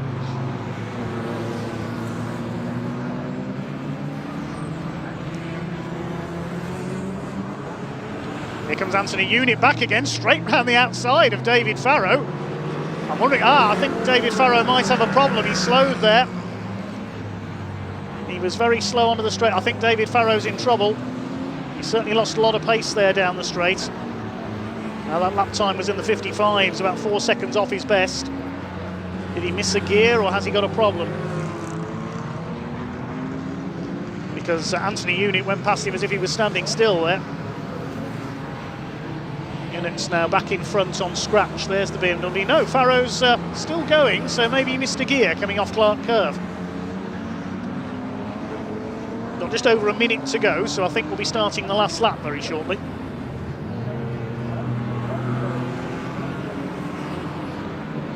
.7 seconds is the handicap gap. Now, Steve Walden's last lap was a 55.6. Michael Rudge was a 59.0.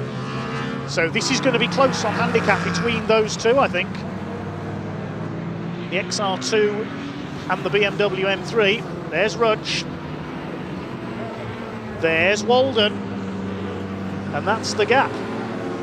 Has Michael Rudge done enough? Is he going to take the win on handicap, or is Steve Walden going to close the gap enough to snatch it? It's hard to say looking at the gaps on track. As Anthony Unit has got clear. I think David Farrow, he has got a problem. You see him weaving around there. Only a few seconds left on the clock as Michael Rudge crosses the line.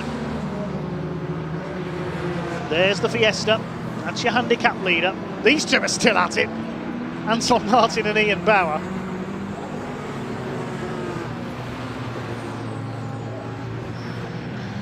Anthony Unit's up to fourth on handicap now, ahead of John Hillier.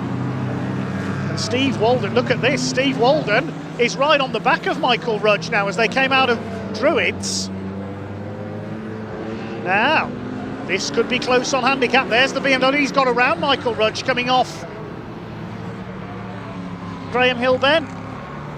Now, is that going to be enough? We'll have to see at the line whether Steve Walden's done enough to take a second win on handicap. There's the Fiesta, the BMW in front of him. The clock is down to 0.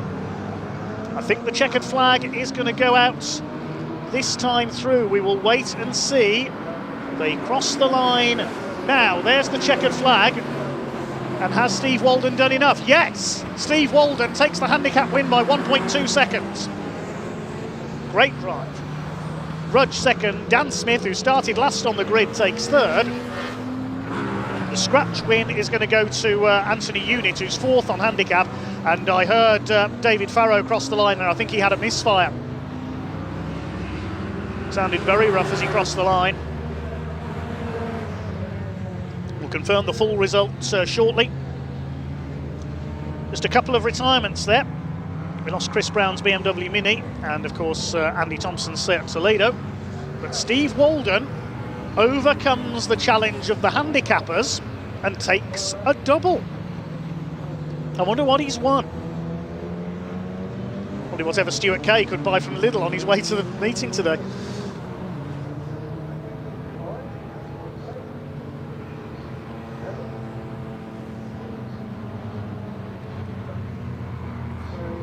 So Steve Walden, 2 wins on handicap in his BMW M3. He gets the job of handicapper for next year's race, I think. I jest, of course.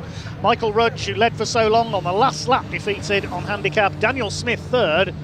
Then Anthony Units ahead of John Hillier's BMW Touring. Dave Farrow had to settle for 6th, slowing up in the closing stages, and then the battling pair of Anton Martini and Bauer. Greg Thomas, second on handicap early on, ends up in 9th place, and Stephen Dunn, who was in front for so long, 11th behind Cam Tunio. Next came Reeve Robinson, David Thomas and Connor Lawson, with Todd Hawkins completing the top 15, 20 of the 22 starters going the distance. I think we can head down to pit side with Paul Walsh.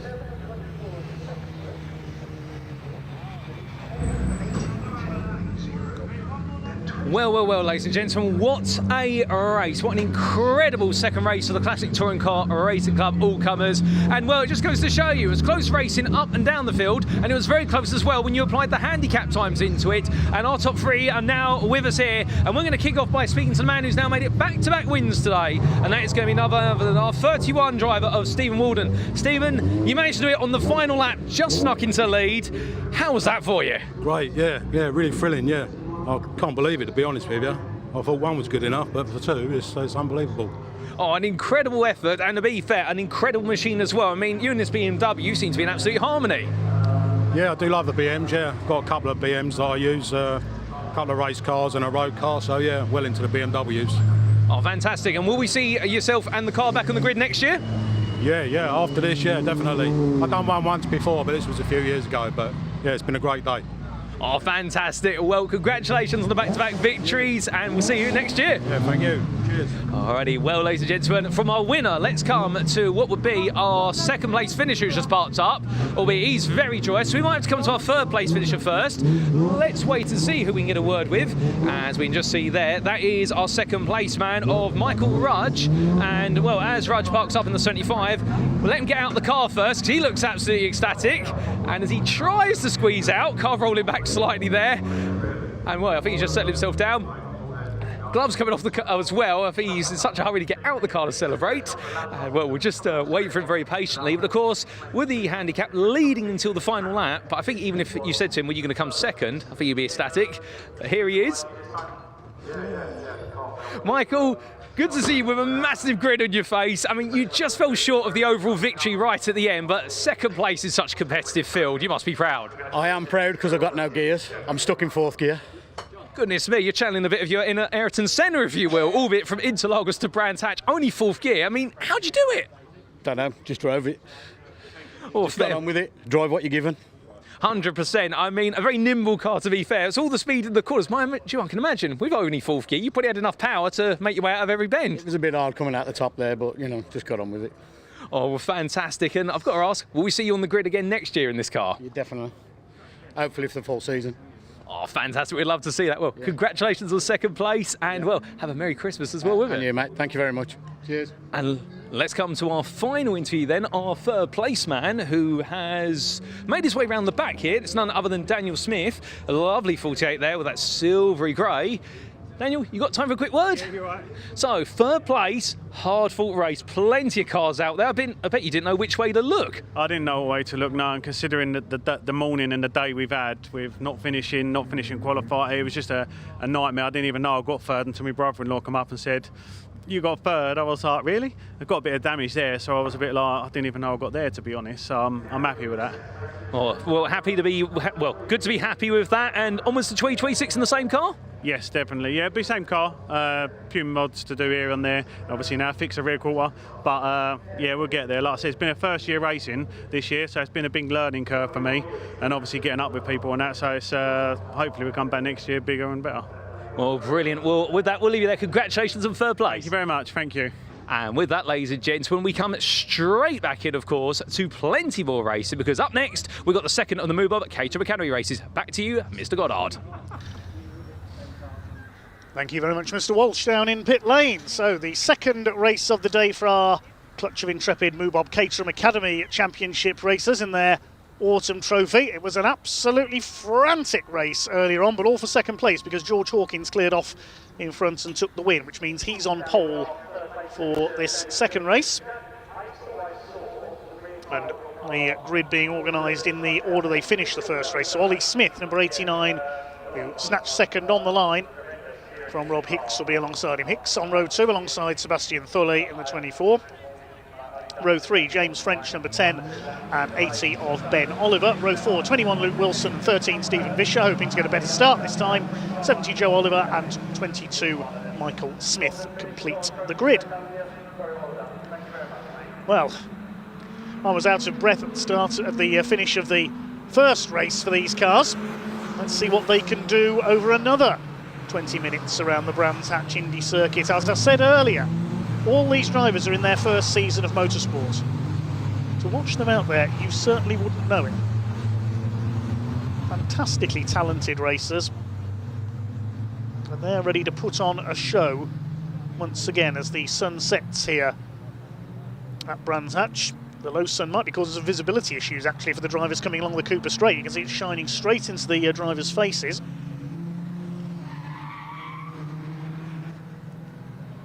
Sliding about there as they weave to warm up their tyres. Don't weave too vigorously.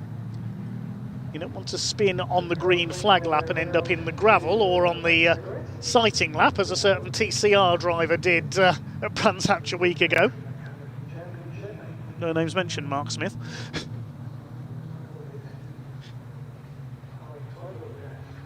No offence meant to the TCR Diamond Award winner this year, of course.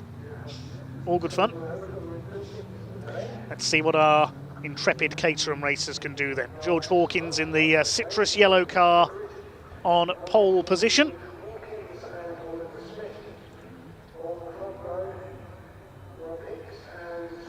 Lee Smith alongside him, the blue car with the orange stripe. He's reattached that to a wing that came off in race 1. Second row, the blue car with the yellow wheels and yellow stripe, Rob Hicks. The turquoise car is Seb Thole.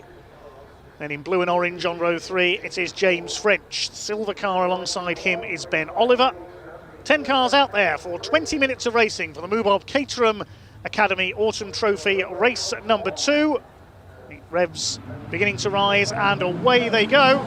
Super start by Rob Hicks trying to get through the middle, and another great start by Luke Wilson in the 21. Look at the red car up the inside. He could get second place here with a bit of luck. It's Hawkins who will lead the way into Paddock Hill Bend for the first time. Luke Wilson has got second place. What a cracking start. He is a demon starter in that number 21 car. Ollie Smith in third. Rob Hicks made a decent getaway, but he's gone wide there at Druids and he's going to drop down the order now. He'll soon fight back though.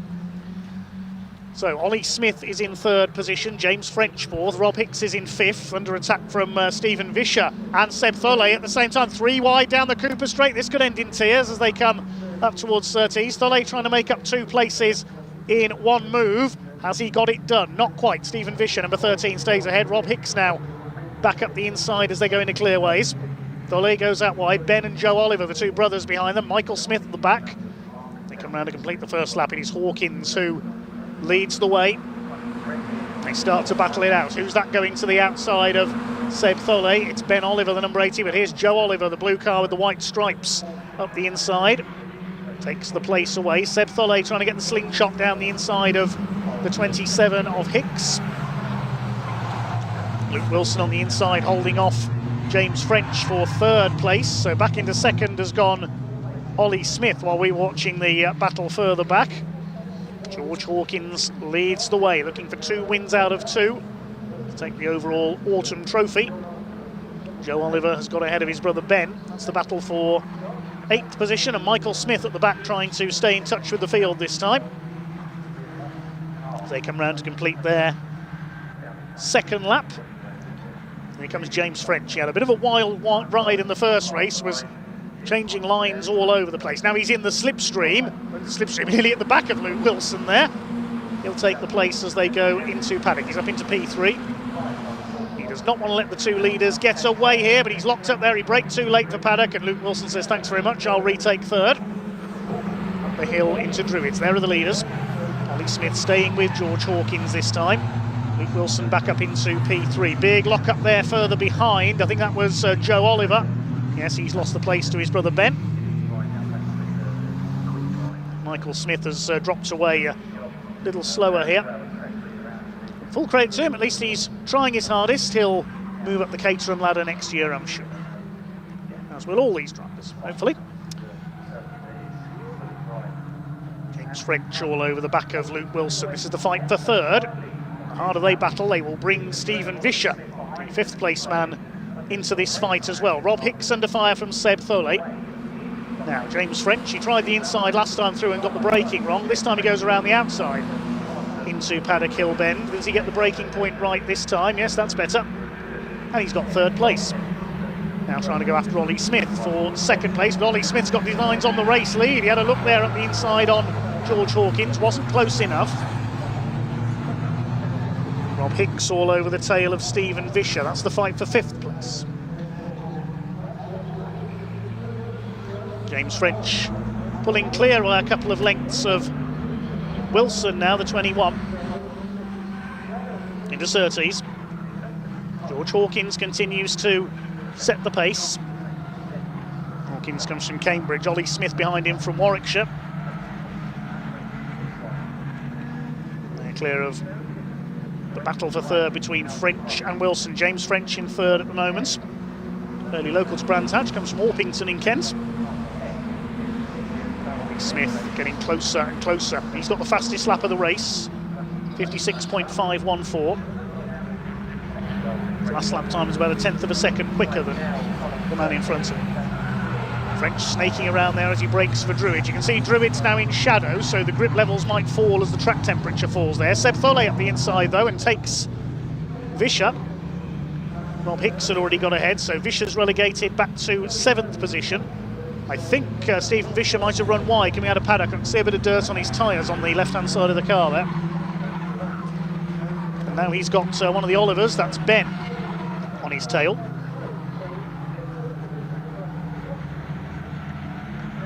Of James French trying to close in on our 2 leaders. Here's the battle further back. Yes, Ben Oliver having a look at Stephen Vischer, goes to the outside, now into the slipstream, trying to get that cleaner air to get a slingshot into Paddock Hill Bend. Doesn't work this time, although ahead of him, Hicks making the move on Thole, through into P5. Well, George Hawkins may have had things all his own way at the front in race 1, but Ollie Smith is not letting him get away here. It's a good drive by Ollie Smith. Down into Graham Hill Bend. And the light's certainly beginning to fade now. Our camera's making it look lighter than it is here at Brands Hatch. James French still 3rd, Luke Wilson 4th. Wilson being rather left on his own now. Nobody to draft with.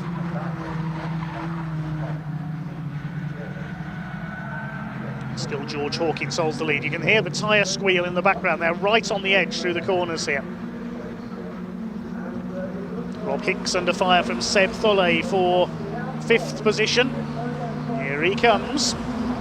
Tries to have a look on the high line. Doesn't work for him. Stephen Vischer holding off Ben Oliver behind. And still Ollie Smith continues to pressure George Hawkins for the lead. Ollie Smith wants his first ever race win.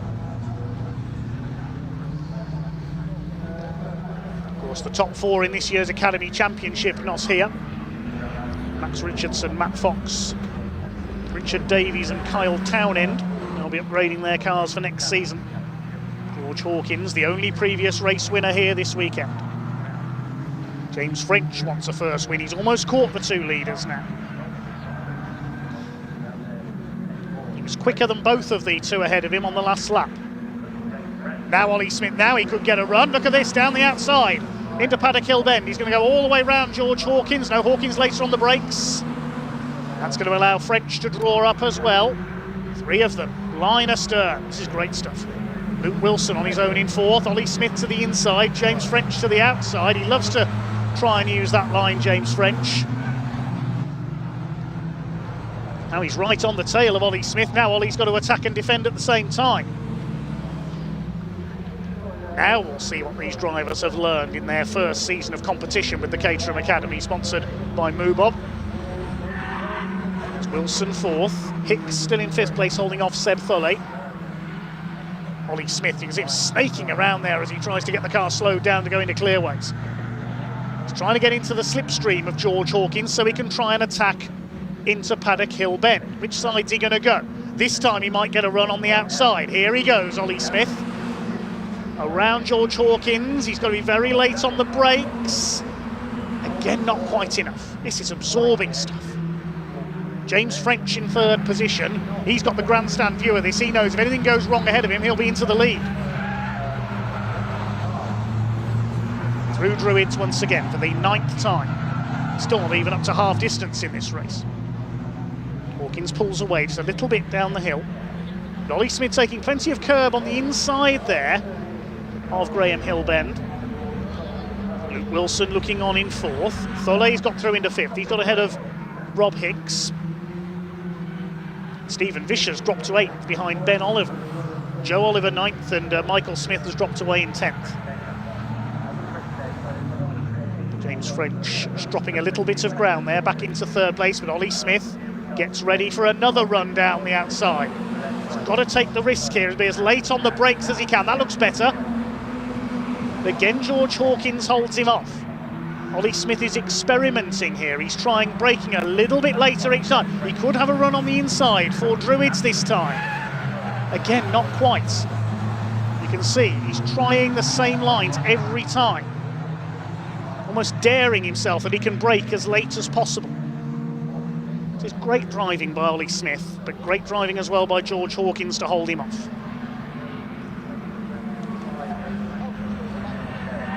Maybe James French just content to look on and wait to see if anything transpires ahead of him. There's one false move by the two in front and he'll be through. 10.5 minutes to go. Out of the sunset they come. And across the line. Is Ollie Smith close enough this time? Yes, he's going to try again. Up the outside. Brake that little bit later. Still later is George Hawkins. He needs to try and risk a run on the inside, Ollie Smith. He knows he's quicker. Now here comes James French. Maybe he's decided to try and attack. Yes, you can see he's on the tail. That's distracting Smith from the lead now because he's got to defend. Down through Graham Hill Bend. Smith gets his foot down. The rest of the pack are not drawing onto the back of them. They're a few tenths of a second a lap quicker, but they're not catching them at any rate of knots. Luke Wilson wants to try though. The gap is currently 2 seconds back between French and Wilson, 3rd and 4th. Is Ollie Smith going to try anything this time? I don't think he's quite close enough. No, he won't get alongside this time. Is he going to try and get the cutback on the exit of paddock? Is he changing tactics here, maybe? Saw James French doing that earlier on. Now he might get a run up into Druids this time. That's a better exit from Paddock Hill Bend by Ollie Smith. You can see he's almost got the nose down the inside. But again, George Hawkins holds him off. This is a wonderful display these drivers are putting on. Oh, a little bit late on the brakes there for Smith. You saw a puff of smoke from the inside rear wheel. He had to lock up briefly to avoid the car sliding wide onto the curbs. Another move like that and James French could well be alongside him. Is Luke Wilson going to try and catch them here? Is he going to try and push on? He's got Seb Thole not far behind him. Out of the sunset they come.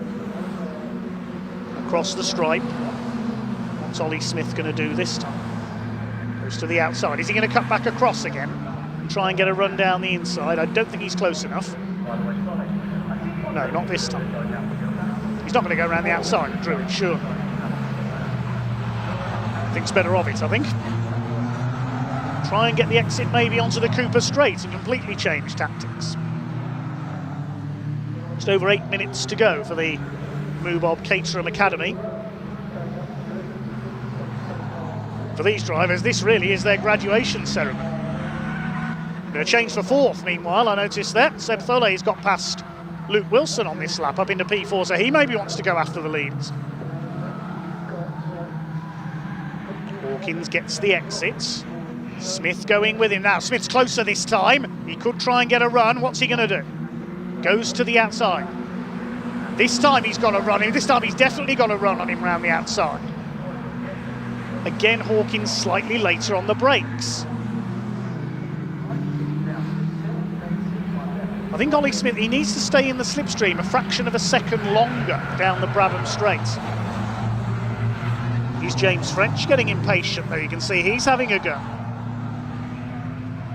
He might try and stick his nose down the inside here. No, there isn't room into Graham Hill Bend because of the tight line Ollie Smith always takes there.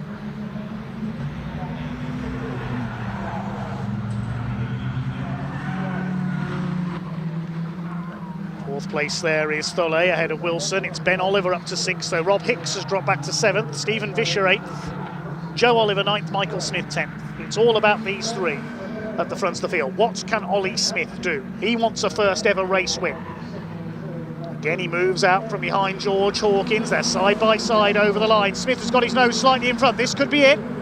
Is he going to finally do it? Hawkins has to move wide. They almost bang wheels. That's the closest Ollie Smith has got. He stays on the outside line. If he can stay alongside into Graham Hill Bend, but no, Hawkins pulls back ahead of him. And he has to close the door there, Ollie Smith, otherwise James French would have been through like a shot as well. That's the closest Ollie Smith has been. He actually led at the line.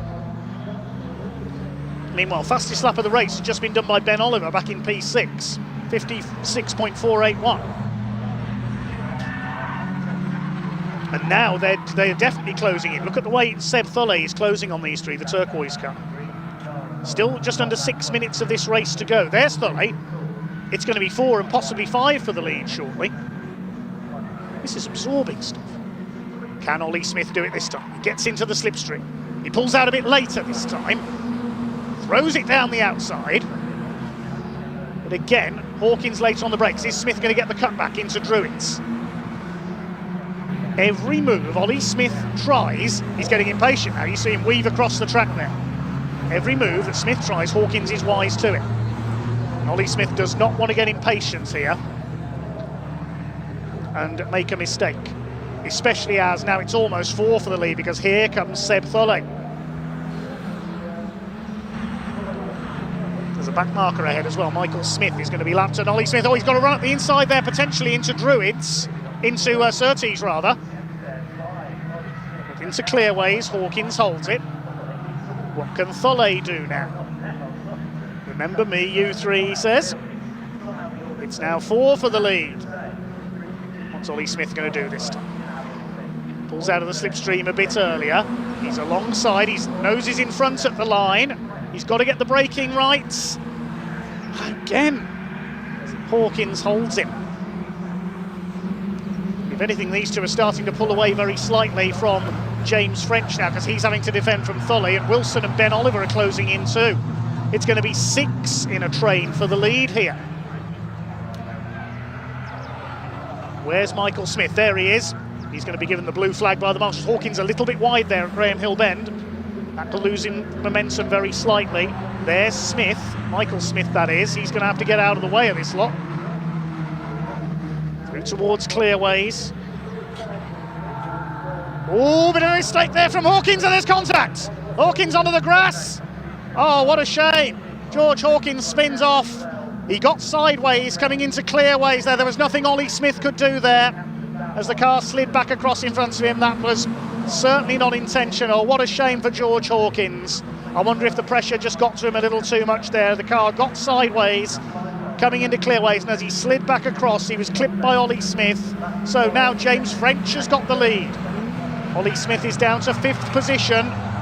Onto the curb there is Ben Oliver. He's trying to take Luke Wilson. So now the complexion of this race has changed completely. James French is your leader from Seb Tholet, who's sideways in that 2nd place. Are they pushing a little bit too hard? 3 minutes of the race to go. Luke Wilson is 3rd. And James French, Ollie Smith rather, you can see how frustrated he is, throwing the car around in that 5th place. Such a disappointment for George Hawkins. But that almost guarantees, unless Hawkins can come through from 8th place in the last couple of minutes, if he does, it gets Lewis Hamilton's contract for next year. That means we are going to have a new winner, a first-time winner here at Brands Hatch. Is it going to be James French? Is it going to be Seb Tholet? Could it be Luke Wilson? Up the hill they go. It could yet be Ollie Smith. He's fighting back. Fling the cars through Druids, and James French, number 10, the man from Orpington in Kent, leads Seb Tholet from Leatherhead in Surrey. There's the unfortunate Ollie Smith, just nothing he could do there through clearways.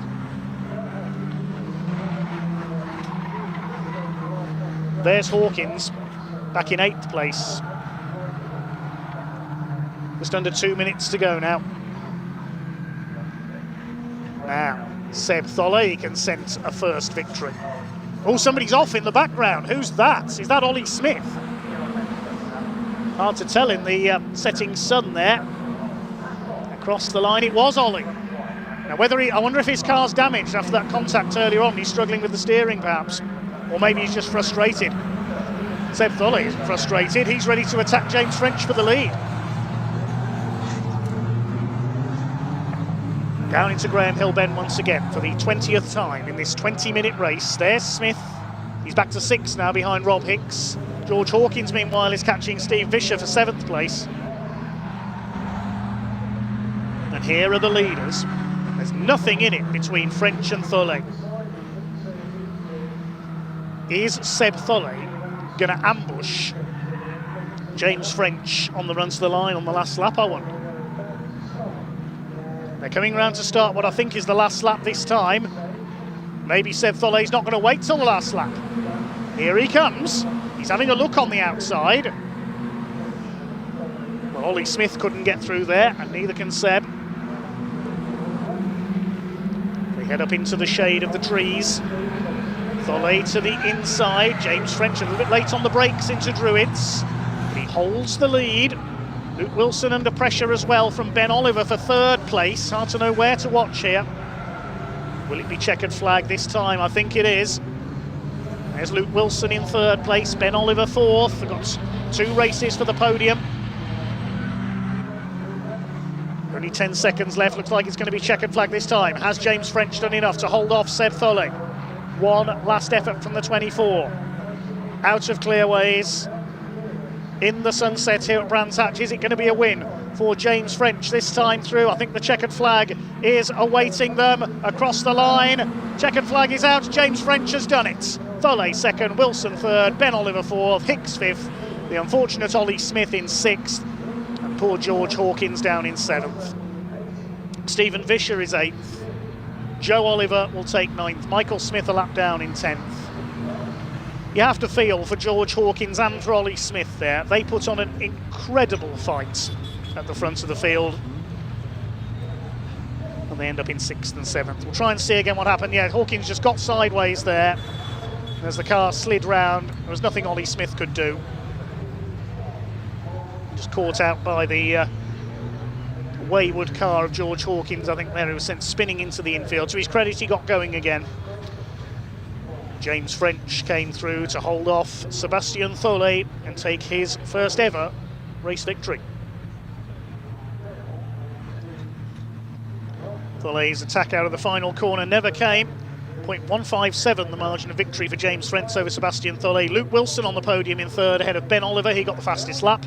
Rob Hicks coming back through for 5th ahead of Ollie Smith and George Hawkins. Full credit to both of them for the show they put on. Stephen Vischer in 8th place, then Joe Oliver and Michael Smith completing the 10 finishers. That concludes the season then for the moobob Caterham Academy. Well done indeed to all the drivers here today. We hope to see them in the Road Sports Championship or maybe beyond next season. We'll shortly be handing down to Paul in Parc Fermé to talk to our top 3.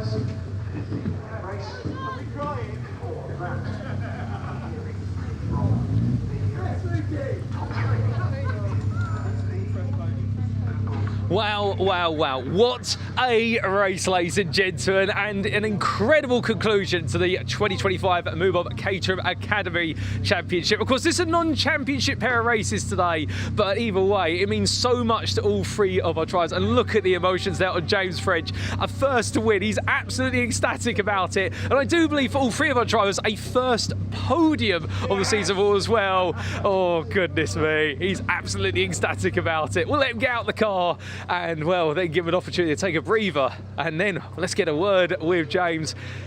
James, you look absolutely ecstatic about that. I mean, what a race. I mean, it was up, down, around, but in the end, you came out on top. Yeah, no, I found myself hanging on to the...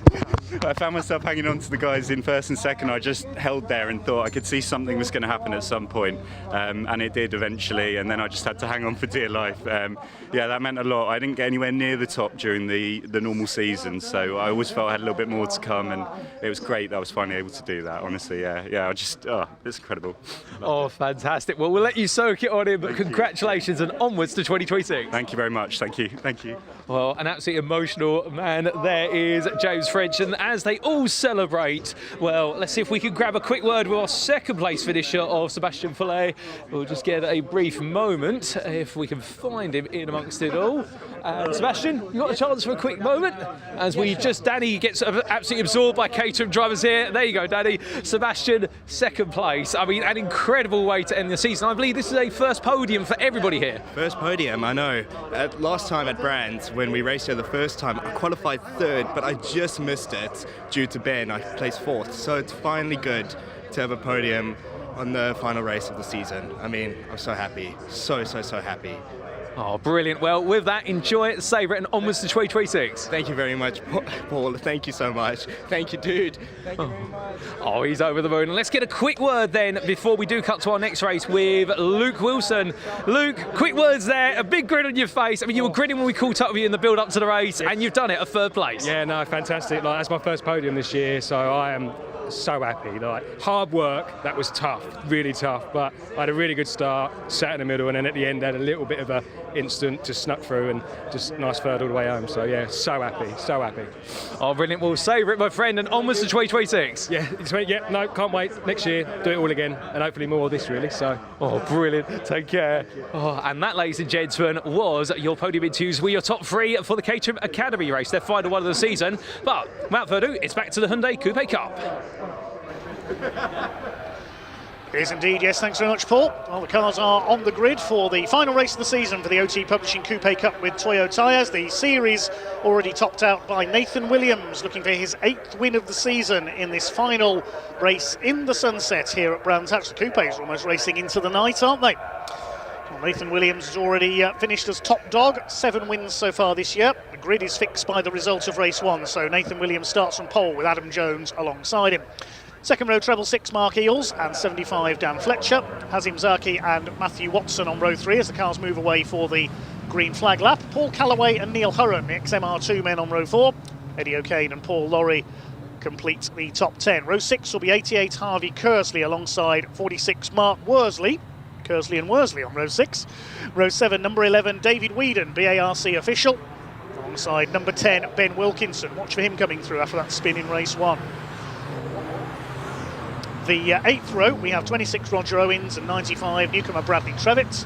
Row 9, 24 Kevin Sanford and 44 Tim Prince. And the final row, we're told that Jason Jesse and Spencer Hirons will not be starting after their problems in race 1. So no 37, no 65. Thank you to Mark Chitty, one of the Coupe Cup mechanics down in the paddock, for relaying the info there. Thanks again for all your comments coming through as well. We just ask no Formula 1 spoilers in our comments section, please. We know it's the sprint in Brazil going on at the moment. Can we not post Formula 1 spoilers, please? Because some people will be waiting to watch it later.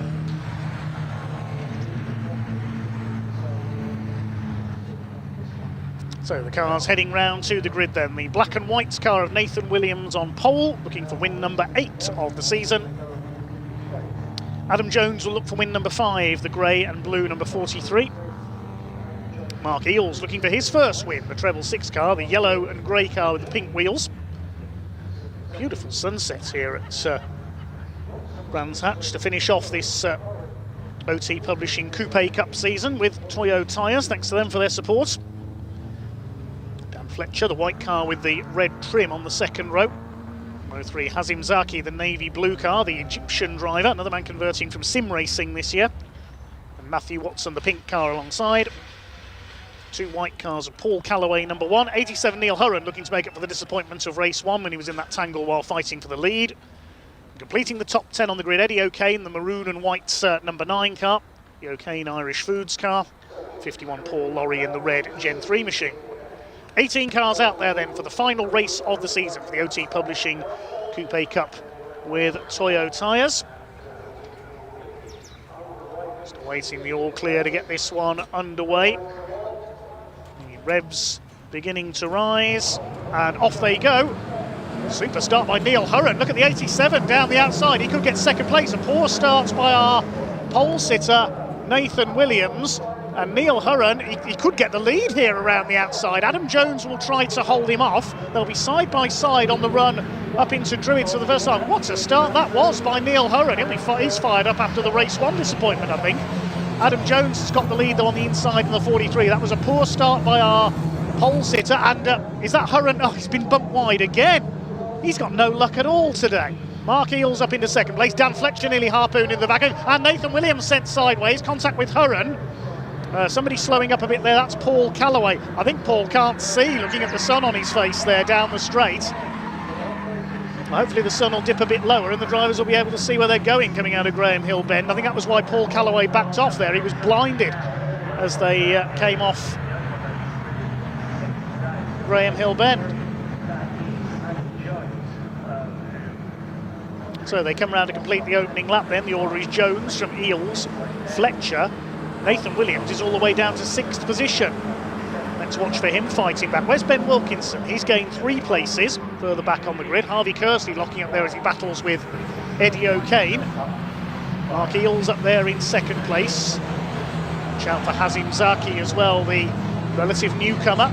There he is, the number 19, trying to go around the outside of 87 Neil Hurren. They clashed in the first race, of course, while fighting for the lead. Hazim Zaki, you can see he's got the novice cross on the back of his car. You wear that for your first 6 races after you get your race licence. Hazim Zaki only got his race licence in the summer. He moved across from sim racing, the man from Egypt. There's not been very many famous Egyptian racing drivers in the sport's history. Hazim Zaki could be the first for his nation to get into the highest echelons of the sport.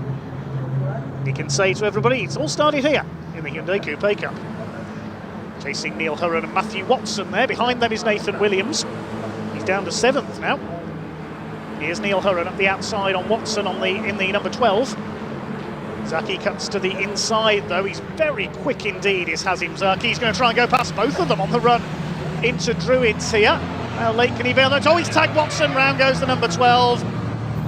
He's very quick but very forceful as well, is Hazim Zaki. He's proved so far. And Matthew Watson left facing the wrong way. Let's hope it hasn't damaged the steering. Gets going again at the tail of the field. So your leader is Jones ahead of Eels. Fletcher in 3rd place.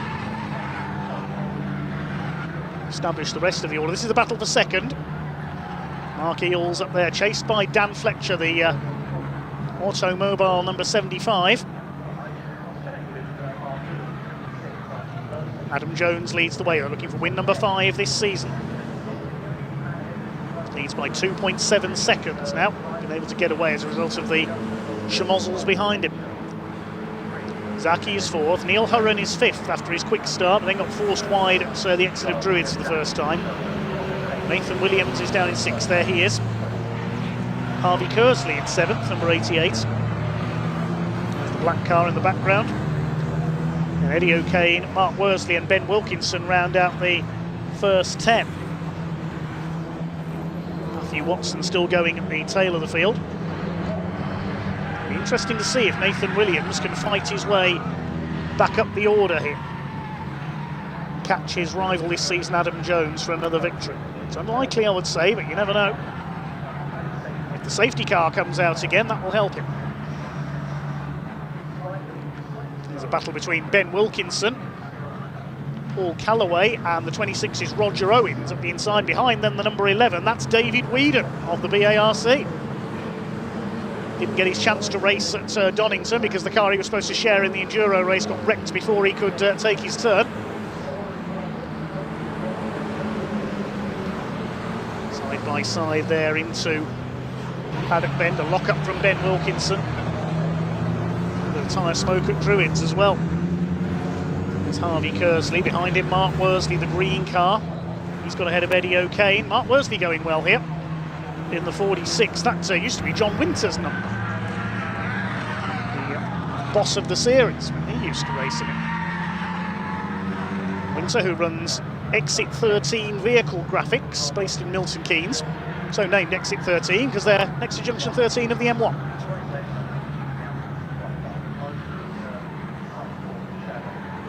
Minutes of the race to go. We're at 1/3 distance through the sunset. Jones leads by 4.3 seconds now. He's pulled away by a full second from Mark Eales on that last lap. Dan Fletcher still third. He's under fire from Hazim Zaki. Here's Zaki trying to go around the outside there of Dan Fletcher. I don't think that'll work into Druids. Side by side. He might get the line for Graham Hill Bend. Down the hill, he has got the line for Graham Hill Bend, and he's going through. Hazim Zaki up into 3rd place. Now it's down to the business of trying to catch Mark Eales. It's Metro Racer for 2nd.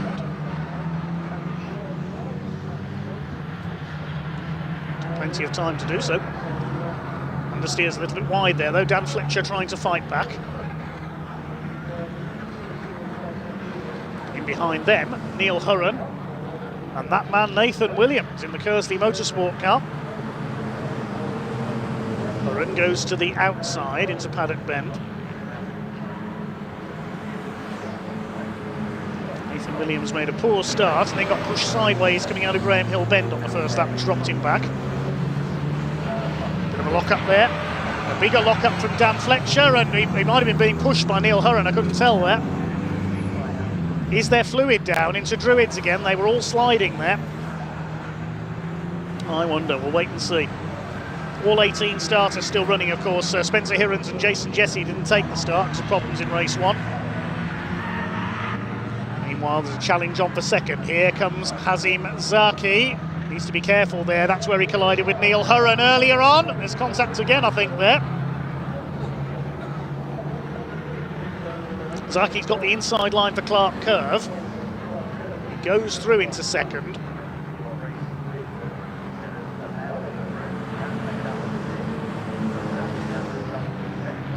Into Paddock Hill Bend, so Zaki up to 2nd. How are his lap times compared to Adam Jones?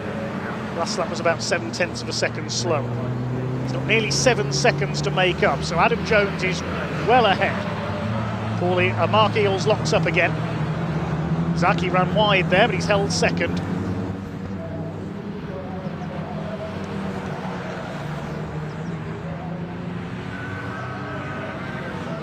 Zaki pushing on. Just over 7 minutes to make up 7 seconds and try and catch Adam Jones for his first win. Nathan Williams making a move in the background there. He's side by side with Dan Fletcher. This is for 5th position. Nathan Williams, he doesn't need to win this race. He's already confirmed as the, champion in inverted commas. So you're kind of a champion when in a series rather than a championship. He's already the winningest driver, as they'd say in America. The unofficial series winner is the driver with the most race wins. Goes round the outside of Dan Fletcher there at Paddock. Brilliant move by Nathan Williams. Here comes Neil Hurren now. He's attacking for 3rd. Been frustrated in both races early on. He's made great starts only to be pushed aside. Now here's Matthew Watson on his recovery drive, attacking Ben Wilkinson. Wilkinson's down in 13th place. That's unusually low down the order for a driver who had a win earlier this year. Has Ben got a problem, or has he had another off somewhere we didn't see?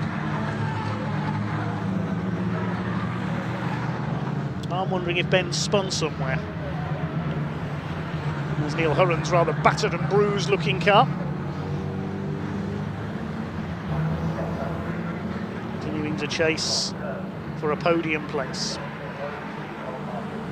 Wilkinson and Watson ahead of Paul Lorry there, and behind them that's Bradley Trevitt, the red, white and blue car.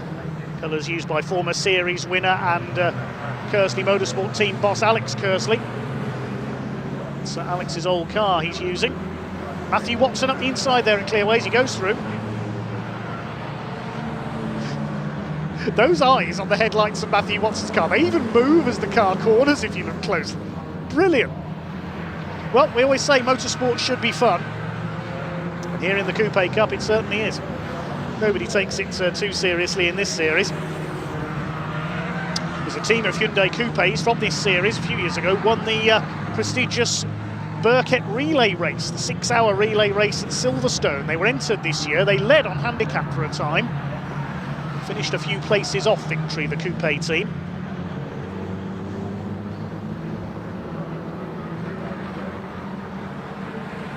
Challenge on the back of Mark Eales now.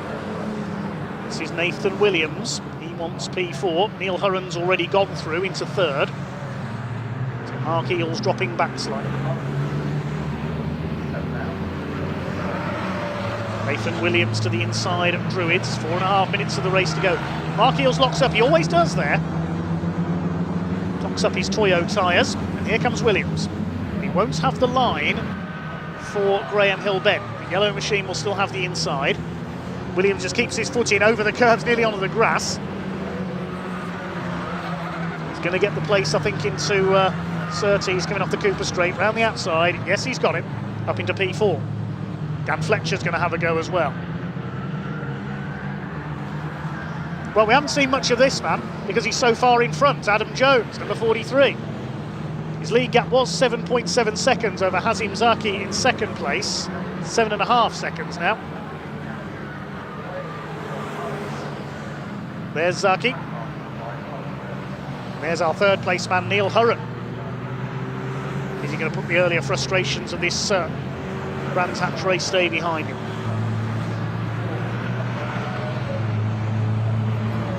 Mark Eales under fire now for 5th position from Dan Fletcher.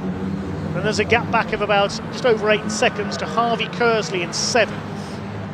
Mark Worsley is 8th, then Roger Owens and Eddie O'Kane rounding out the top 10. All 18 cars are still running in this finale for the OT Publishing Coupe Cup with Toyo tyres. Squealing Toyo tyres this one, they're really pushing these cars hard.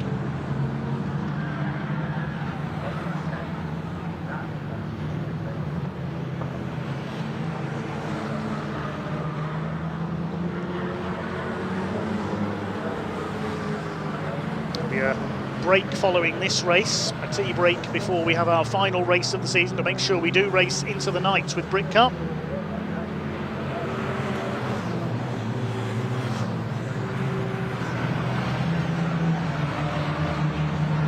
No breaks for the Hyundai racers.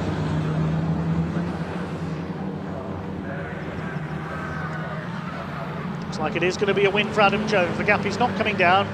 He's got the fastest lap of the race as well, 59.026. Here's the battle for 10th place. Paul Callaway catching Eddie O'Kane. Behind them, David Whedon. Matthew Watson covering through the field as well.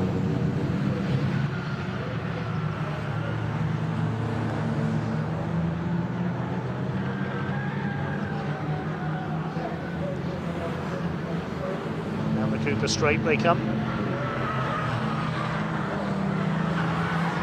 Looking to make a move on Whedon. There's a nice little group further back as well.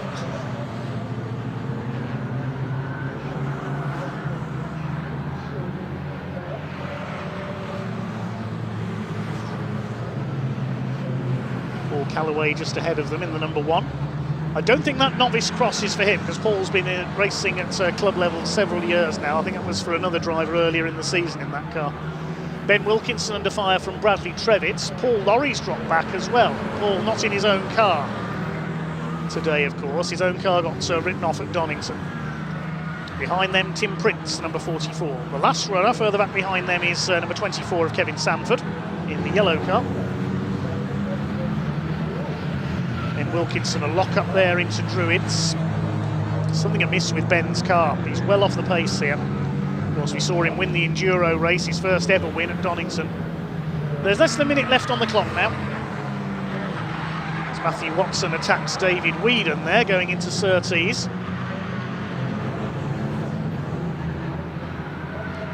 You're not going to catch this man, though. Increased his lead to 8 seconds. He's just on the new fastest lap of the race, 58.817.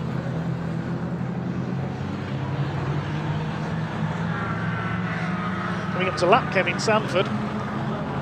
Safely clear of Hazim Zaki. think they will get one more lap out of this. Let's see as they come to the line when the checkered flag comes out, or whether it will be one more lap. It's going to be close.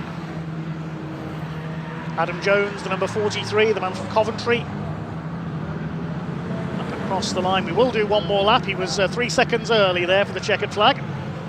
Locks it up a bit as he laps Kevin Sanford. Well, Adam Jones tried his hardest, just beaten to the series win by Nathan Williams. It's going to be a 5th win of the season for the number 43. He certainly couldn't keep up with Jones in this one. A great start to hold off Neil Hurren's flying getaway into the first corner. Simply pulled away from there. Hazim Zaki has fought his way through into second. There is Zaki's navy blue car. Neil Hurren holding off Nathan Williams. There might be a late challenge from Nathan for a podium spot, but it's going to be a win for the number 43 of Adam Jones. Here he comes through Clark Curve for the final time. The final checkered flag of the OT Publishing Coupe Cup with Toyo Tyre season. Adam Jones takes his 5th win of the season. Well clear of Hazim Zaki, who gets his best ever finish in second. Who is going to be third? Nathan Williams is not quite going to get there. It is going to be third for Neil Hurren. Battle's still going on down the order. Matthew Watson has got ahead of David Whedon. There's still this battle going on further back as well. Matthew Watson to the inside on Eddie O'Kane. We could have a photo finish here. Watson pulls alongside the number 9. Up towards the line they come. It's going to be close, but the eyes have it. Matthew Watson takes the place. That's 10th place for the number 12. Good fight back after that tangle early on. Final 4 cars come across the line. Disappointment for Ben Wilkinson, unfortunately, this weekend. All 18 cars go the distance. Confirm the results in a moment.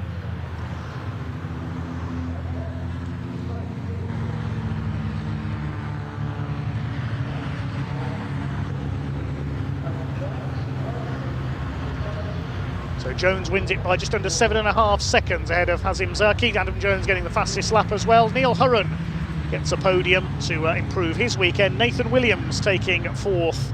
He's already won the series. Mark Eales in 5th ahead of Dan Fletcher. And Harvey Kersley, Mark Worsley, Roger Owens and the recovered Matthew Watson completing the top 10. Eddie O'Kane in 11th. And David Whedon takes 12th ahead of Paul Calloway. Ben Wilkinson off the pace in 14th. Then Bradley Trevitz, Paul Lorry, Tim Prince and Kevin Sanford completing the 18 finishes. Let's head down to Paul Walsh in Parc Ferme.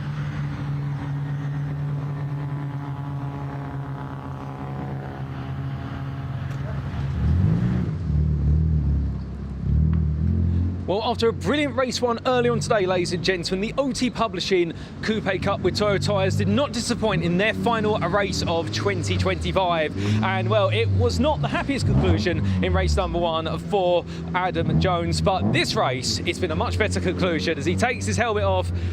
Adam, a much better one this time out and a runaway win as well. How's that? Yeah, it's a shame I decided to save my best start ever for the race that didn't matter. But yeah, no, more than anything, obviously it was really gutting that first race, but I knew it was kind of a tall order, but I wanted to prove to myself more than anything that I did have what it takes, and yeah, that one goes in the hallmarks. Oh, brilliant. Well, to be fair, you've proven what it takes in this race, and of course, you've been on the grid for a couple of seasons now. Back again in 2026? No, my dad's having my car. Got to let him have a go at one point, so yeah, he can see whether he can win it, so. Oh, brilliant. Well, we look forward to seeing your dad on the grid, but until then, congratulations on the finale win of the season. Thank you, cheers. Well, brilliant effort there from Adam Jones. You can see absolutely happy as he does go to the embrace. And, well, we need to also talk to some other happy individuals. And, in fact, we're going to go this way round to have a chat with our second place finisher. And that is going to be Hazim Zaki, who I wonder if we can find him in amongst the individuals here. Hazim, are you around? I think he might be surrounded there. Oh, goodness me. Well, Hazim, you got... Oh, well, Hazim, I'd absolutely... Hey, how you doing? All good, but more importantly, how are you doing? That was a great second place. Excellent. Yeah, we had problems in the first race.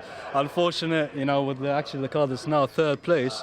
And it's good that me and him finished on the podium, obviously, after the incident. We went to apologize, that sort of stuff. The team worked very, very hard to get me here. Working after hours, just fixing the car, make sure it's ready. It's a very old bad boy. It's here on the second day. Oh, goodness me. So this is all your team, essentially. You're all together as team? They're coming down. Yeah, there's a lot more coming down. Massive shout out to Will Gibson.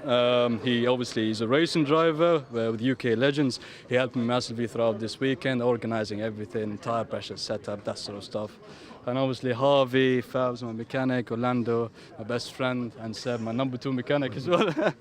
And yeah, honestly, there's a lot of people in the background that helped me. Shout out to my parents. Hey, Mama, how you doing? And yeah, everyone back at Drift Limits as well, where I work. Thank you guys for the support, all the support you have done. I see you in the group chat texting. So yeah, I'll see you soon at work on Tuesday. Well, they'll see you then, but will we see you on the grid in 2026? Absolutely, baby. Brilliant. Well, we'll leave you to it. Congratulations. Thank you, man. Thank you. Cheers. Thank you.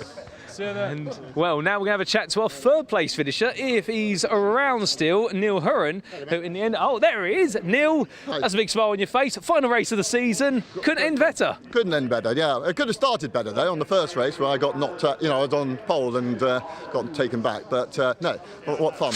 What fun. Well, it wasn't to be a win from pole in race time, but it was definitely a proud podium in race 2. I mean, does that set you up now for 2026? I'll be back for 2026 for sure. Yeah, absolutely. Yeah, it's great fun. Great series, great people to race against. Everyone's friendly. It's great fun. Yeah, definitely. Oh, fantastic. Well, with that, we'll leave you to it. Cheers. Congratulations once again, and we'll see you next year. Take care. Thank you very much. Cheers. Cheers.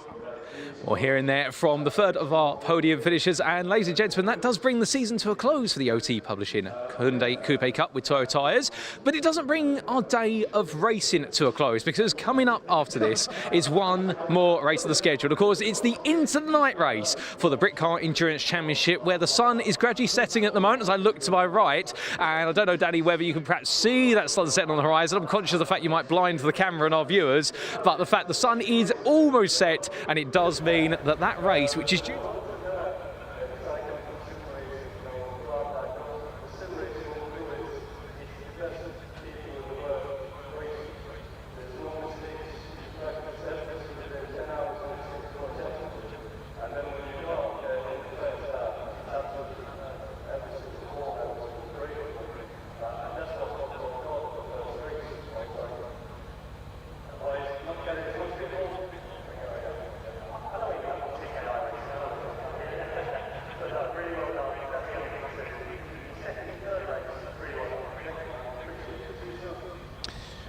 Right, thanks to Paul down there. What's going to happen now is we're going to have a bit of an afternoon tea break, because what's going to happen with the Britcar Into the Night race, the drivers are going to have a 20 minutes familiarisation session ahead of the Into the Night race to get used to running in darkness. As of course they qualified in daylight.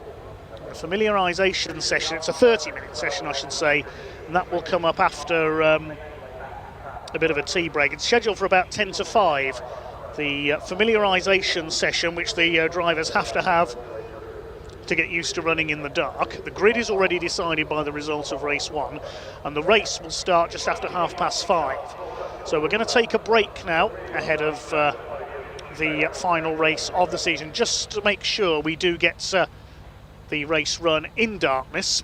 Otherwise the Into the Night race wouldn't be into the night. So we have to run to the schedule of sunsets here at Brands Hatch. We know night racing is very spectacular. The only lighting we've got here on the Indy circuit is around the pit lane. So it's going to be very spectacular later on. We'll hopefully have the full grid of cars out there, the full 33 cars. Just a couple of penalties to tell you about from the earlier race. The number 297 Ginetta has been penalised in the result, was given a 31-second penalty for pitting slightly outside the window. They pitted a little bit too early, so they get a 31-second penalty for that. and also provisionally there will be a grid penalty for the Ferrari of Bon Grimes and Johnny Molem, because we believe it was that car that made contact with the Team Brit BMW, so they may get a penalty for that. We'll confirm that when the race comes along a little later on. We're going to take a break for now, though, and be back underway with the familiarisation session coming up at around 10 to 5, so about 45 minutes time before the next session gets underway.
Countries know how terrible I am at mathematics.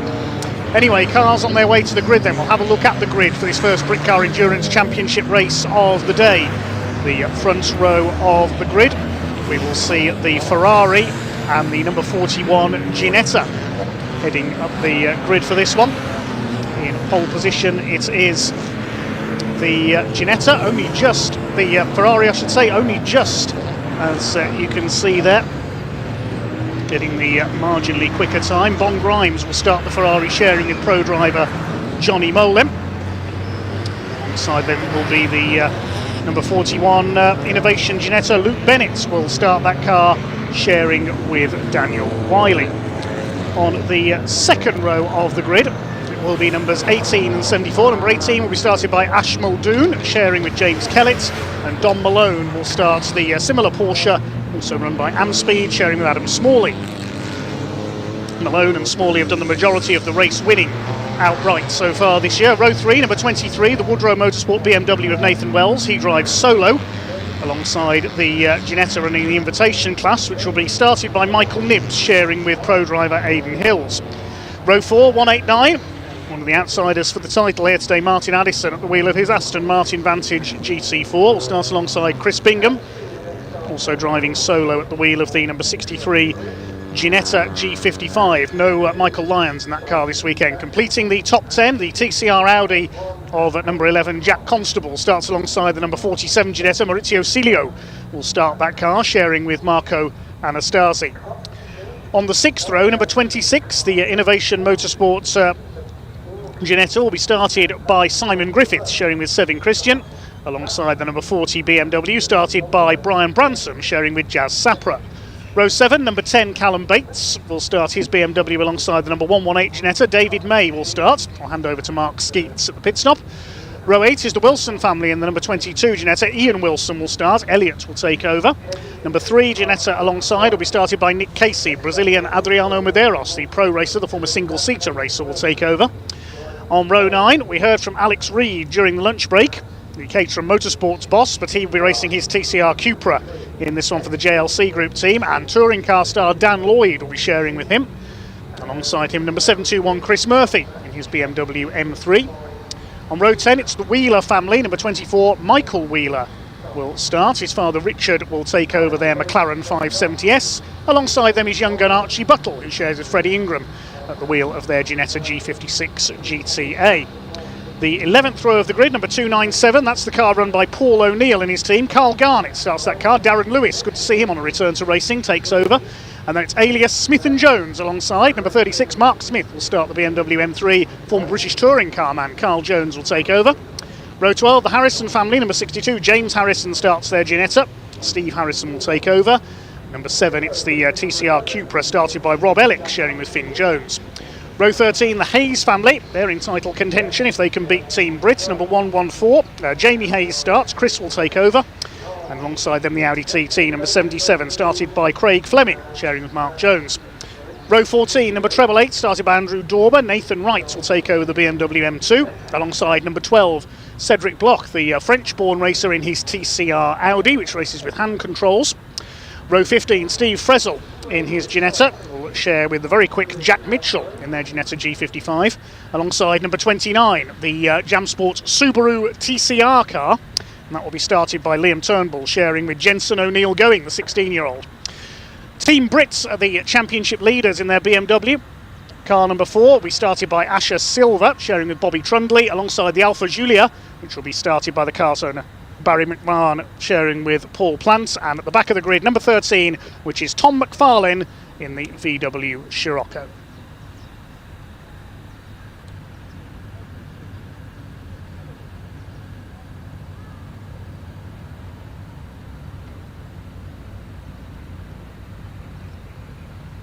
So it is the Ferrari on pole position. Bon Grimes sharing with pro driver Johnny Molam, who's raced everything in sports cars up to and including the Le Mans 24 Hours a few years ago. We'll start alongside the Ginetta at the front of the field. A lot of Ginettas out there running in various classes. The class structure we've got the Challenge class, which is the quickest cars towards the front of the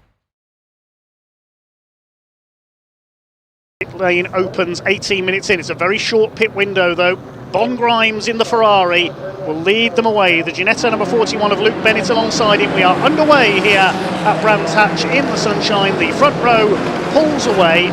Really moving through into third place is Don Malone, the all-white Porsche ahead of his teammate Ash Muldoon. That's the car with the red stripe down the centre, and Bennett's not holding back here. He's going for the inside into Druids. There's a bit of contact with the Ferrari there.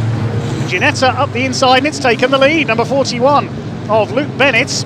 He's not racing for points today, Luke Bennett, number 41 with Daniel Wiley. But that car could be a contender for overall victory anyway, and it's taken the lead from Bon Grimes in the red Ferrari 488 Challenge car. Then the two Porsches. Nathan Wells is in 5th position. Then in 6th, Michael Nibbs at the wheel of the Ginetta. He shares with Aidan Hills, the former Mazda MX-5 champion. It's Chris Bingham's Ginetta, still a contender for the title. They make their way around the completion of lap number 1. Where's our championship leader? We look towards the back of the field. There is Asher Silver moving up on the outside there in the BMW. Last man through is the Alfa Romeo, Barry McMahon in the Alfa Giulia, sharing with Paul Plant, both of them long-time Alfa racers. 3 there, Nick Casey. Led the points early on in the season, but then dropped away with a few problems with the Ginetta. Battling it out in the midfield as they make their way through Graham Hill Bend. There's Chris Murphy in the E36 M3, just ahead of the pink and blue Cupra. Along the Cupra Straight, you might call it in this one, up towards Surtees and McLaren. Number 11 is Jack Constable in the TCR Audi. Lovely looking machine that is. Chris Bingham on his tail there in 8th and 9th positions. They complete the second lap. And it is Luke Bennett, number 41 in the Ginetta G56 GT Evo who leads the way, 47.3. In already, that's the treble eights BMW of Andrew Dauber and Nathan Wright. It looks like they're checking something in the steering there, unfortunately, so problems for Dauber and Wright. I wonder if he's had some contact at the start of the race. The BMW M2, which is run by the Brookspeed team. So Andrew Dauber in the pits, and also I noticed the Subaru TCR is showing as not having come round on the opening lap, unfortunately, of Liam Turnbull and Jensen O'Neill going, so Jam Sport in trouble again, unfortunately. There is the Ferrari of Bon Grimes in second place. Third position it is Dom Malone, the ex-BMW racer. There's his teammate Ash Muldoon. Nathan Wells is fifth. Ginetta of Michael Nibbs in sixth position, sharing with Aidan Hills. This race, it's mostly the AM category drivers starting. The pro drivers will take over later on. Of course, if you have a pro-graded driver in the car has to serve an extra 20 seconds at its mandatory pit stop to even things up a little. Balance of performance done through the timing for the pit stops. The standard mandatory time for a pit stop on this Brands Hatch Indy circuit is 130 seconds minimum for your pit stop. You do get a penalty if you have a too short pit stop. Pit window will open when there's 27 minutes left on the clock, 18 minutes into the race. It only stays open for 9 minutes, so you've got a short window to make your mandatory stop. Easy for the photographers to take pictures of during this race. We see some of them at work now. So it is Luke Bennett in the clear then, in the number 41 Ginetta. It will share with Daniel Wiley, an ex-Ferrari racer. He's nearly 2 seconds clear, that Ginetta, at the moment, of Bon Grimes in second place, the businessman turned racer. Bon Grimes founded the Skyscanner travel company several years ago, coached by Johnny Molan. Now I think the 29 car, yes it is out there, the Subaru, my mistake, his transponder's not working, that's why it was shown as having not completed any laps. It is an emergency backup car. It was being raced by Jensen O'Neill going in the TCR UK Championship here at Brands Hatch last weekend. He and Liam Turnbull were supposed to be racing a BMW, but that's had an accident in free practice this morning, and they've switched to the TCR car as a bit of a backup.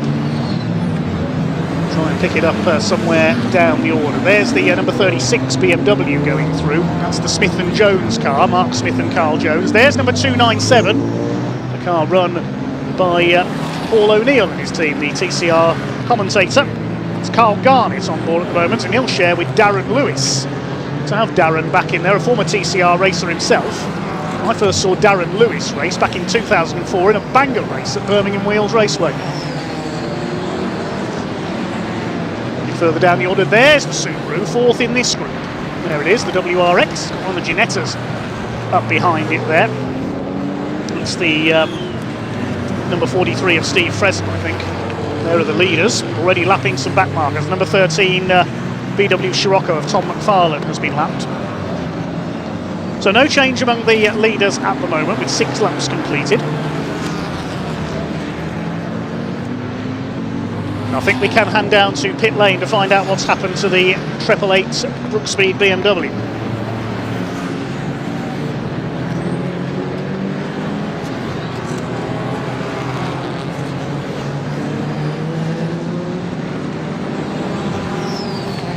What's happened here? Just explain quickly, because you've come in a bit early.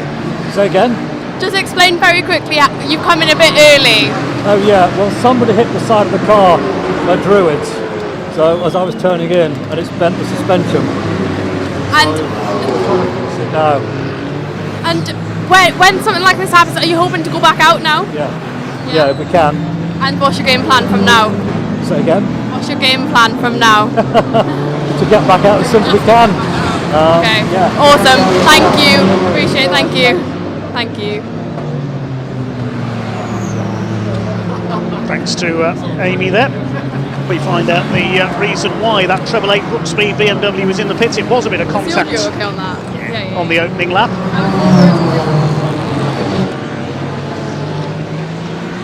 It was contact on the Renault Druids and suspension damage for the 888 car, which is still in pit lane. Hopefully they'll make it back out. As we see the lower reaches of the top 10 make their way through. There goes David May in the Jetta, and we've got a car in the gravel. Oh, it's Alex Reed, the number 14. That's the JLC Group Cupra, the shares with Dan Lloyd, touring car star, but one of our TCR classes. And that's the championship leader. Team Brits, are they out of the race? There's damage to the left front. Now, have those two had contact? That's our championship leading car. Safety car is being scrambled, but this is a very big development very early in our first race. The car of Asher Silver and Bobby Trundley, the points leading car, it looks like is out of the race with damage to the left front. What has happened? Was there contact with the 14 car? We'll try and establish what has happened there. Another car that's dropped down the timing screen is the number 3, Ginetta. There it is. That's Nick Casey's car. Has stopped next to the pit lane entrance with possible damage as well. What has happened towards the end of the lap? There's another car coming in, which I think that was Chris Murphy's car coming in. Yes, it is. That's another possible championship contender. Chris Murphy, the pit window is a long way from opening. There's a lot of our contenders in trouble here. Now this is playing into the hands, I think, of Dom Malone and Adam Smalley, because they're 11 points off the championship lead coming into this race. Now, where are Chris and Jamie Hayes? We've got to look for the 114 car. They're leading the Cup class. Now, they're 20 points down on Malone and Smalley. Those are the two cars that this is all playing into the hands of. Safety car is out, has picked up our leader. Try and get more context from our reporters down in the pits as to what has happened there, because it looks as though that it's going to be a NASCAR-esque race off pit road here. There's the Seat Leon Super Coupe. That's Jamie Hayes. He's still racing on. We've just gone back to green, I can tell you. The safety car has just come in, and nearly the whole field is in pit lane. So your race leader on track now, because Bennett followed the safety car into pit lane. Your race leader on track, I think, is going to be Jack Constable in the Audi TCR car.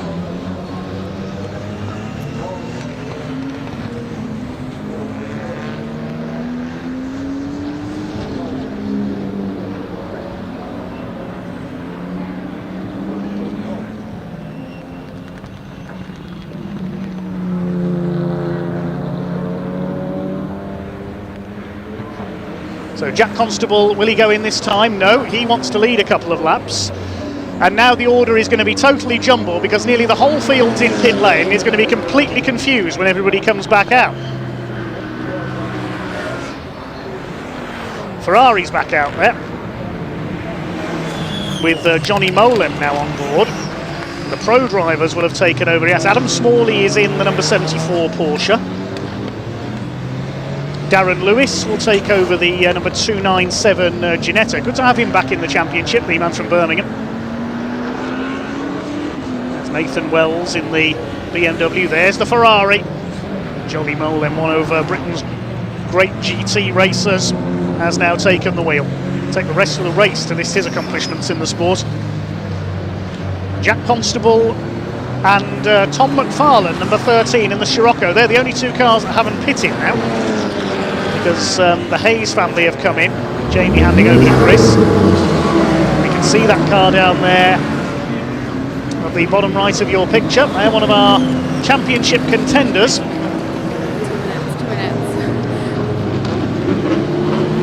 Hopefully hear from that team shortly.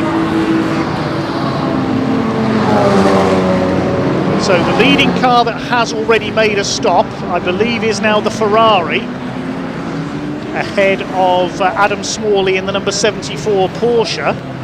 And then Chris Murphy's BMW hasn't made its second stop yet, so that's still up there in P5. So we'll have to wait for the order to settle down so everybody's made their stops. But I think it's the de facto race leader now. The first car that has made a pit stop is the Ferrari. Now, what's the margin they've got over Adam Smalley's Porsche? It's 4.2 seconds. So there's your leader. In fact, there's second place. They're the de facto top two as the Seat Leon leaves. the pit lane with Chris Hayes now on board.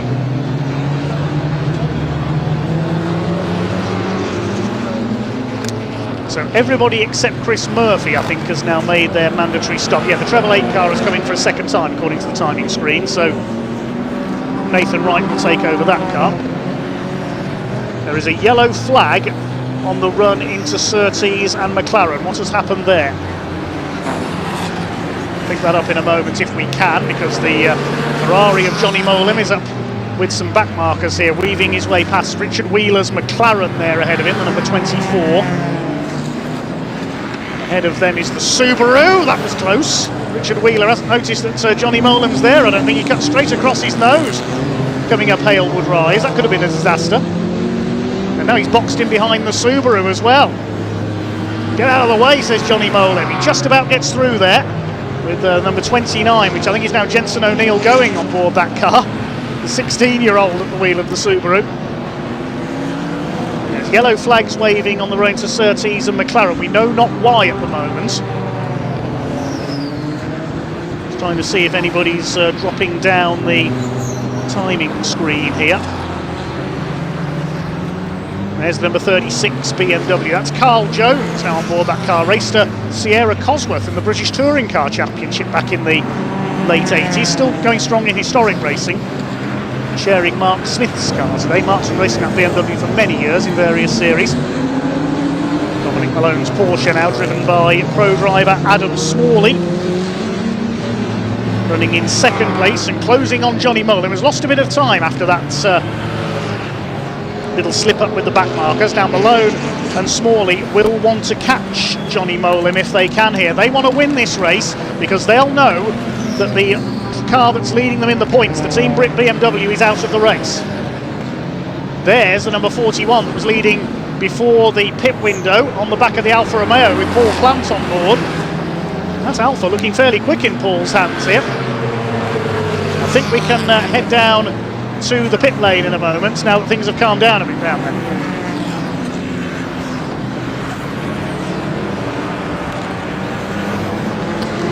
And Boxley Motorsport, you've come in now. What's happened out there? Just tell us, sum it up. Nick was driving the car and he broke the drive shaft. If you look down here, the drive shaft is on the floor there. You can see the drive shaft has been broken, and we will just try to go out. I'm going to go out now just to check everything's okay for the night race. And what's your race plan now for the rest of it? Well, now we cannot do much, okay? Basically, just try to make sure the car is ready for the next race, and hopefully we're going to have a better luck on the next race. Awesome. Good luck out there. Thank you so much. Back to the commentary box. Thanks, Amy. Yes, hearing from Adriano Medeiros, the Brazilian, very experienced racer indeed in the number 3 Ginetta. So it was a broken drive shaft after a bit of contact on that car, so they came to a halt in the pit lane entrance. And that car is repaired and hoping to head back out there at the tail of the field. Meanwhile, there are the two leaders, and look at the way Adam Smalley is hunting down Johnny Molim for the lead. It's all going the way of the Amspeed Porsche at the moment in this battle. Meanwhile, the Alfa Romeo gets jumped by one of the Ginetta. That's number 42 with Freddie Ingram now on board, and the leaders are nose to tail, and they're coming up to lap the number 41 car that was leading prior to the pit stops. Round the outside goes the Ferrari. He's put the car in between the two lead battlers there. Won't take long for the Porsche to get through, I'm sure. No, he's got through on the run into Druids. So Molim from Adam Smalley. The third place car now is the number 18 of Muldoon and James Kellett, the second Amspeed Porsche. James Kellett, another very, very quick GT racer. He's got the fastest lap of the race, 46.4 seconds. Is up to third, ahead of Nathan Wells. Jack Constable's still up there in 5th place in his TCR Audi. I think we can head back down to Amy Palmer in pit lane in just a moment. We'll do that because we could see a move here. Watch for Adam Smalley here up on the outside as they come into Paddock Hill Bend. Johnny Molim holds him off there, nose to tails. A couple of back markers ahead there. One of them is one of the Ginettas, another is Cedric Block in the Audi TCR car. Johnny Molim just about staying ahead. Oh, look out, back markers, that was close. The 22 car there nearly got elbow wide. Elliot Wilson trying to keep out of the way. As well as a brief respite, that battle will head down to pit lane.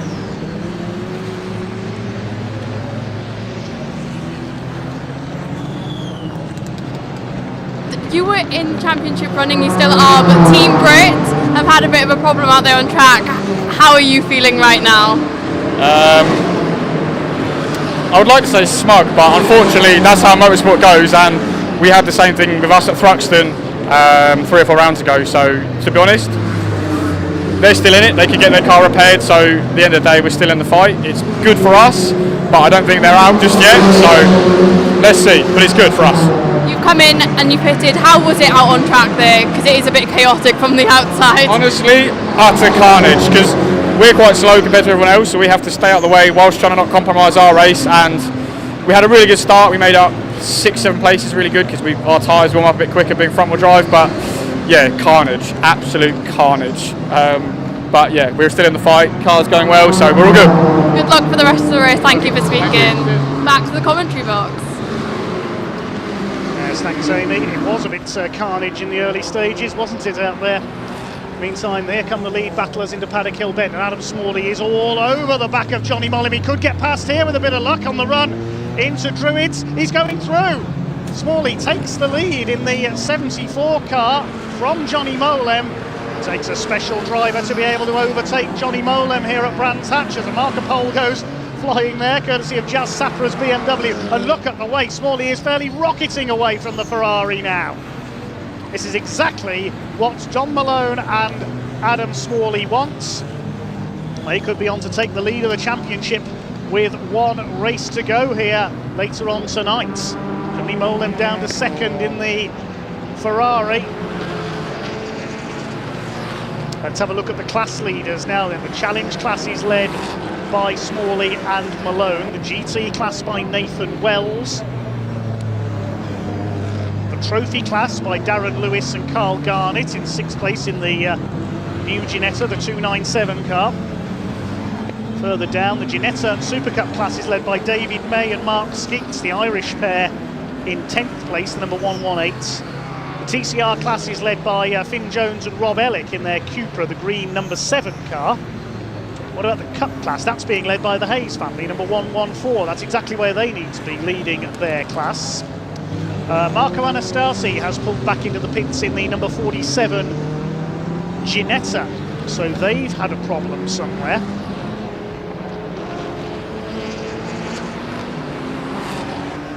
I think that's all the class leaders rounded up in the meantime. Of course, they're separate invitation. Some of them are invitation runners and won't be scoring points, but those are your main class leaders. We'll do the mathematics at the end of the race.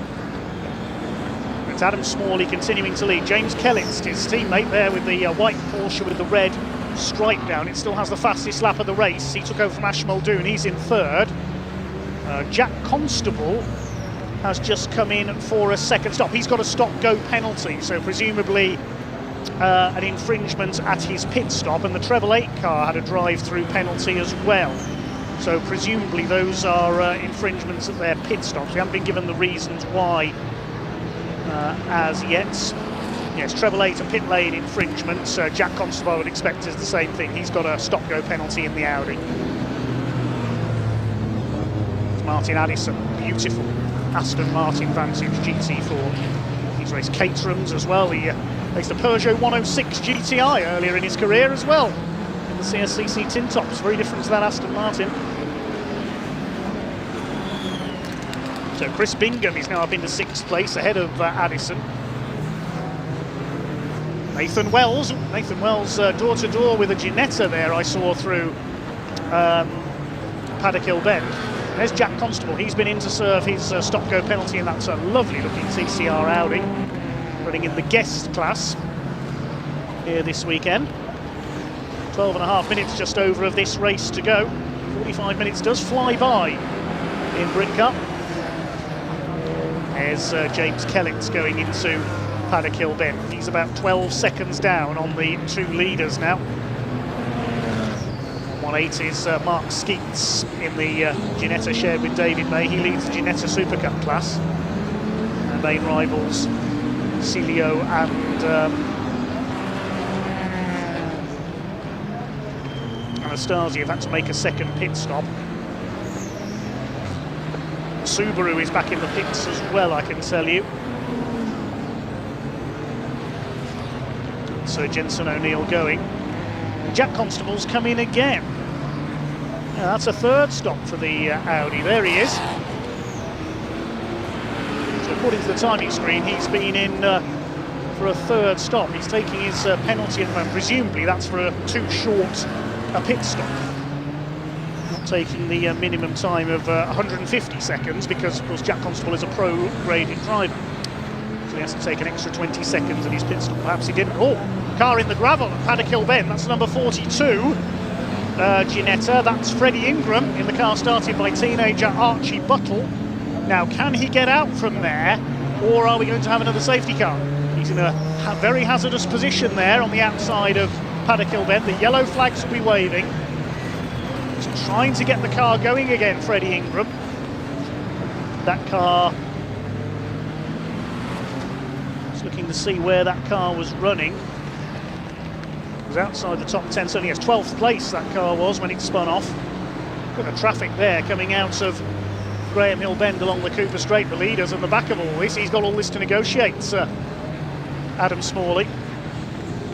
It's 4.8 seconds up now on the Ferrari.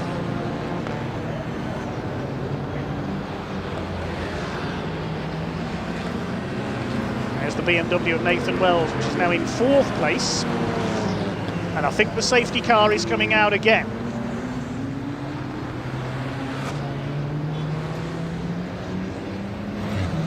Yes, the safety car is going to be coming out again because that's stranded Ginetta.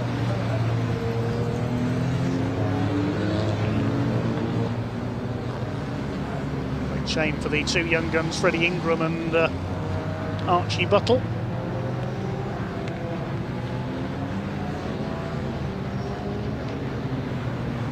Running in the trophy category, they were 3rd in class. Trophy being led by Lewis and Garnett in the Project 29-7 car, Paul O'Neill and co.'s team.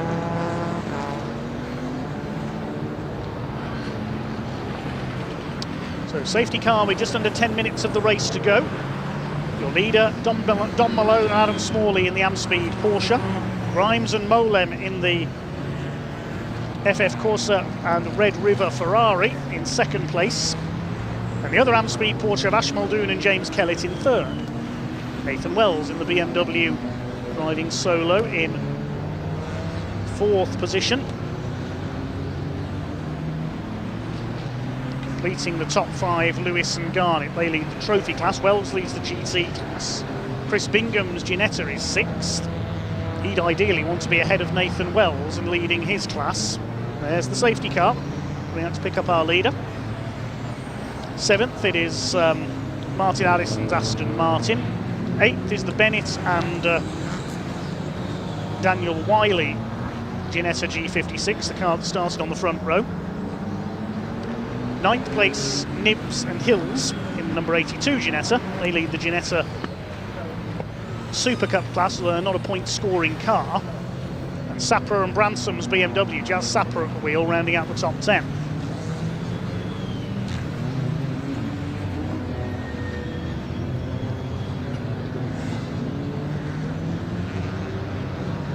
Retirements so far, we lost Bobby Trundley and Asher Silver, Alex Reed and Dan Lloyd into the gravel.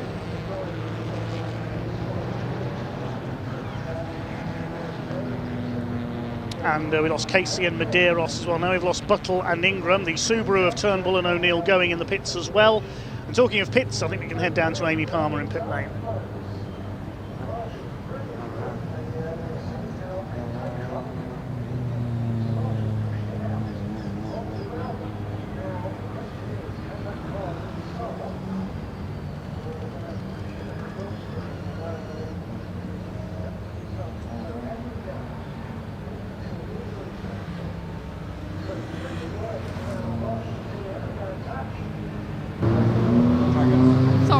Go again, it's fine. Go again. That was good as well.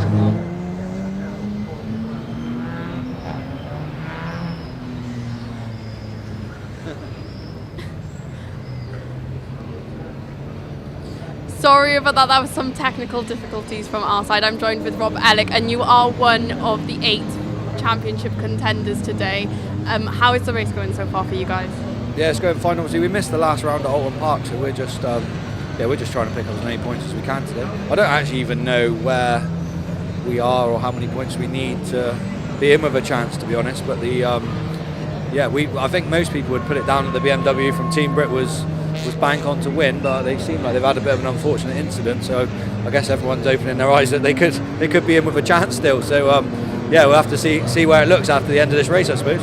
It's definitely been a bit chaotic out there. What have you made of all of it? Yeah, we've kept out of trouble, to be honest, and just made a bit of steady progress, treating it like a bit of a test, like test the car out. Yeah, so it's it's been fine. It's been pretty eventful, but we've kept out of it, luckily. So yeah, it's all right for us. Awesome, thank you so much. I'm going to hand back to Dave in the commentary box. And you timed that very well, Amy, because we've just gone back to green flag racing. Now the cars can't pass until they cross the start-finish line, so Johnny Molan had to hang back there before he got up alongside Tom McFarlane's VW Scirocco. Likewise for James Kellett in the Amspeed Porsche there, trying to fight their way through the back marks, and that's allowed Adam Smalley to break away again. Inside there comes the 18 Porsche, past one of the Ginettas. I think that's the 41 car, which has dropped back from its front row start, now in 8th place. So 4 seconds in it between Smalley and Molan now in the front, with 5.5 minutes of the race to go. The 42 car has got going again. The Marshal's able to extricate it from the gravel. Bit of damage there on the front of the 297 car of Darren Lewis. Inside, that's Aidan Hills, number 82. Began his career in rallycross in a Suzuki Swift, things very different to that Ginetta. The back of the 41 car. This is the battle for 8th position now. They're chasing down Martin Addison and Chris Bingham as well. This is 4th position, these 5 cars. In behind the top 3 there. Bit of a lock-up there, big lock-up in fact from the 41, which is Daniel Wiley. All over the tail of number 189 Martin Addison in the Aston Martin now. Now, are we going to see an Amspeed Porsche 1 and 2? Because James Kellett took a couple of tenths out of Johnny Molan there. There is the 42 car of Freddie Ingram. We're told it's Freddie's first ever race today, partnering up. Looks like it ended in the gravel for him. And I think we can hand down to Amy Palmer in just a moment to talk to the team in a second.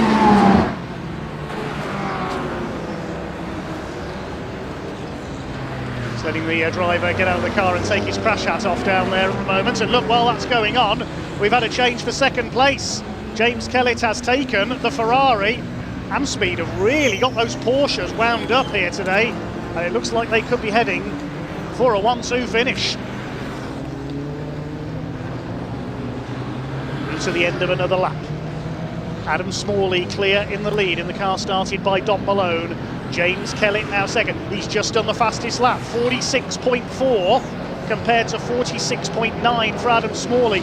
Could we see a fight to the finish between the 2 Amspeed Porsches? They will want the 74 car to win, because if it does, by my calculations, Malone and Smalley will take the lead of the championship. But meantime, let's quickly hand down to pit lane.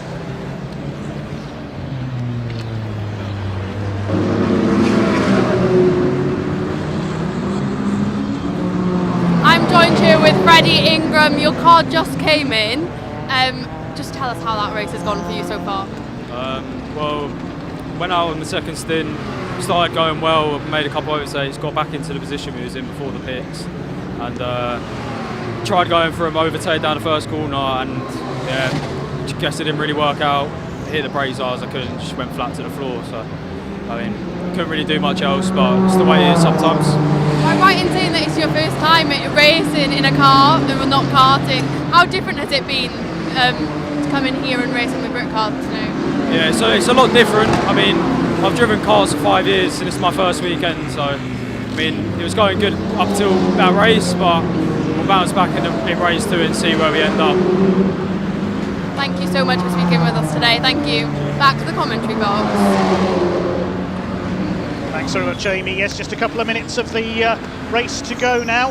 And, well, James Kellett is reeling off the fastest laps here. He is reeling in his teammate. The gap is down to 5.3 seconds now. There, we just caught a glimpse of Adam Smalley. I think he's going to do enough to win the race because Kellett, I'm not sure, will have enough time left to catch him. There is the race leader, Adam Smalley. It's going to be yet another win for the Amspeed Porsche, and this, more significantly, with Team Brit out of it, is going to put the Porsche provisionally into the lead of the championship. We'll wait for the Britcar officials to do the mathematics with us later on. There's Rob Ellick and Finn Jones, his car being lapped. Finn Jones at the wheel, of course. We heard from Rob Ellick a moment ago. Cedric Bloch is lapped as well in the Audi. It's a couple of laps to go now for Adam Smalley. His teammate has got the gap down to just under 4 seconds now. We'll see the second Porsche come through in the background, I would think. TCR cars fighting it out amongst themselves. Cedric Bloch is an invitation class runner. Jones and Ellick leading the class. They're going to win the TCR category and keep their hopes alive with 30 points. There's the second of the Porsches. Length of the Cooper straight between the two of them now. Coming around to start the final lap, it looks like it is going to be a win for Don Malone and Adam Smalley. Through into second comes James Kellett. Further back in third, the Ferrari of Von Grimes and Johnny Molem. Into the final lap of this first race of the day for the Britcar Endurance Championship we go. The Porsche squeezes past Richard Wheeler in the McLaren. Looks in those colours like one of Team Brit's old McLarens, quite possibly. Team Brit not a happy day at all so far. Their BMW out of the race. And it's going to be a win for their title rivals. The Amspeed Porsche heads into the Cooper Straights for the final time. Laps Callum Bates in the BMW. James Kellett in second place. He's going to run out of time to get through the back markers and catch his teammates. The class winners we need to check out as the leader comes up to take the checkered flag. Don Malone and Adam Smalley win our first Britcar race of the afternoon. 4.3 seconds was the gap over Ash Muldoon and James Kellett in second place. Everybody else still racing for line. Good to see Celio and Anastasius Ginetta is back out there after an extra pit stop.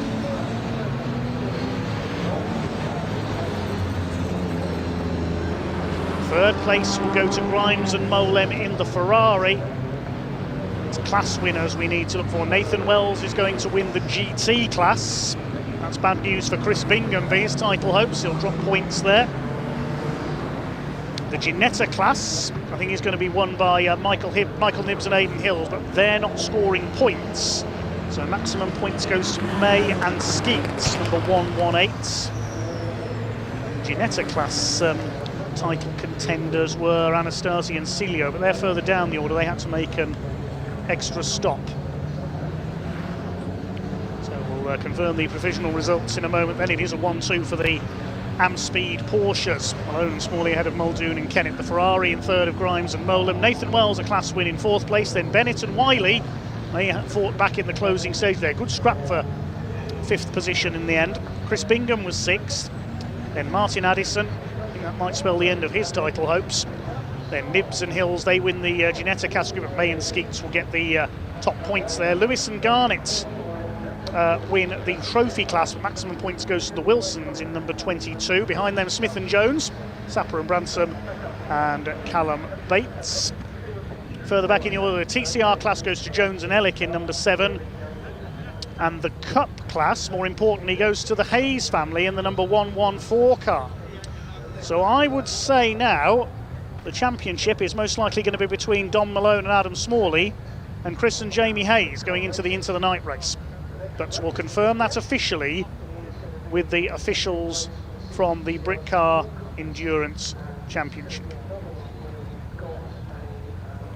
Let's head down to Parc Fermé.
So good evening and welcome back to Brands Hatch here in Kent.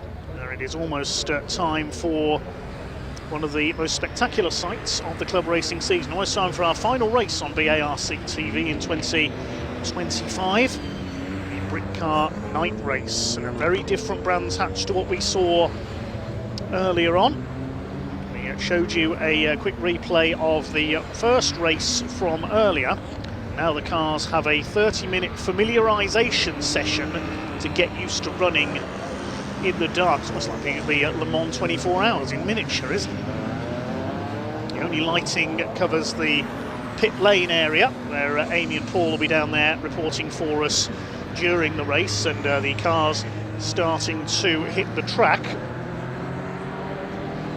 to get ready for tonight's night race, which will get underway just after 5:30. We'll have this half-hour shakedown session to begin with, just to iron out any problems with the cars. Now, I can give you an update on the championship situation after the events of earlier on.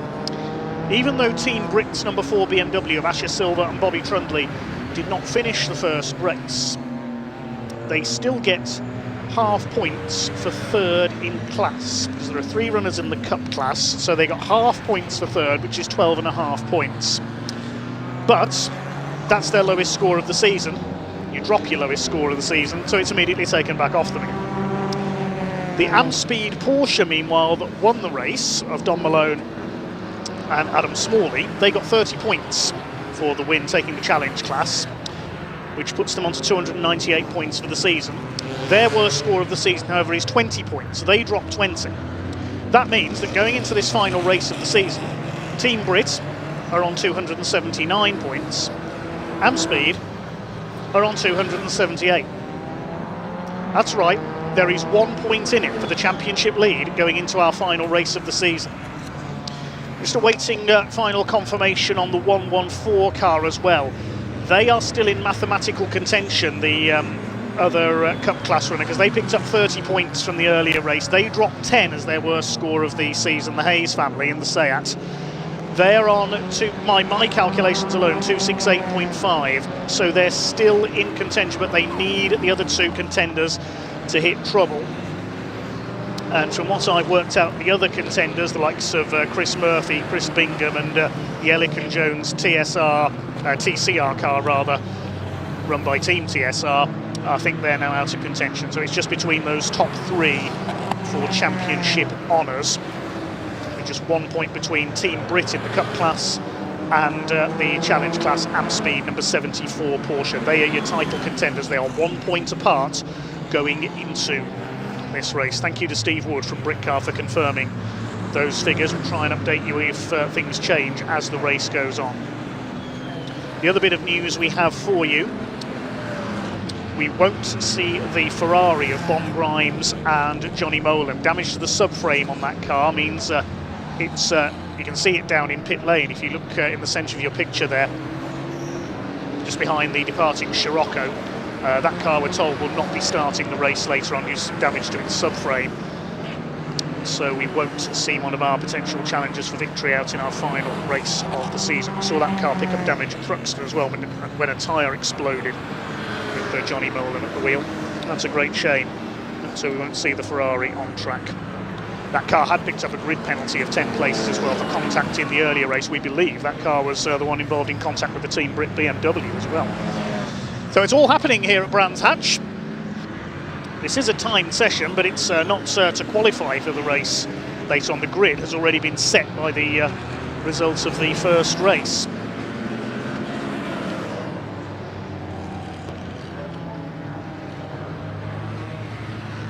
Well, while this session is going on, I think we can head down into our very well-lit pit lane with Paul Walsh.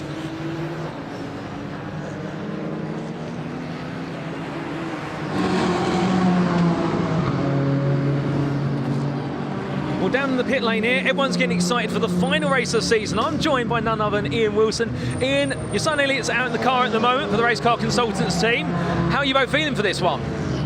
Well, we came first in the previous race. Of course, we've not done night racing before, and it's a complete game changer. Last night when we were out there, I couldn't see a thing. We've upgraded the lights. I'm really hoping that now when we're out there, we can see where we're going, because it does help. Well, there's always a time. If you can see where you're going, or you know where your brake markers are, that's the most important thing. Speaking of which, so familiarising yourself with the dark, what's the hardest thing? The turning in points, they disappear because the lights are over there and the corners over there. And the other thing last night, the interior of the car was so bright, I had the rev counter change me now sign flashing, and my night vision disappeared. So it was quite an experience. Oh, goodness me. We've turned it down now, so you can adjust it to 5%. So hopefully it's going to look much better. Makes sense. There's some adjustments being made, and by looks of things, you're getting ready to go out in the car for a little bit of familiarisation. 2 minutes and then we're off. Well, we'll let you get mentally prepared for it. But Ian, pleasure to chat with you, and good luck for tonight. Thanks very much. Cheers. Well, ladies and gentlemen, that was a word with Ian Wilson. We're going to try and catch a word with the Wheeler family shortly, but bear with us. We've got cars coming on through. So we're just going to cut away for a brief moment from the pit lane, leave you with Dave Goddard, but we may be back sooner than you expect. Thanks very much, Paul. Yes, we'll wait to see who else we can talk to down in pit lane. This is a timed session, but it doesn't count for any results or anything. I can tell you it is the number 74 amp speed car that is currently the fastest with a 48.457. While we have a moment here, we had some sad news from Britcar recently with the sudden passing of former race winner in the championship, Lee Goldsmith, who has raced BMWs with the championship for several years, had a win with his familiar orange BMW at Donington last season, and drove for the Jeff Steele racing team. Of course, Jeff sadly passed away earlier this year ahead of the Alton Park round, and a few days ago we very sadly lost Lee Goldsmith as well. So I believe a tribute was held at the drivers' briefing today here at Brands Hatch, and we at BARC TV would like to extend our sympathies to Lee's family and many friends in the Britcar Endurance paddock. Rest in peace, Lee Goldsmith, who sadly passed away recently. Also had some sad news that has reached us just before we came back on air, in fact, from the wider motoring world. The former presenter of Top Gear and Fifth Gear, Quentin Wilson, has very sadly passed away following a short illness at the age of just 68. Colleague of Jeremy Clarkson and co on Top Gear for many years. Presenter of many other TV series, including Britain's Worst Driver, Fifth Gear, and various other TV appearances in the motoring world as well. Rest peacefully, Quentin Wilson, who's died at the age of 68.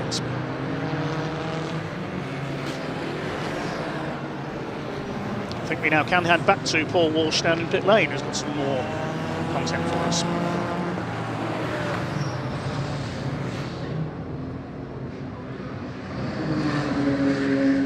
Well, ladies and gentlemen, if you were to ask yourself, what were you doing at 16 years old? Would it be doing your first ever night race, having recently passed your ARS test? Well, that's what Michael Wheeler's doing. Michael, good to have you here. Are you all set for tonight? Yeah, I'm really excited for tonight. Obviously, it's my first night race. It's going to be a different experience. Hopefully, we bring the car back in one piece. Obviously, there might be a few crashes, but because of the visibility, but that's just how it's going to be.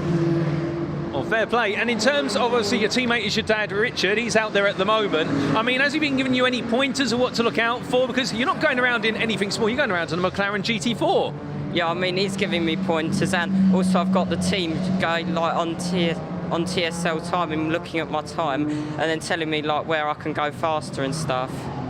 Oh, brilliant. So plenty of information being given to you. What's going to be your focus for the racing? Is it just making it to the checkered flag, or have you set yourself any targets? It's probably just going to be make it to the checkered flag. Oh, fair play.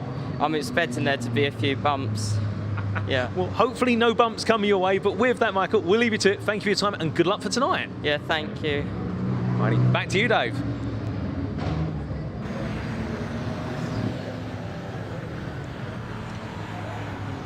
"16 years old and out in a GT4 car. Fair play, Michael Wheeler. We have a red flag that has come out on this session. The red lights are flashing around the Brands Hatch circuit, so the car's returning to pit lane. We will try and see why. There's a missing car icon, the yellow triangle on the TSL timing screen next to the number 42 Ginetta of Archie Buttle and Freddie Ingram. Now that's already ended up in the gravel at Paddock Hill Bend in race 1. I hope it hasn't gone in there again. And it looks like we are missing the number 42 car, so I think they've come to grief somewhere out on circuit. Is that a headlight I can see in the gravel at Clearways up there on the top right of the picture in front of the hospitality building? There may be a car in the gravel up there.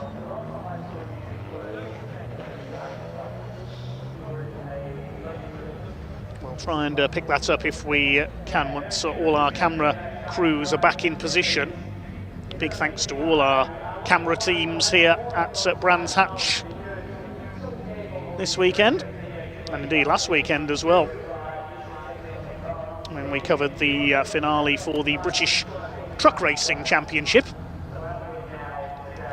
and the firework display as well. I certainly did not envy our camera crews who were stuck in the traffic trying to leave the circuit after the firework display. A big thanks to all our crews who've brought us the action over the course of this 2025 season, all our interviewers as well. Ian Waterhouse, our main interviewer, not here this weekend due to clashes elsewhere. Paul Walsh as well, who's filled in for me in the commentary box when I've been absent on a couple of occasions on World Superbike duty. Ewan Dunlop as well, and everybody else behind the scenes who has brought us the action this year. Big thanks to all the volunteer marshals as well, all the recovery crews, medical staff, race control staff, timekeepers, everybody else around the circuits across the UK for bringing us the action on BARC TV. There's our current view of Paddock Hill Bend. There's the number 42 car. That's the car that was missing according to the timing screen. Now, where is that? We believe that was the cause of the stoppage. Now, I think that stopped at the exit of the pit lane. It's been wheeled into the exit of the pit lane. I think that's where we are. But the only floodlights are illuminating the pit lane. You can see how dark it was on the run through Paddock Bend there. And the challenge for me is going to be picking out and identifying cars in that darkness. Most of the time I can't identify them in daylight. I say it before anyone else does. So just 1 point in it in our championship battle then. We've got just under 17 minutes of this familiarisation session to go. There's the number 297 Ginetta heading out of the pits, then the Carl Garnett and Darren Lewis car. That car with a grid penalty in lieu of a penalty from race 1 for a short pit stop. They will start 12th on the grid. Can tell you it is an all amp speed front row for this race. 2 Porsches. The Ferrari was scheduled to start 13th, but we're told that won't be racing. Hopefully everybody else will be there. Stunning sight, isn't it, looking down at our pit lane.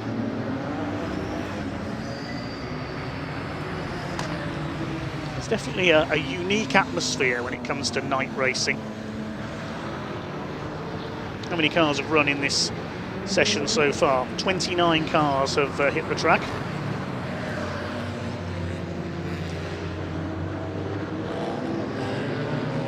Should see 32 cars on track for this race. Halfway through, coming up to halfway through this session. 43 Ginetta there in pit lanes being pushed back, almost aircraft style by the crew. It's the 43 SGM Motorsport car of Steve Fresler and Jack Mitchell. Jack Mitchell, very quick Ginetta racer for several seasons now, former Ginetta Junior champion. SGM Motorsport also running Jazz Sapper and Brian Branson's BMW, one of the newer BMWs on the grid. Just got the notification, pit lane for race 2 will open at 5:30 PM. So the race coming up then. There's one of the amp speed Porsches in pit lane, that's the number 18, the Ash Muldoon and James Kellett's car. Amp speed just 1 point off the championship lead heading into this next race, the finale of the season. Britcar and for BARC TV. Cedric Block in the TCR Audi RS3 pulling into pit lane into the garage. Full credit to Cedric Block, the French-born racer who began his career in Caterhams, then switched to motorcycle racing.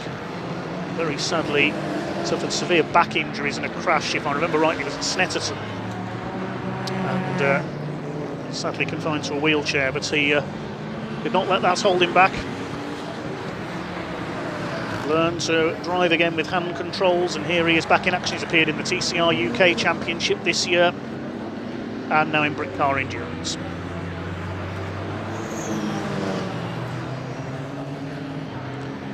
Just looking down the times for this session.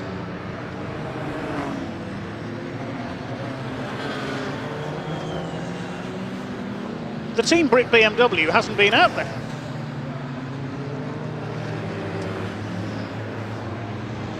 No, Asher Silver and Bobby Trundley's car hasn't run.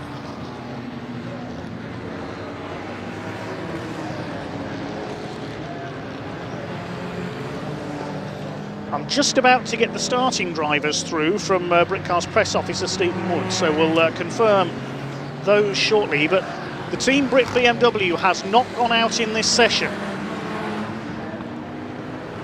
Do we read anything into that? Bobby Trundley is listed on the sheet as the starter, but we need to find out if there are still problems with the Team Brit BMW down there, because we have not seen it in this familiarisation session.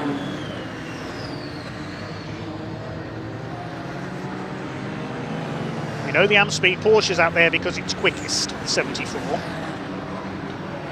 The 114 Seat Super Coupe has been out there as well.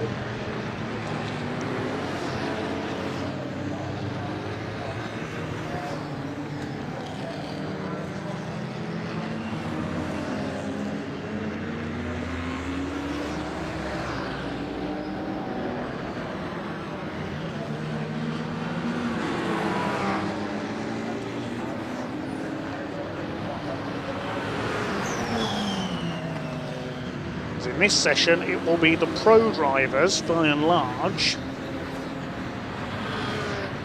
who will be going first.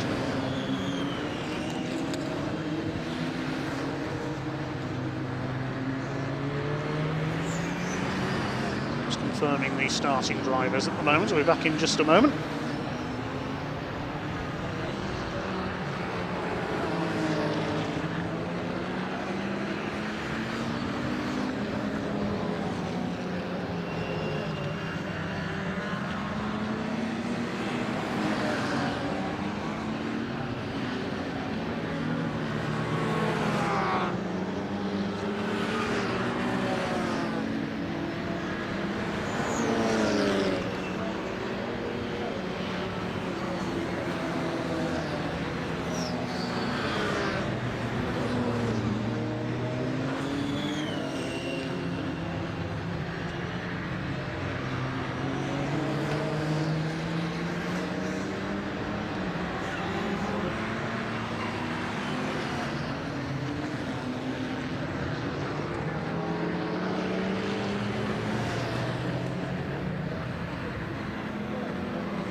Okay, just taking down the starting drivers there, so a couple of minutes break to note them down. One or two of the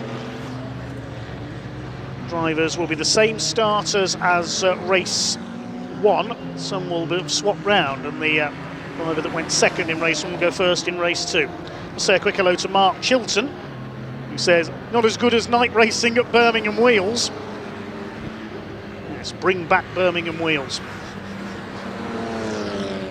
Spent my formative years as a commentator there for a number of seasons. Mark Chilton taking a look at how Darren Looney Lewis is getting on in the Ginetta number 297. Yes, he started his career at Wheels Park in Birmingham as well. In bangers, lightning rods, legends, national hot rods, and progressed onto the circuits in the likes of MX5, VAG trophies and TCR, and now in Britcar.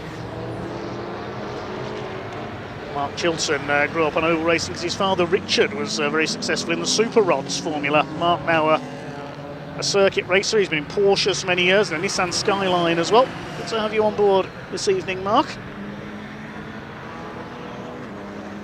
Do let us know if you're watching.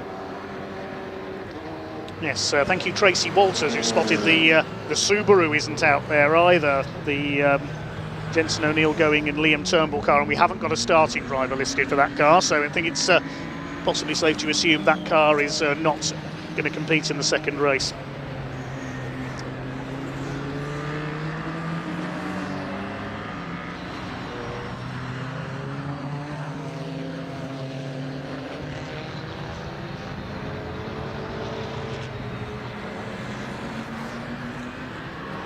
Hooray Super Rod says 25.7. I think I know who that is. That's Andrew Willis. His dad used to race Super Rods, Dave Willis, and Andrew now a leading historic racer in special saloons among others. He must have heard the mention of the Triplex Capri earlier on.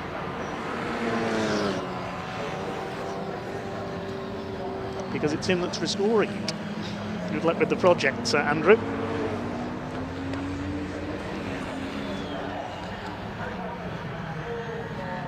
Coming towards the end of this session, I think now. Yes, just over 5 minutes to go. It is the Amspeed Porsche's top on times. James Kellett has gone the quickest, 47.701 seconds in this familiarisation session. 30 cars have now run in this session. So yes, we're missing the Team Brit BMW, and the Subaru has not gone out either, the Jam Sports car in TCR. That had problems in the first race, pulled off into the pits.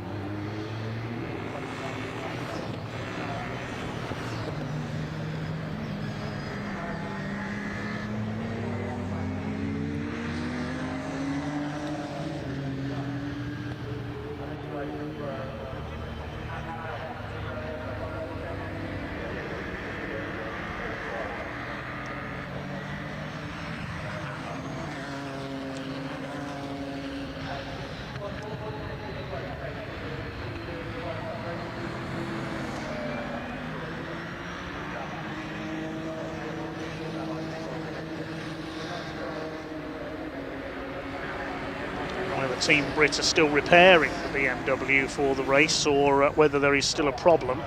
Try and find out as best we can.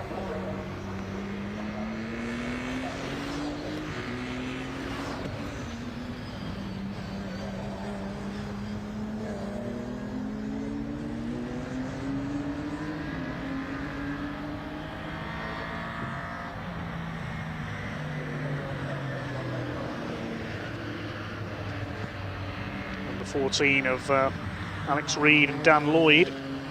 TCR car goes back out. It's a TCR car, but they're running in the trophy class. The only point-scoring TCR car that's out there is the Finn Jones and Rob Elliott car. And of course, as they're the only point-scoring car in their class, they will not score full points. You have to have a minimum of 3 point-scoring entries in your class to get the full points for your class in the championship.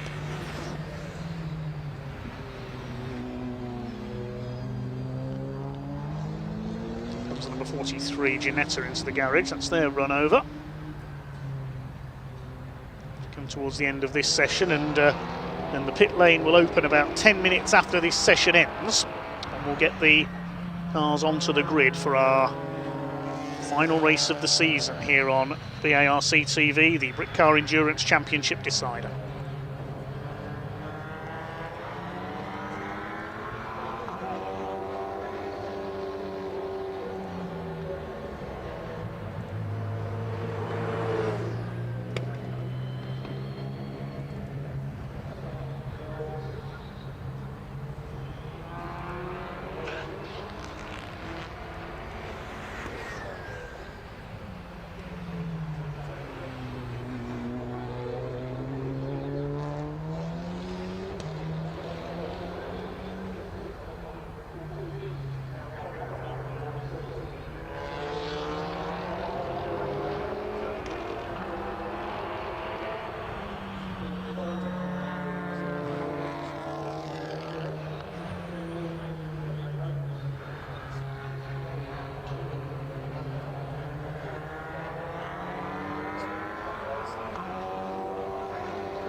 Getting my own lighting set up in the commentary box for this session as well, so we can identify the cars as best I can. Checkered flag about to go out on this session. So almost everyone is now back in pit lane. There's only the number 14 Coupe out there lapping at the moment.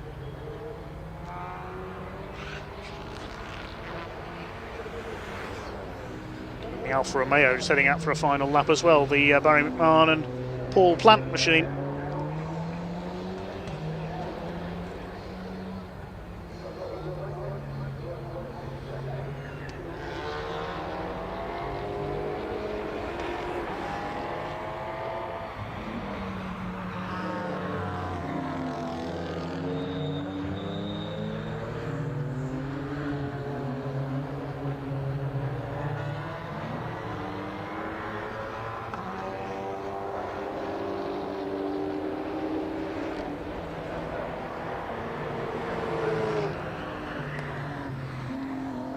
The other factor coming into this race, of course, is that some cars will have longer pit stops as a result of success penalties from the first race. If you win your class, you serve an extra 15 seconds, second in your class an extra 10, and third an extra 5.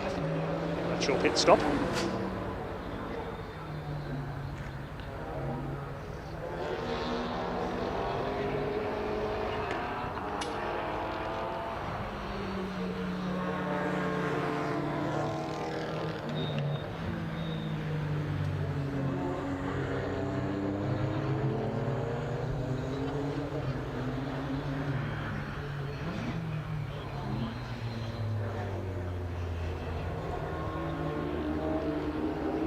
The last couple of cars to head back into the pits then. The checkered flag is out on this session.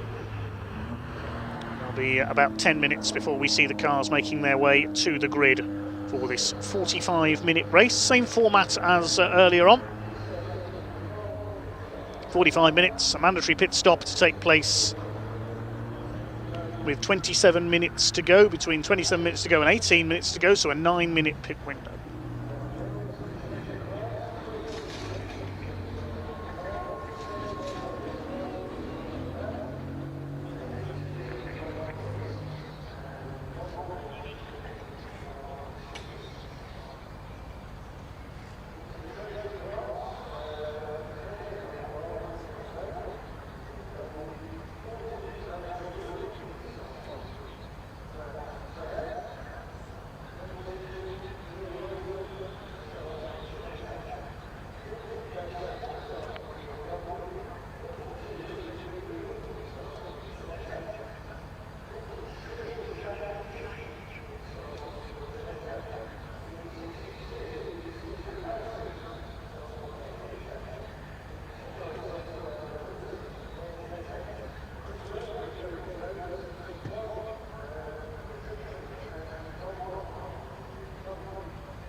Okay, just had an update through from Steve Wood.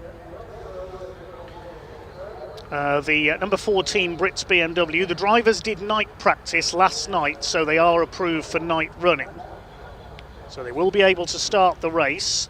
The car, however, will have no front splitter after the earlier damage, so will be aerodynamically compromised. Bobby Trundley is starting from the very back of the grid in an untried car. So Team Brits a bit up against it with only a 1-point championship lead. There are 3 entries in the Cup class. Remember, there's only 1 point in it. It's finally poised between Team Brit in the Cup class and Speed in the Challenge category. Tension mounts in the British Endurance Championship, the Britcar Endurance Championship season finale here at Brands Hatch.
Just a couple of cars you can see being brought in by the recovery vehicles. I think that's the 42 Ginetta just being towed down pit lane by the trackside recovery pickup there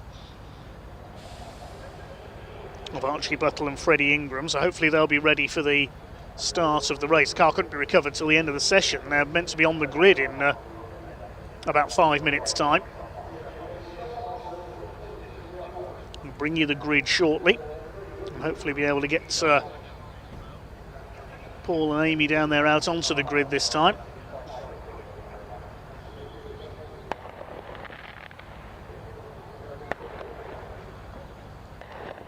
There's some fireworks going off in the background. We had the big firework display here at Brands Hatch last Sunday. But there's certainly going to be fireworks on track, I reckon, over the next 45 minutes.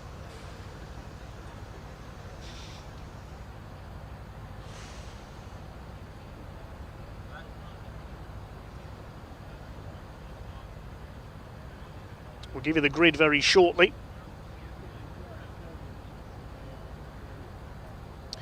It's an all-am speed front row. The number 74 Porsche on pole, courtesy of its win earlier on. Don Malone will start that car once again, with Adam Smalley taking over their teammates alongside the number 18 car. And I believe it's James Kellett who will start that car for race 2. Second row, Nathan Wells in the BMW, and the number 41 Ginetta, which Luke Bennett will start.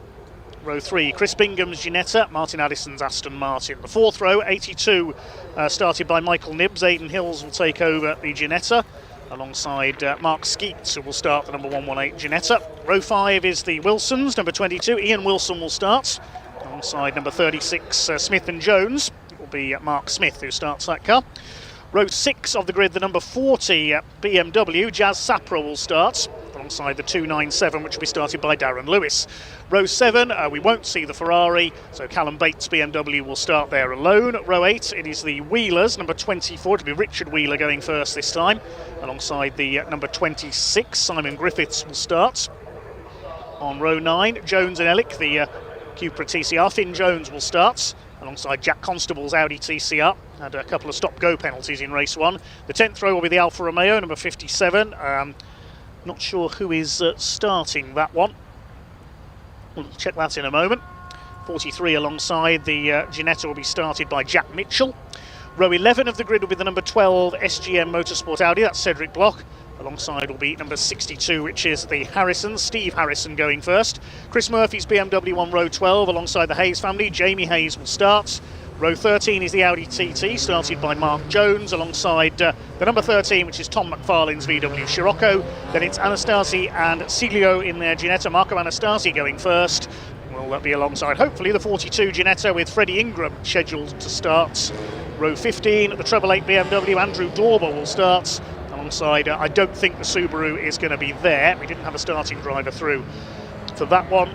Then it's the number 3 Ginetta, Nick Casey scheduled to start, alongside the number 14, which will be started by Alex Reed, and Bobby Trundley will start from the back for Team Brits. Let's head down to the grid with Paul.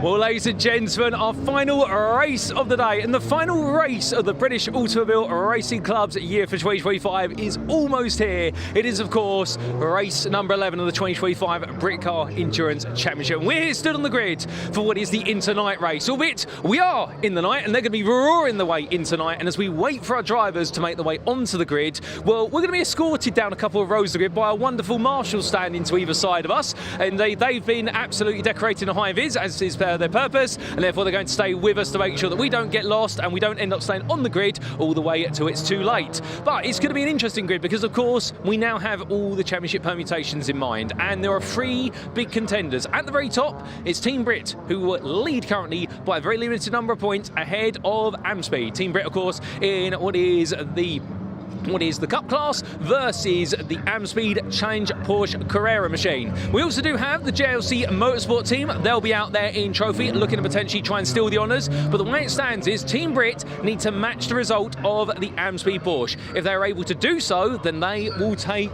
the crown. If they don't, then what ends up happening is that Amspeed will be walking away a bit, and it will be the number 18 car that is able to do so there as it gets itself parked up. They all get themselves set, the wonderful headlights. And well, we're not necessarily going to go and try and talk to drivers there, given the fact they want to get absolutely locked in right now with regards to the racing. But as Danny, our cameraman there, gets a nice close-up shot of the wonderful number 18 there, it is one of our big contenders and it is all set and raring to go. In fact, we've also got the number 74 out there, a big contender as well. That's the other Amspeed car that we'll be seeing making its way on through, and that is the primary contender from Amspeed as well, with the number 18 being a bit of a lesser contender. But indeed, it's going to be intriguing to see whether Amspeed can pull off a little bit. I would say daylight robbery, but we haven't got daylight here. What we've got instead is darkness robbery, well, of nighttime robbery, and therefore that is going to be the game plan. But of course, remember, in the Britcar Endurance Championship, it's not about finishing first overall that matters. It is all about finishing first in your class, and that's where the points are scored.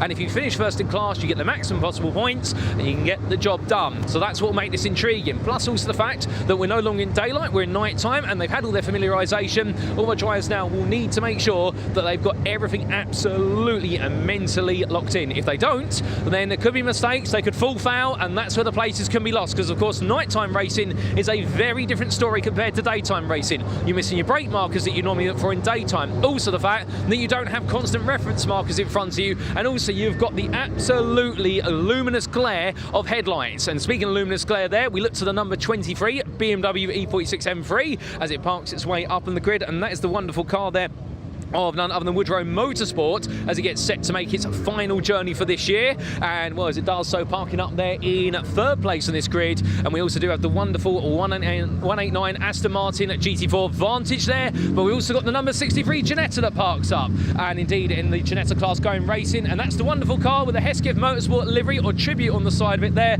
but that number 63 being piloted by none other than Chris Bingham, and a lovely car it is, as we do get a lovely shot inside the car there, and you get to see it is practically pitch black inside that car. And right now Chris being given a little bit of advice from one of his team members with regards to how best to approach this one and any last information. Of course, some of the information they've had to take forward with them is tyre pressures. They've had to think about it with regards to the fact and that with those tyre pressures, it's a much cooler atmosphere now, it's a much cooler track temperature as well. And as we do see the number 82 pull into its position, well, nobody will want to be sat here for too long. They'll want the tyres to be nice and warm, but that's the problem, of course. They've got to wait on this grid for a little bit of time. They will hope they've got the pressures right, and that is our invitational Ginetta, the number 82, the Hills Motorsport and Safe Site Facilities car, the Ginetta G55 Super Cup car, which will be piloted by Michael Nibbs and Aidan Hills. Coming behind them, we're looking a little bit further down the order now. So coming down to essentially your 9th place starters, the number 22 is one of the fan favourites there where liveries go, and that is the machine there that we do see bring them on through. But we're going to have to pause things there, ladies and gentlemen, because we're being told to get off the grid, so we're going to leave our drivers to it. And as we do, well, it's a packed grid, the headlights are on, night time is here at Brands Hatch, and the marshals are escorted us away. And well, there's only one thing to say at this point: it's over to Dave Goddard in the Conti booth to get this race underway. Thank you very much, Paul. Well, we're almost ready then. Put your headlights on, Nathan Wells. So the grid takes shape then. Should hopefully see 32 cars on this grid. 45 minutes of racing with one mandatory pit stop. There's a gap there where the Ferrari should have been, 13th on the grid. See if there's any further gaps towards the back. Looks like the last couple of cars yet to be lined up. I think that is the Team Brit car that we can see at the back of the field. 1 point in it for the championship. Team Brit in the Cup class on 279 points. Amspeed on 278 points. That's the number 74 car. They'll be leading the challenge for Amspeed. It's Don Malone, we're told, starting that car. James Kellett is in the other car alongside, so the pro driver going first in that car. Big thanks to all the partner sponsors that you can see on your screen now. Principal partner Goodyear Tyres, also Rowe Motor Oil. Everybody else involved in this magnificent season for the Britcar Endurance Championship, which is about to be decided.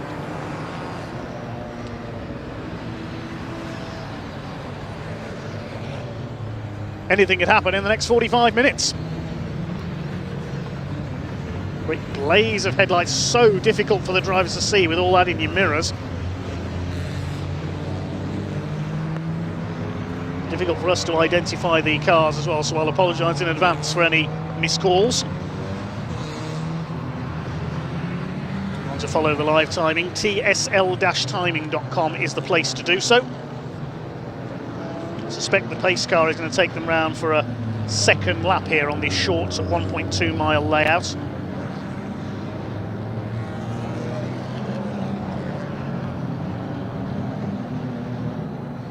Motor racing at night, atmosphere, all of it so. Final warm-up laps ahead of this 45-minute race. Where is the title going? Will it be Team Brit? Will it be Amspeed? If they both hit trouble, there is an outside chance JLC, number 114, the Seat Super Coupe, JLC Group Motorsport, could possibly snatch the title, but it's a long shot. The tension mounts. Cars about to form up 2 by 2. Here we go then, they start to form up on Cooper Straight. The 2 Amspeed Porsches will lead them up towards the start-finish line.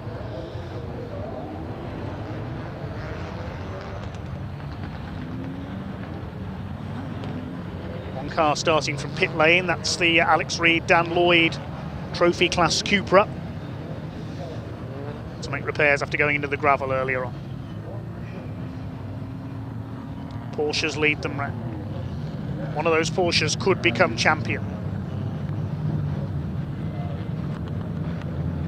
Can they overhaul Team Brit? Anything can happen in the next 45 minutes here on the Brands Hatch Indy Circuits, the finale on BARC TV this season. The finale of the Britcar Endurance Championship is upon us. The revs start to rise. Up towards the red light they come. When that light goes out, we'll be underway now. Here we go, the two Porsches lead them off.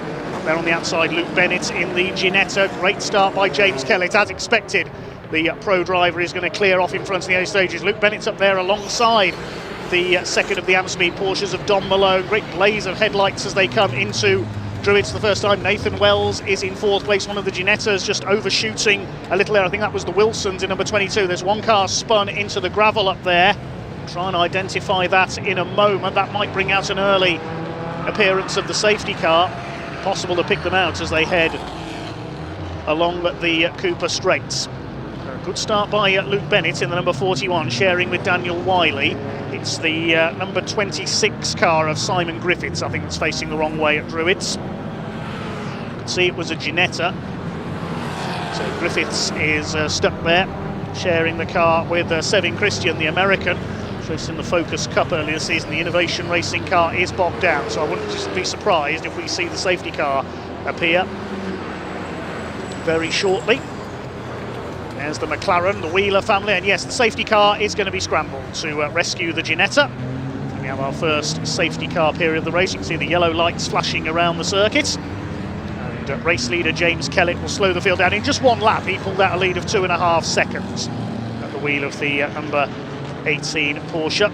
Now let's look down towards the bottom of the order. Bobby Trundley is out there, and he has made up 5 places from the back of the field.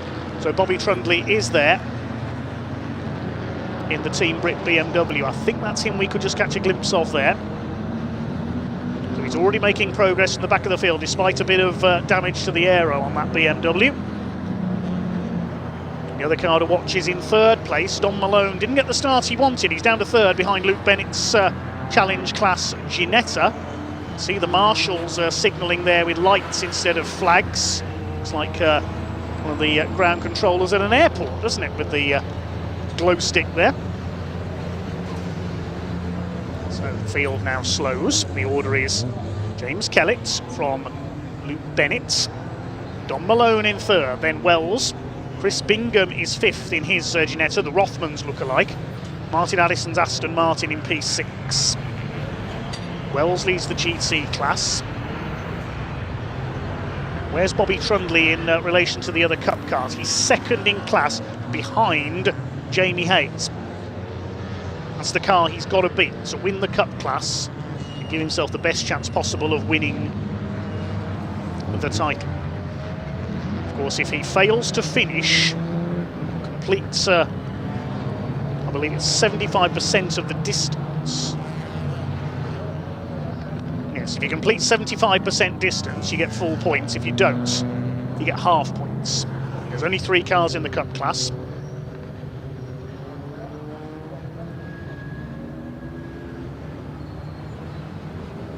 Pink front splitter there, that's Mark Smith and Carl Jones's car. As the marshals rescue the number 26, the Innovation Ginetta. With trackside recovery as well. Is everybody else still going? There are 29 cars we've got out there. So we're missing the Ferrari and the Subaru from the grid lineup that we were given. There's one other car not come out as well. We'll try and work out who that was. 33 cars on the original grid sheet.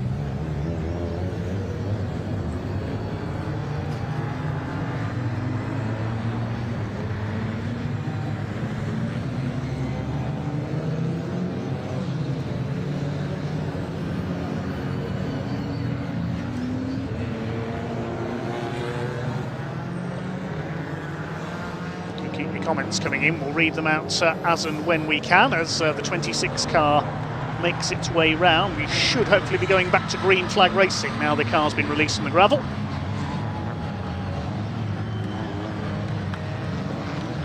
Great blaze of headlights, impossible to identify cars down the Cooper Straight. Okay, there's our leader, James Kellett. He's already gone, look, as the safety car comes in. Kellett doesn't waste any time. The professional GT racer gets his foot down and away goes number 18 Porsche back to green flag into the lead. Already pulled away from Luke Bennett. I believe that's the sim racing star Luke Bennett sharing with Daniel Wiley, trying the real thing up there in second in the Ginetta. Don Malone in third place. Then we've got Nathan Wells, Chris Bingham and Martin Addison in the Aston Martin is next. The battle for 7th place headed up by Jack Constable. He's going well in the Audi there. Two Ginettas side by side as they come out of Druids. It's a little bit of that powder that they put down after the opening race of the day on the outside, making the track look a bit ghostly there at Druids. As they make their way along the Cooper Straight. There's the 36 BMW. That is the Mark Smith Carl Jones car. Another car up the inside there as they come down the Cooper Straights. Now, there you could see from our shots where there were no cars coming through just how dark it is out there. None of the drivers can see anything.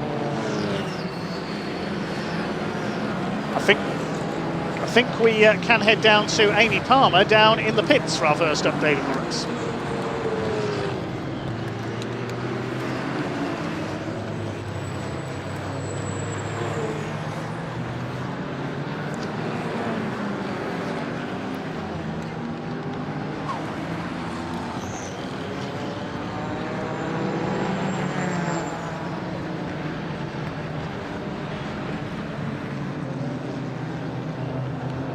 So over the line comes our race lead. We'll go back to the pits in a moment. There goes James Kellett, 46.118 he's just done. He's absolutely rocketing away at the wheel of the number 18 Porsche. 3.8 seconds ahead of the Ginetta in second place. Chris Bingham has lost a couple of places. He's down to 7th in his Ginetta. I think we can head back to Amy in the pits in a moment.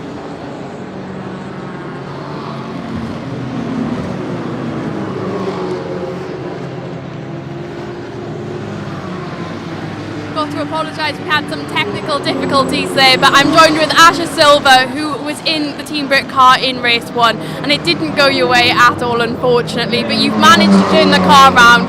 Just explain what happened in that race 1 and how you've managed to turn this round now. It was just unfortunately a misjudgment on the Ferrari, I guess. He thought he had the space and he came over, but he wiped me out in the process. It is what it is. This was racing. But the guys and the crew effectively have done an amazing job to get the car back out and running, and then we've got Bobby starting off, so he's doing a really great job at getting the car past a couple of places already in the first lap. So we just need to keep calm and go on. You're leading the championship. This must be a nerve-wracking time to make sure that car gets over the line. It's scary, it's really scary, but there he goes. We've got a lot to lose. So it is what it is. Look, we're out here having a really good time. It's the main thing here is that we enjoy ourselves. But when we're so passionate about it, it starts to really grind at us if we don't get what we're really wanting, and that is the championship. But as long as we're enjoying ourselves as we're doing it, that's the important thing. We just need to keep ourselves calm. Thank you, Asher. We can definitely see the passion here from Britcar. Back to you, David, in the commentary box. Well, thanks, Amy, and we've got the safety car coming out again. We know not why at the moment, but Martin Addison is falling down the timing screen in the Aston Martin, so he may have come to grief somewhere. We'll pick that up in a... Yes, looks like Martin Addison has hit problems out on circuit somewhere. The safety car is coming out again.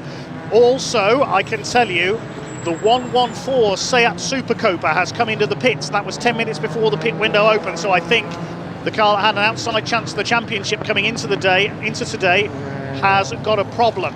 So we'll try and pick up on that down in the pits. The number 114 car is in pit lane, so the Hayes family may have had a problem. Meanwhile, the safety car out there is the Seat Super Coupe, so problems there. We'll try and pick up on that if we can. But that car was leading the Cup class, And that means that Team Brit are now leading their class. Team Brit are leading the Cup class. So that will prove a boost to their hopes of the championship. Safety car is out again. We've lost Martin Addison's Aston Martin somewhere out on circuit. Unfortunately, he was running in the top 6. We'll try and pick up where that car has come to grief. James Kellett, every time he tries to break away, the safety car restricts him. So Luke Bennett's Ginetta in second place, Don Malone in third. They're already into back marker traffic, look.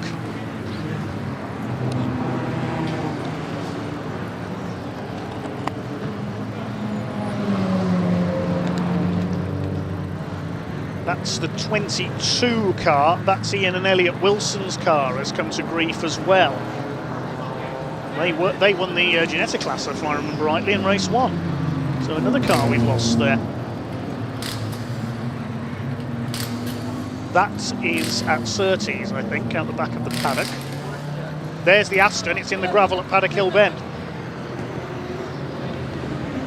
Was he pushed or did he fall? Martin Addison, the plant hire business owner from up on Teesside.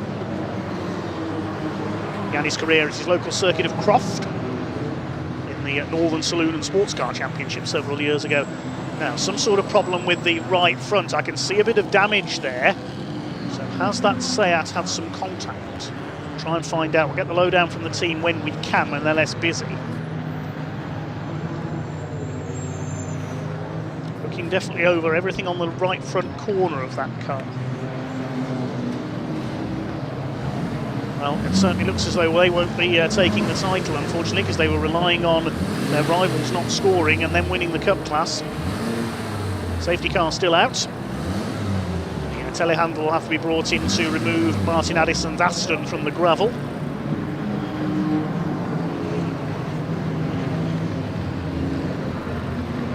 Is our leader, James Kellett's Porsche, ahead of the Ginetta of Luke Bennett.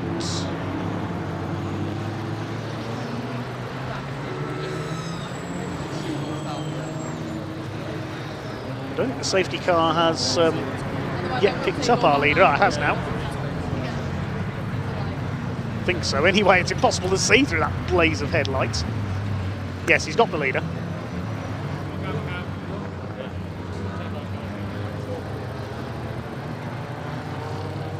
So just one of our commenters, Jamie, aka Woody, said Aston Martin looks even better at night. I think you put the curse on him there, unfortunately, Jamie. Lindsay Watson says good luck, Tommy Mack. That's Tom McFarlane in the Scirocco.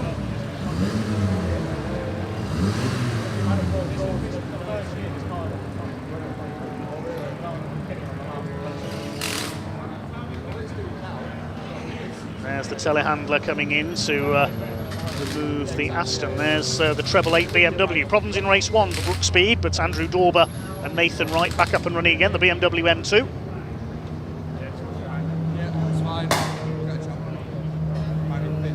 It's looking... looks like the right rear tyre is missing on that Aston. Did he have a tyre let go, I wonder? 27 cars still running. Team Brit are in 20th place, leading their class. Don Malone and Adam Smalley are third overall at the moment. There's about 5 minutes just under till the pit window opens. Just trying to listen in the background as to find out what's happening with the Seat Super Copa. We'll wait to find out from Amy and Paul down in pit lane when we can.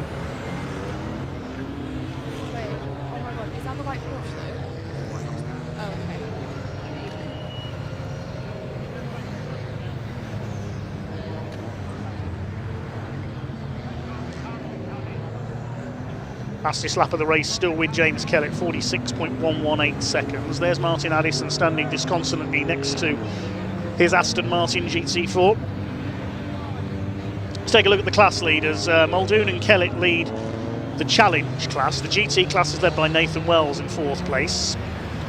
The Ginettas by Nibs and Hills, but they're an invitation runner, so won't score points. They're in 7th. The leading point scoring car is once again May and Skeets. They'll have a longer pit stop though, of top 3 in the class in race 1. The trophy class is led by Callum Bates in the BMW. TCR by Jones and Ellick. They're the only point-scoring TCR car.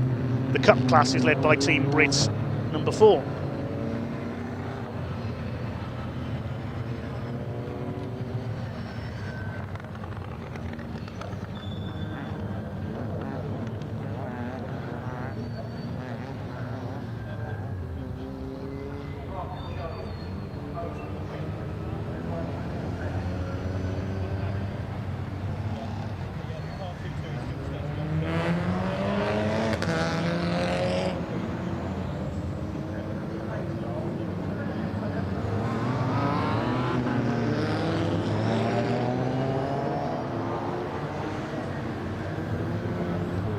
Still the recovery operation goes on. I bet we're going to have the safety car still out when the pit window opens again. It's happened in just about every Britcar race this season.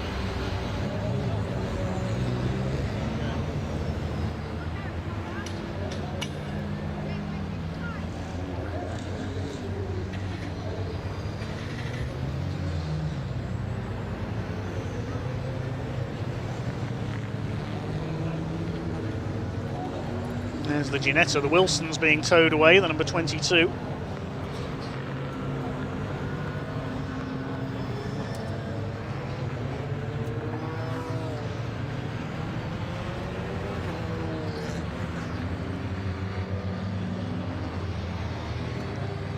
It's 2 potential front runners lost. The Wilson's one of the favourites in the trophy class, and Martin Addison in the GT category. Drive-through penalty has been handed to car number 14. That's the Alex Reed, Dan Lloyd car. They started from the pit lane. Not too sure what their transgression is. Doesn't come through on the timing screen, but they have a drive-through penalty, the Cupra. Safety car continues for another lap. It's going to go into the pit window, isn't it?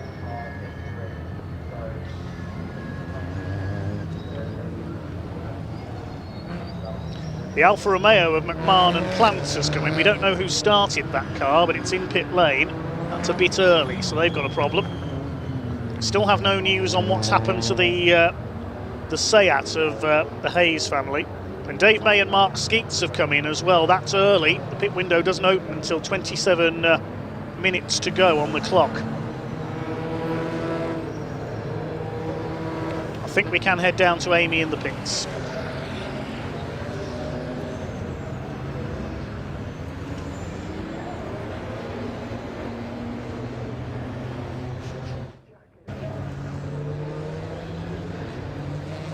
In here, so do you want to tell me about this, because this is not good for you guys, is it? Unfortunately, it's not. It's I think that's out of our championship hopes of getting 3rd place.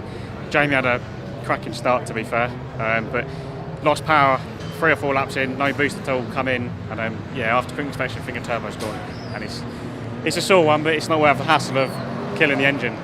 So unfortunately, it's we wanted to just scrape it in there, get P1, and hopefully still get a top 3 podium. But it's, I think that's our luck out of it for now. But it's is what it is. I mean, 4th place, hopefully 4th or 5th still. We'll be happy with that for our first series in Britcar. But yeah, it's just a bit of a sore one to swallow, to be honest. But it's is what it is. It's definitely not ideal for you guys, but just sum up how your season has been in Britcar anyway. I know it's ended on a bit of a low, but just sum it up for us. It's been a bit of a whirlwind, to be fair. We've had some really good finishes, quite a few podiums, like 1st place, 2nd place. We've had a few DNFs from no fault of our own, been hit multiple times, or we've had tyre blowouts, nothing that was really our fault. So it's certainly been an eventful season. It's not the finish we wanted, but it is what it is. We'll be back next year for hopefully try and get again. Amazing, thank you so much, Chris. And back to you guys in the commentary box. Thanks, Amy. Yes, bad luck to the Hayes family there, the 114 car, turbo failure by the sound of it. Well, the pit window has opened, the safety car is still out because that Aston Martin, having lost a rear tyre, is well and truly bogged down in the sand. Pit window is open, so half the field has come in. It does not include the Amspeed Porsches. There's about 10 cars that have stayed out. A couple of cars came in before the pit window opened, the Alfa Romeo and the 118 Ginetta. There's the number 3 Ginetta, Nick Casey and Adriano Medeiros' car. They led the championship in the early part of the season as well. The number 40 is in, that's Jazz Sapra handing over to Brian Branson. Cedric Bloch in the number 12 Audi is in.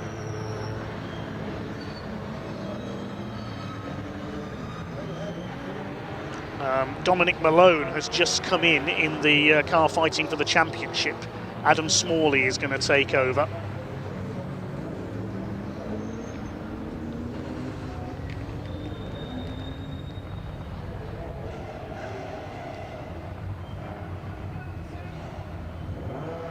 There's the 297 car. Darren Looney Lewis, as he's known from his short oval days, brings it in. Carl Garnett will take over. There's the 74, the car that could be heading for the championship. See how things work out in the final results. Oh, that was a bit close. Was an unsafe release there. There's the Audi TT involved. I think we can head back down into pit lane in a moment. As the Wheelers leave in the McLaren, that's a 16-year-old Michael Wheeler heading out into his first night race. Let's head down to pit lane in just a second.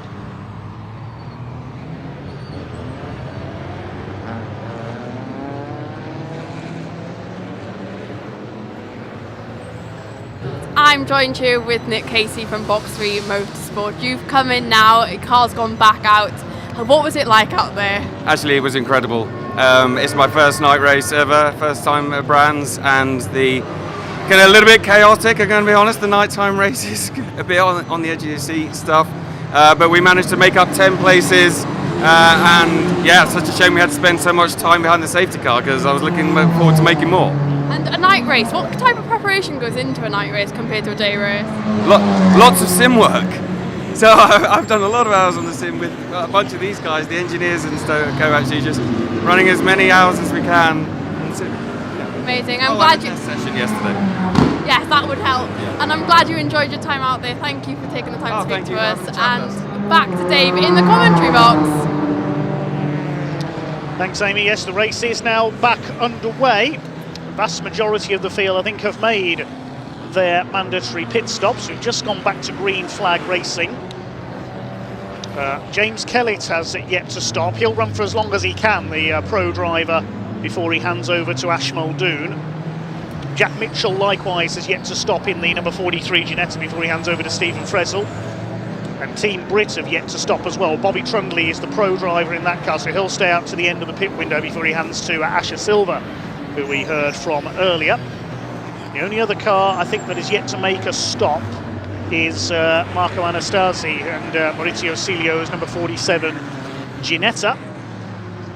Everybody else has, I think, now made a stop. Just looking down the timing screen, yes, the Alfa Romeo's been back in for its second pit stop. David May and Mark Skeet's car is still in pit lane. I think they might be out of the race, unfortunately, the 118 car. There is Michael Wheeler, the 16-year-old in the McLaren. A brave young man in his first ever night race in a GT4 McLaren, which I think might be one of Team Brit's old machines. I could be wrong. Similar colour scheme. Number 42 Ginetta behind them. That is Freddie Ingram and Archie Buttle. They only just got the car out there after those problems in the shakedown session, the familiarisation session. Well, there's your leader. James Kellett still out there. He leads by nearly 14 seconds now over Jack Mitchell's number 43 Ginetta. Bobby Trundley currently third overall. All the three drivers in those cars are pro drivers, as we say, so they'll probably run to the end of the pit window. No driver can do more than 60% of a race, though. They've got about 3 minutes before the pit window closes, just over 3 minutes. It closes when 18 minutes of the race are remaining.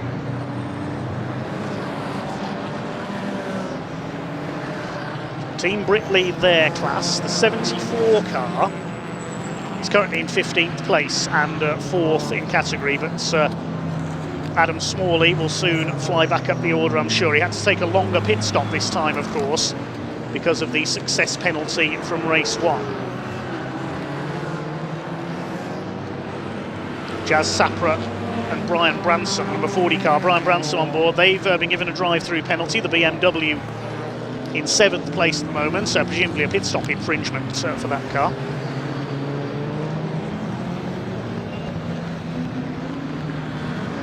I think we can in just a moment head back down to the pits with Amy.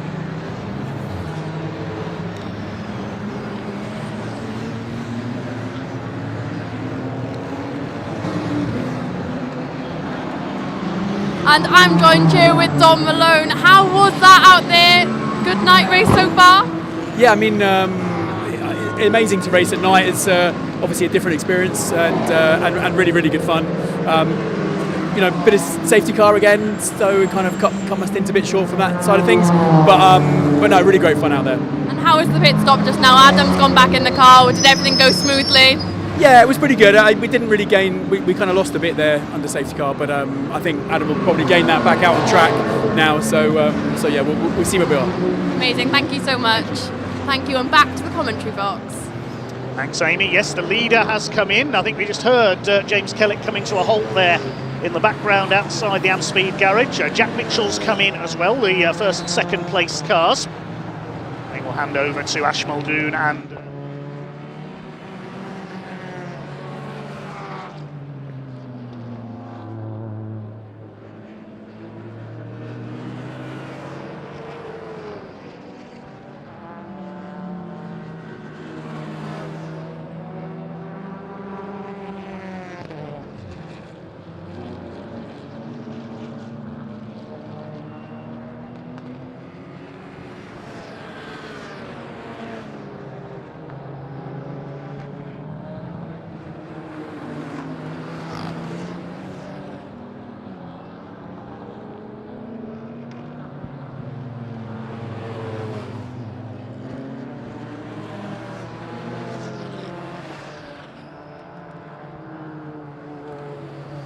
pit stop, so Bennett and Wiley could be in with a chance of an overall win here.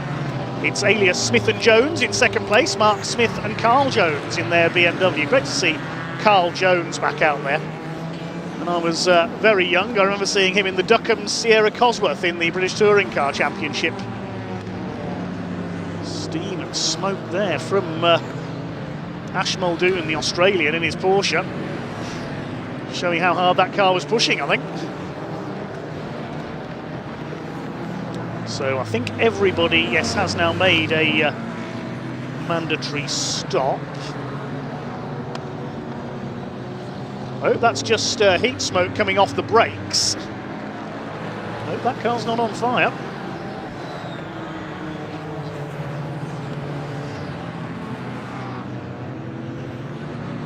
Just cooling it down there, I think, as the car leaves. Mind our camera and our cameraman.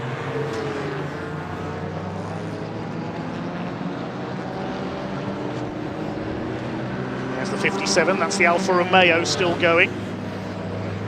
They were one car that came in before the pit window, but they have been in again to make their mandatory stop. Pit window has now closed. The order is Smith and Jones now with the lead, with Bennett and Wiley. Bennett and Wiley have made a second stop. Did they get a penalty? We haven't had any notification of it. But Luke Bennett and Daniel Wiley, who were leading this race, have just come into the pits again. So has the Ginetta got a problem? So your leader is now Mark Smith and Carl Jones. The BMW M3 now leads the way ahead of Nathan Wells in the GT class BMW. There's the leader, just going through Druids now with the pink lights on the front splitter. Leads by just over 4 seconds ahead of Nathan Wells. Callum Bates in the number 10 BMW is third. Where will Team Brit cycle back in? Will they still be leading the Cup class? We'll have to wait and see. It's all going to come down to where they finish in their classes.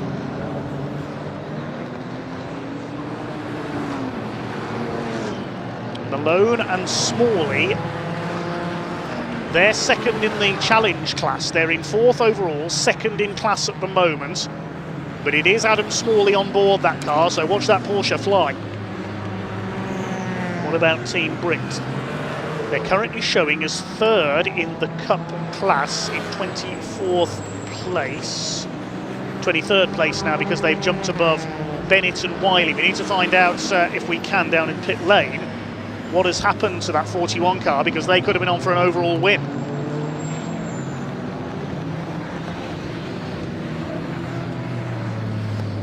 Blaze of headlights continue. Just over 15 minutes of this race to go. There's Chris Murphy, entered today with an outside chance of the title.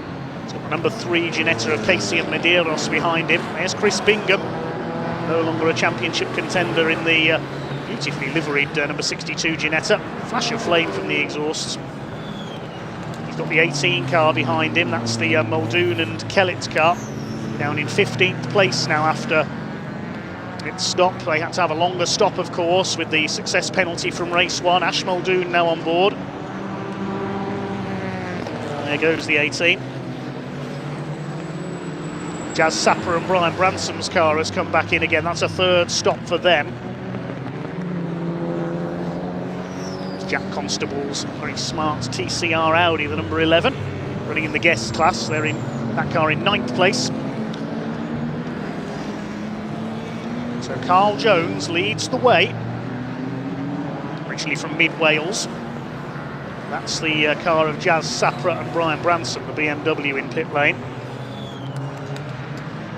Expecting something under the left front of the car. Has it had some contact, I wonder? It's Carl Jones leading the way. We mentioned his BTCC exploits in the Cosworth earlier on. I believe he has now brought that car back again all these years later. Competes successfully in historic racing as well, in classic Jaguars, C-types and D-types. We've seen him in some of the top historic events. Right, we've been told that the reason that Jazz Sapper and Brian Branson has come in is fairly major one. His headlights went out. Not what you want in conditions like this.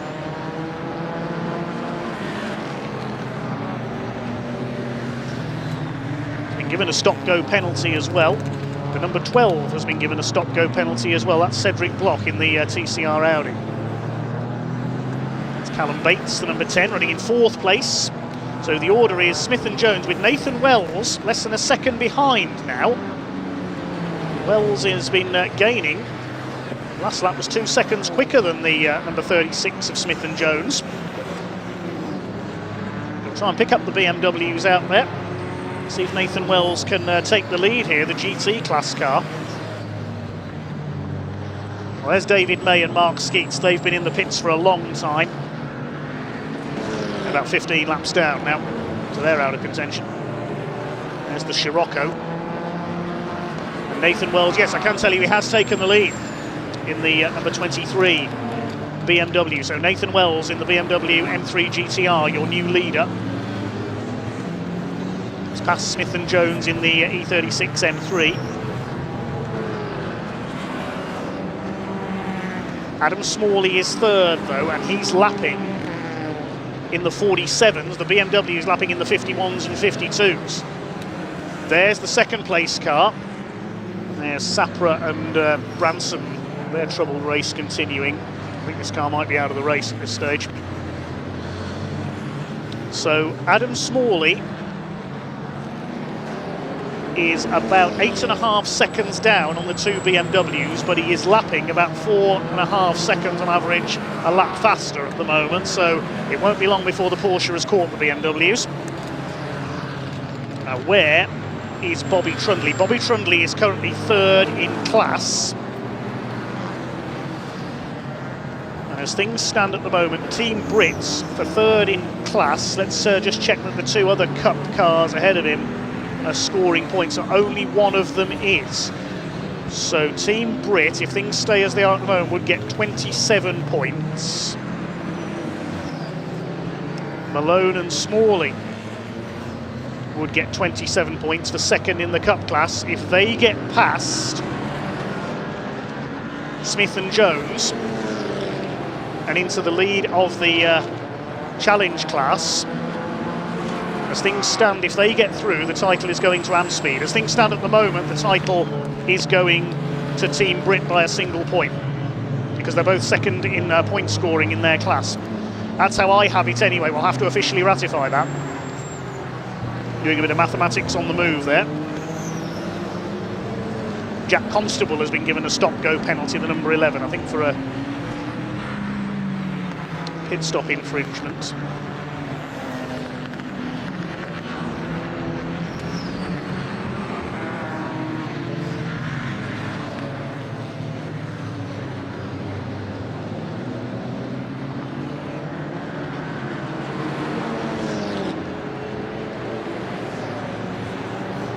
Here is Nathan Wells, the number 23 BMW. Across the line he goes.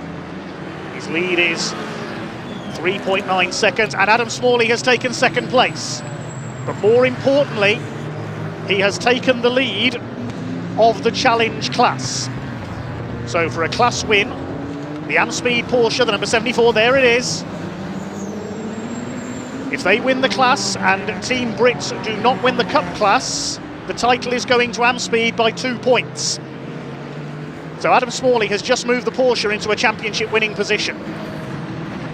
Bobby Trundley, keeping an eye on the timing screen, is still third in the Cup class, but one of the two cars in that class ahead of him is a non-point scoring car, so he'd get points for second in class. The car ahead of them that is scoring points is the Jones-Fleming Audi TT. How far apart are they? Asher Silver and Bobby Trundley. I think it's Asher Silver in the car now, in fact, I apologise. Yes, Bobby Trundley has handed over. So Asher Silver in the number 4 car, I apologise there. She's in 21st place, the Audi is 18th. There is quite a distance on track between the two of them, so as things stand at the moment, by my calculations, the title is going to Amspeed. 8 minutes 20 seconds to go. There's the number 36 BMW, that's another Amspeed car. So they're second and third behind Nathan Wells, number 23, in the Woodrow Motorsport BMW M3 GTR. Adam Smalley's almost caught him now. In fact, he could be about to go through into the overall lead of the race.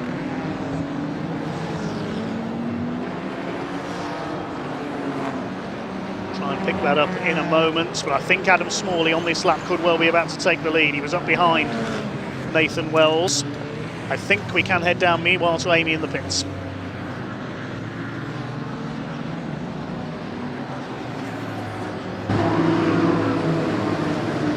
I am joined here with Daniel. How was it out there tonight in this car? It's a different experience driving in the dark, but from leading the race and then a failure of a drive shaft, it's really disappointing. And just describe what it was like first starting out. It's obviously darker, and does that change the driver's mind about what you do? It's absolute chaos out there.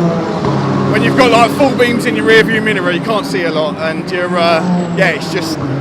it's an experience. As I can say, it's an experience. And what was wrong with the car, sorry, that you had to bring it in? The rear drive shaft's gone. Well, unfortunately for your race, but we hope you had a good time while you were out there. Yeah, I had a great time. I was last raced with Britcar in 2016 with my best pal Dan Kirby, who's no longer with us. So I was hopefully going to take him home some silverware today, but I might have to wait for next year. Yeah, and I'm sure he'll be proud of you anyway. Thank you so much for speaking with us. And back to you guys in the commentary box. Well, thanks, Amy, for finding out there. The 41 car was fighting for the lead. Drive shaft failure, unfortunately. I can tell you, that's just before we hand it down to you, Adam Smalley has taken the lead in the 74 car. And the Team Brit car, driven by Asher Silver, is still second of the point scorers in the Cup category behind the Jones and Fleming Audi TT. I'm just working out the interval on track between the two of them. It's going getting on towards half a lap, I think, between the two. So as it stands at the moment, Amspeed in the 74 Porsche are going to take the championship by my calculations. Wait to receive confirmation of that at the end of the race as soon as we can. Now pulled out a lead of 5.2 seconds over Nathan Wells. Full credit to Nathan, leading the way after the pit stops. Smith and Jones still third in another Amspeed car, the BMW. Where's the other Porsche?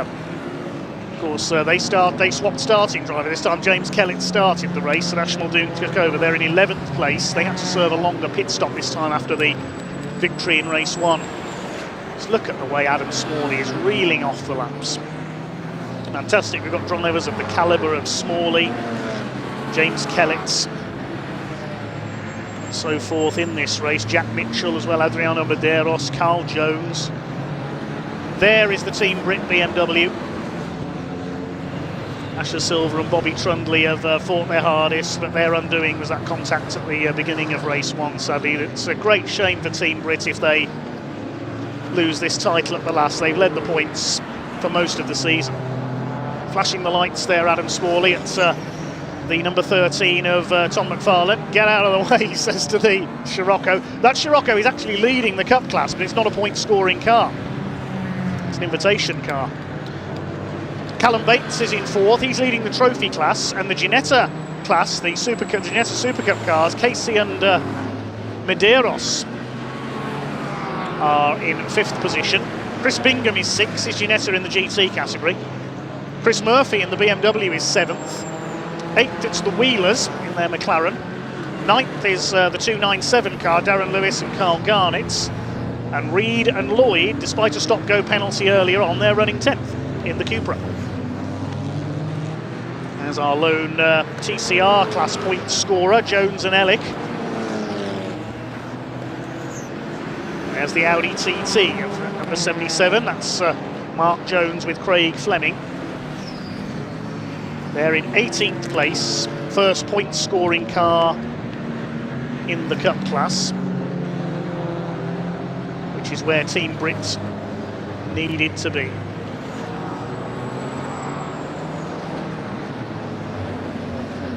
Just over 3 minutes of the race to go now. There's the BMW of Smith and Jones. The lead's up to 11.7 seconds now. 40 laps completed by Adam Smalley over Nathan Wells.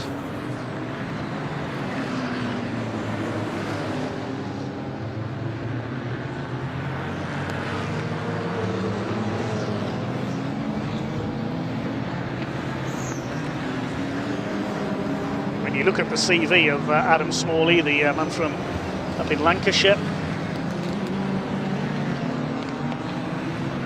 dominated the Ginetta Junior Championship. He came through the Ginetta ladder into the Porsche Carrera Cup Great Britain, the Porsche Super Cup British GT, and the GT World Challenge Europe as well. Been Ginetta Junior Champion, Ginetta GT4 Super Cup Champion, Porsche Carrera Cup Great Britain Pro Champion. Now into GT World Challenge Europe this year with Garage 59.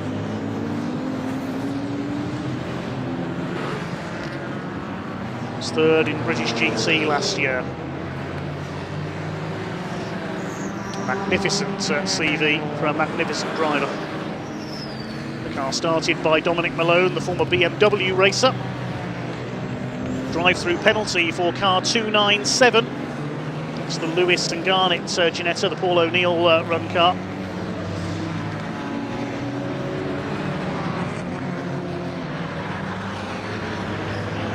We've lost, I think, 5 cars from this race. The Hayes family Seat Super Copa, sadly turbo failure. Martin Addison in the gravel at Paddock Hill Bend. The Wilsons went out at the same time. We didn't see what happened to that car, unfortunately. Bennett and Wiley with a broken drive shaft, and Sapra and Branson with what appeared to be electrical problems. 27 cars, 26 cars rather, still running.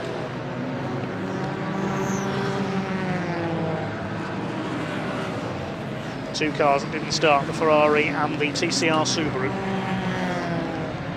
Less than a minute left on the clock now. Ash Muldoon's got the Porsche up into 9th place.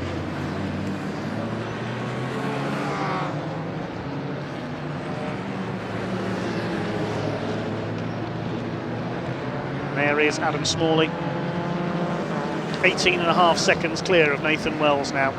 It's going to be another win for the Amspeed Porsche. Coming up on Stephen Fresnel's Ginetta. Flashes the lights. Last thing you want when you try and navigate your way around a dark Brands Hatch is someone flashing a light in your rearview mirror. Into the last lap of the season on BARC TV.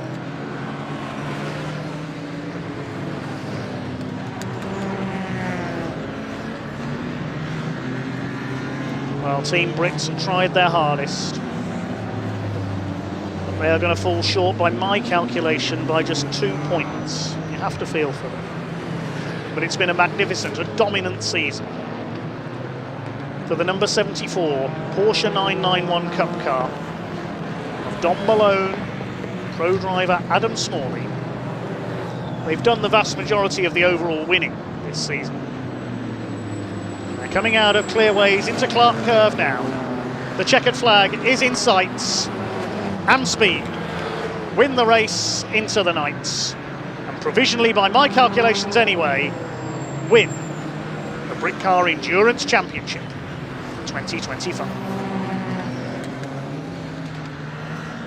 To be officially ratified, of course. Congratulations, Don Malone and Adam Smalley. Stephen Gambrell and Dan Lloyd did some of the winning early season. The Ferrari of Bon Grimes and Johnny Molam's been a winner this season as well, but the vast majority of the overall wins have gone to the 74 Porsche. Nathan Wells, an excellent second, wins the GT class. Smith and Jones in their BMW M3 in third. We await the rest of the cars to come home, including in there somewhere in that blaze of headlights, the number 4 of Asher Silva. The car started by Bobby Trundley crosses the line.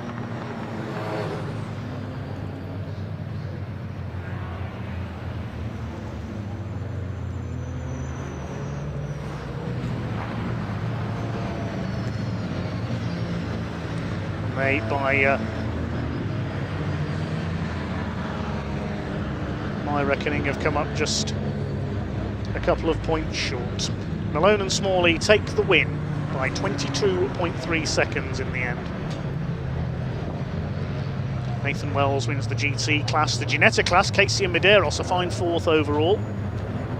Callum Bates wins the trophy class in his BMW. Jack Constable in the guest class. Further down the order, the other class winners. The Cup class went to Tom McFarlane's Scirocco. The top scorer in the Cup class, Jones and Fleming's Audi TT. And the TCR class goes to Jones and Ellick in their Cupra. 26 cars go the distance in our Into the Night race. Darkness about to fall on Brands Hatch. We will say our goodbyes from here in the commentary box shortly. First, it will be in a few moments' time down to Paul Walsh and Amy Palmer in Parc Fermé to celebrate the ending of a magnificent Britcar Endurance Championship season.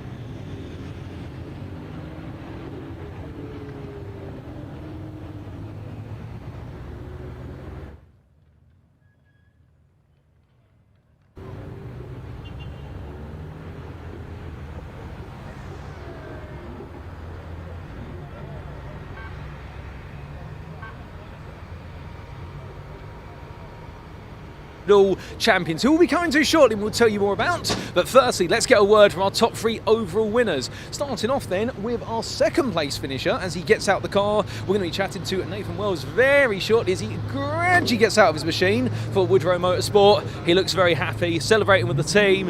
And well, as he gets his helmet off, Nathan, we'll catch up a word with you in a brief moment as we see our winner coming through as well. And they're all going to gradually get out the car there, and they've got podiums, of course, to go to presentations very shortly. But as he does put the helmet on, big pat on the back there from Claire as well. Well, don't worry about it, didn't get it at all. It's like a trap out. Let him just get himself sorted out, ladies and gents. When he looks tired, Nathan, it's been a long race, it's been a long day, but what a 2nd place. How do you feel? Right, 2 seconds because I'm going to get in trouble unless I show Goodyear and Britcar. Oh, yeah, let's make sure you get those on. There I happened, it just fell off.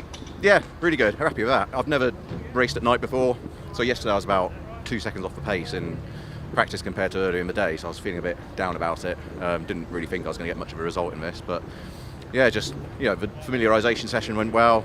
I was only a few tenths off what I did in qualifying earlier today, and yeah, just sent it and somehow ended at P2. Try to keep Malone behind, but I can't really fight a Porsche. It's that much quicker, to be honest. So, but yeah, really happy. Well, for the result, we'll give you a breather in preparation for the podiums, but congratulations on second place overall. Thanks very much. Right, ladies and gentlemen, well, that's our second place finisher. Let's now come over towards our winner or our third place finisher, depending on who we get the best chance to. In fact, we're going to come to our winners here, and I do believe, provisionally, ladies and gentlemen, the number 74 Amspeed has taken the championship for this year as a result of this result. A big hand up there from none other than Dom Malone. Adam's already taken off his helmet right now, who I confusingly referred to as Dom Malone earlier on. I mean, they look very similar, to be fair, both. Yeah. Dom, a big grin on your face. What a race on the pair of you. Yeah, I mean, amazing stint then from Adam.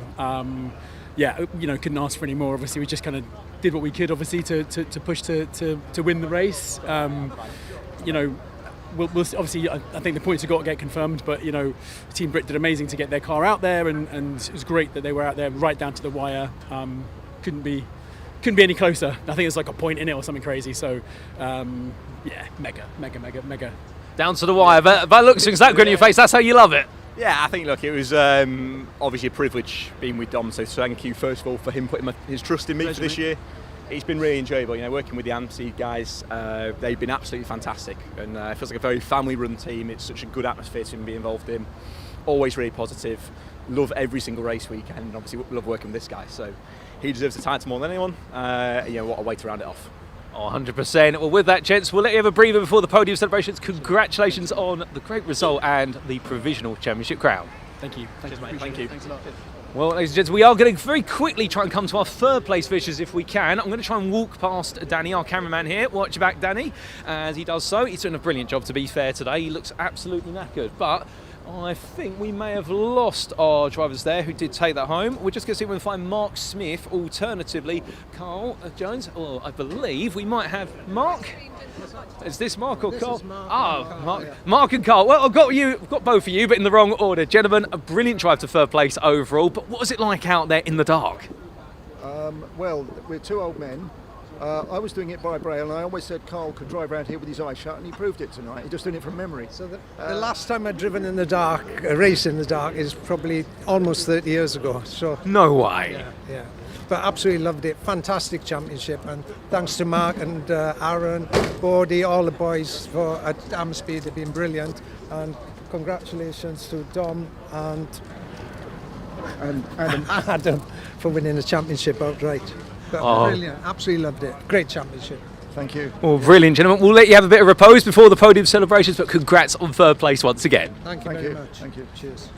Well, ladies and gentlemen, with that, we are going to now see our drivers make their way to the podium, and we're going to stay tuned because we are going to see them make the way on up there, but we're just going to get to a better vantage point to do so. But as we do, well, of course, it has been an absolutely incredible season for the Britcar Endurance Championship, and remember, coming into this year, amalgamation of multiple championships together, all classes being amalgamated as well, and, well, there were always question marks as to whether it would work, but under the brilliant leadership of both Claire Headley and also Steve Wood, it has really worked out a treat, and it has gone down to the wire, and well, that's what the sign of a great championship is, when it comes all the way to the season finale, and in the end it's come down to a couple of points and one result here in the night race at Brands Hatch. But without further ado, I think we are going to briefly cut back to the commentary booth to Dave Goddard just to see us through.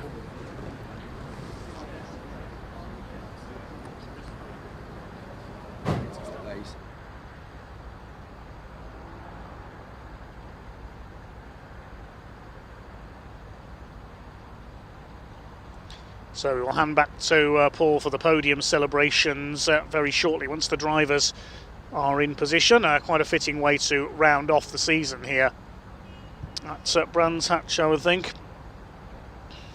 But that does wrap up the season here on BARC TV.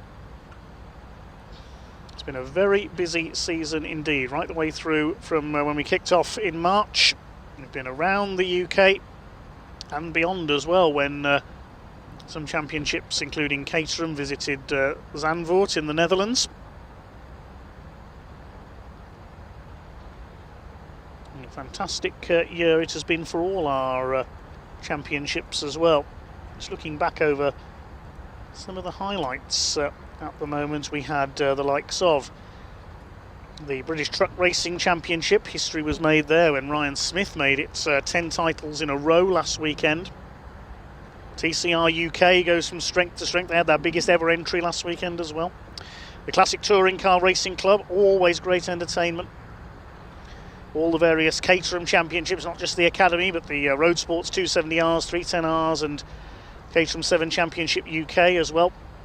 The Mini Challenge, the Civic Cup, Junior Saloon Cars, continuing strongly. Caterham Graduates as well, the MG Owners Club, they had massive grids this year. The Citroen 2CV is always good fun. The CNC Head Sports and Saloon Car Championship up at Anglesey and Alton Park mainly. The Coupe Cup we saw today, the Track Action Race Club as well, and many more of our guest championships and series besides. We also had the Thruxton Historic event as well with the Jochen Rindt Memorial Trophy. And everything else in between as well. Thank you to all our championships and series that have put on such great entertainment this year for us. We'll resume our thank yous shortly, but I think drivers are now making their way to the podium, so we'll head back down to Paul.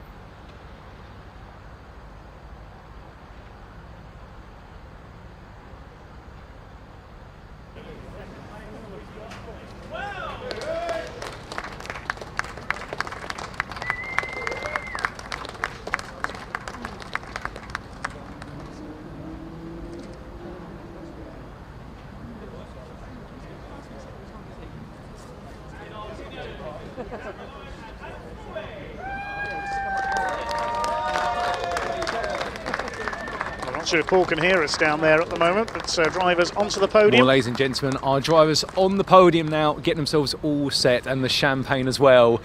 Oh, goodness me, what a race it was. And the Internight race is definitely back in full force here in the Britcar Endurance Championship, and it created an absolutely splendid event. But as they all stand there are your 3 podium finishers, and indeed all celebrated, hands in the air, trophies alight as well, and smiles all round. Definitely a test of endurance, that 45-minute race, and a test of technical ability. But can he get the cork off the bottle is the question. Yes, he can. So there goes the champagne as it's sprayed, and indeed, well, that's going to be sticky on the race suits, and well, those race suits are going to need a wash. Thankfully, it's their last race of the season, so it's not as though they're going to need to wash those anytime soon.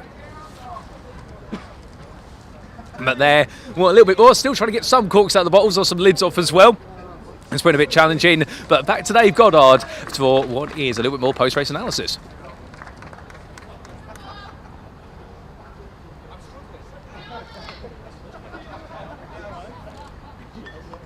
Well, thank you very much to Paul Walsh and our new recruit Amy Palmer down in pit lane today. Let them go and grab a warm drink. It's pretty cold here at Brands Hatch. Big thanks to Claire Headley and all the Britcar team for the show they've put on today, including that fantastic, spectacular Into the Night race. Smith and Jones in third, Wells the runner-up, Malone and Smalley the winners, and provisionally the new champions as well. But that does bring the curtain down on BARC TV for 2025. We must close the season by saying a very big thank you first of all to all our volunteer marshals. We could not go racing without the Orange family. A very big thank you to all of them. To everybody else around the circuits, medical staff, recovery crews, race control staff, timekeepers, everybody else, members of officials and circuit staff at all the venues around the UK in 2025. Thank you very much for your service. To all the drivers for their entertainment, and to all their teams and backup crews in the paddock and pit lane for keeping the cars running. Thank you for your entertainment and your hard work in 2025. A special thank you to all our camera crews around the circuits for being out there in all weathers to bring us the race action. Thank you to our directors as well, and thank you to our presenters and pit lane reporters down on the ground. Thank you for all your kind comments and messages of support online as well. Thank you to you, the fans, for watching during 2025.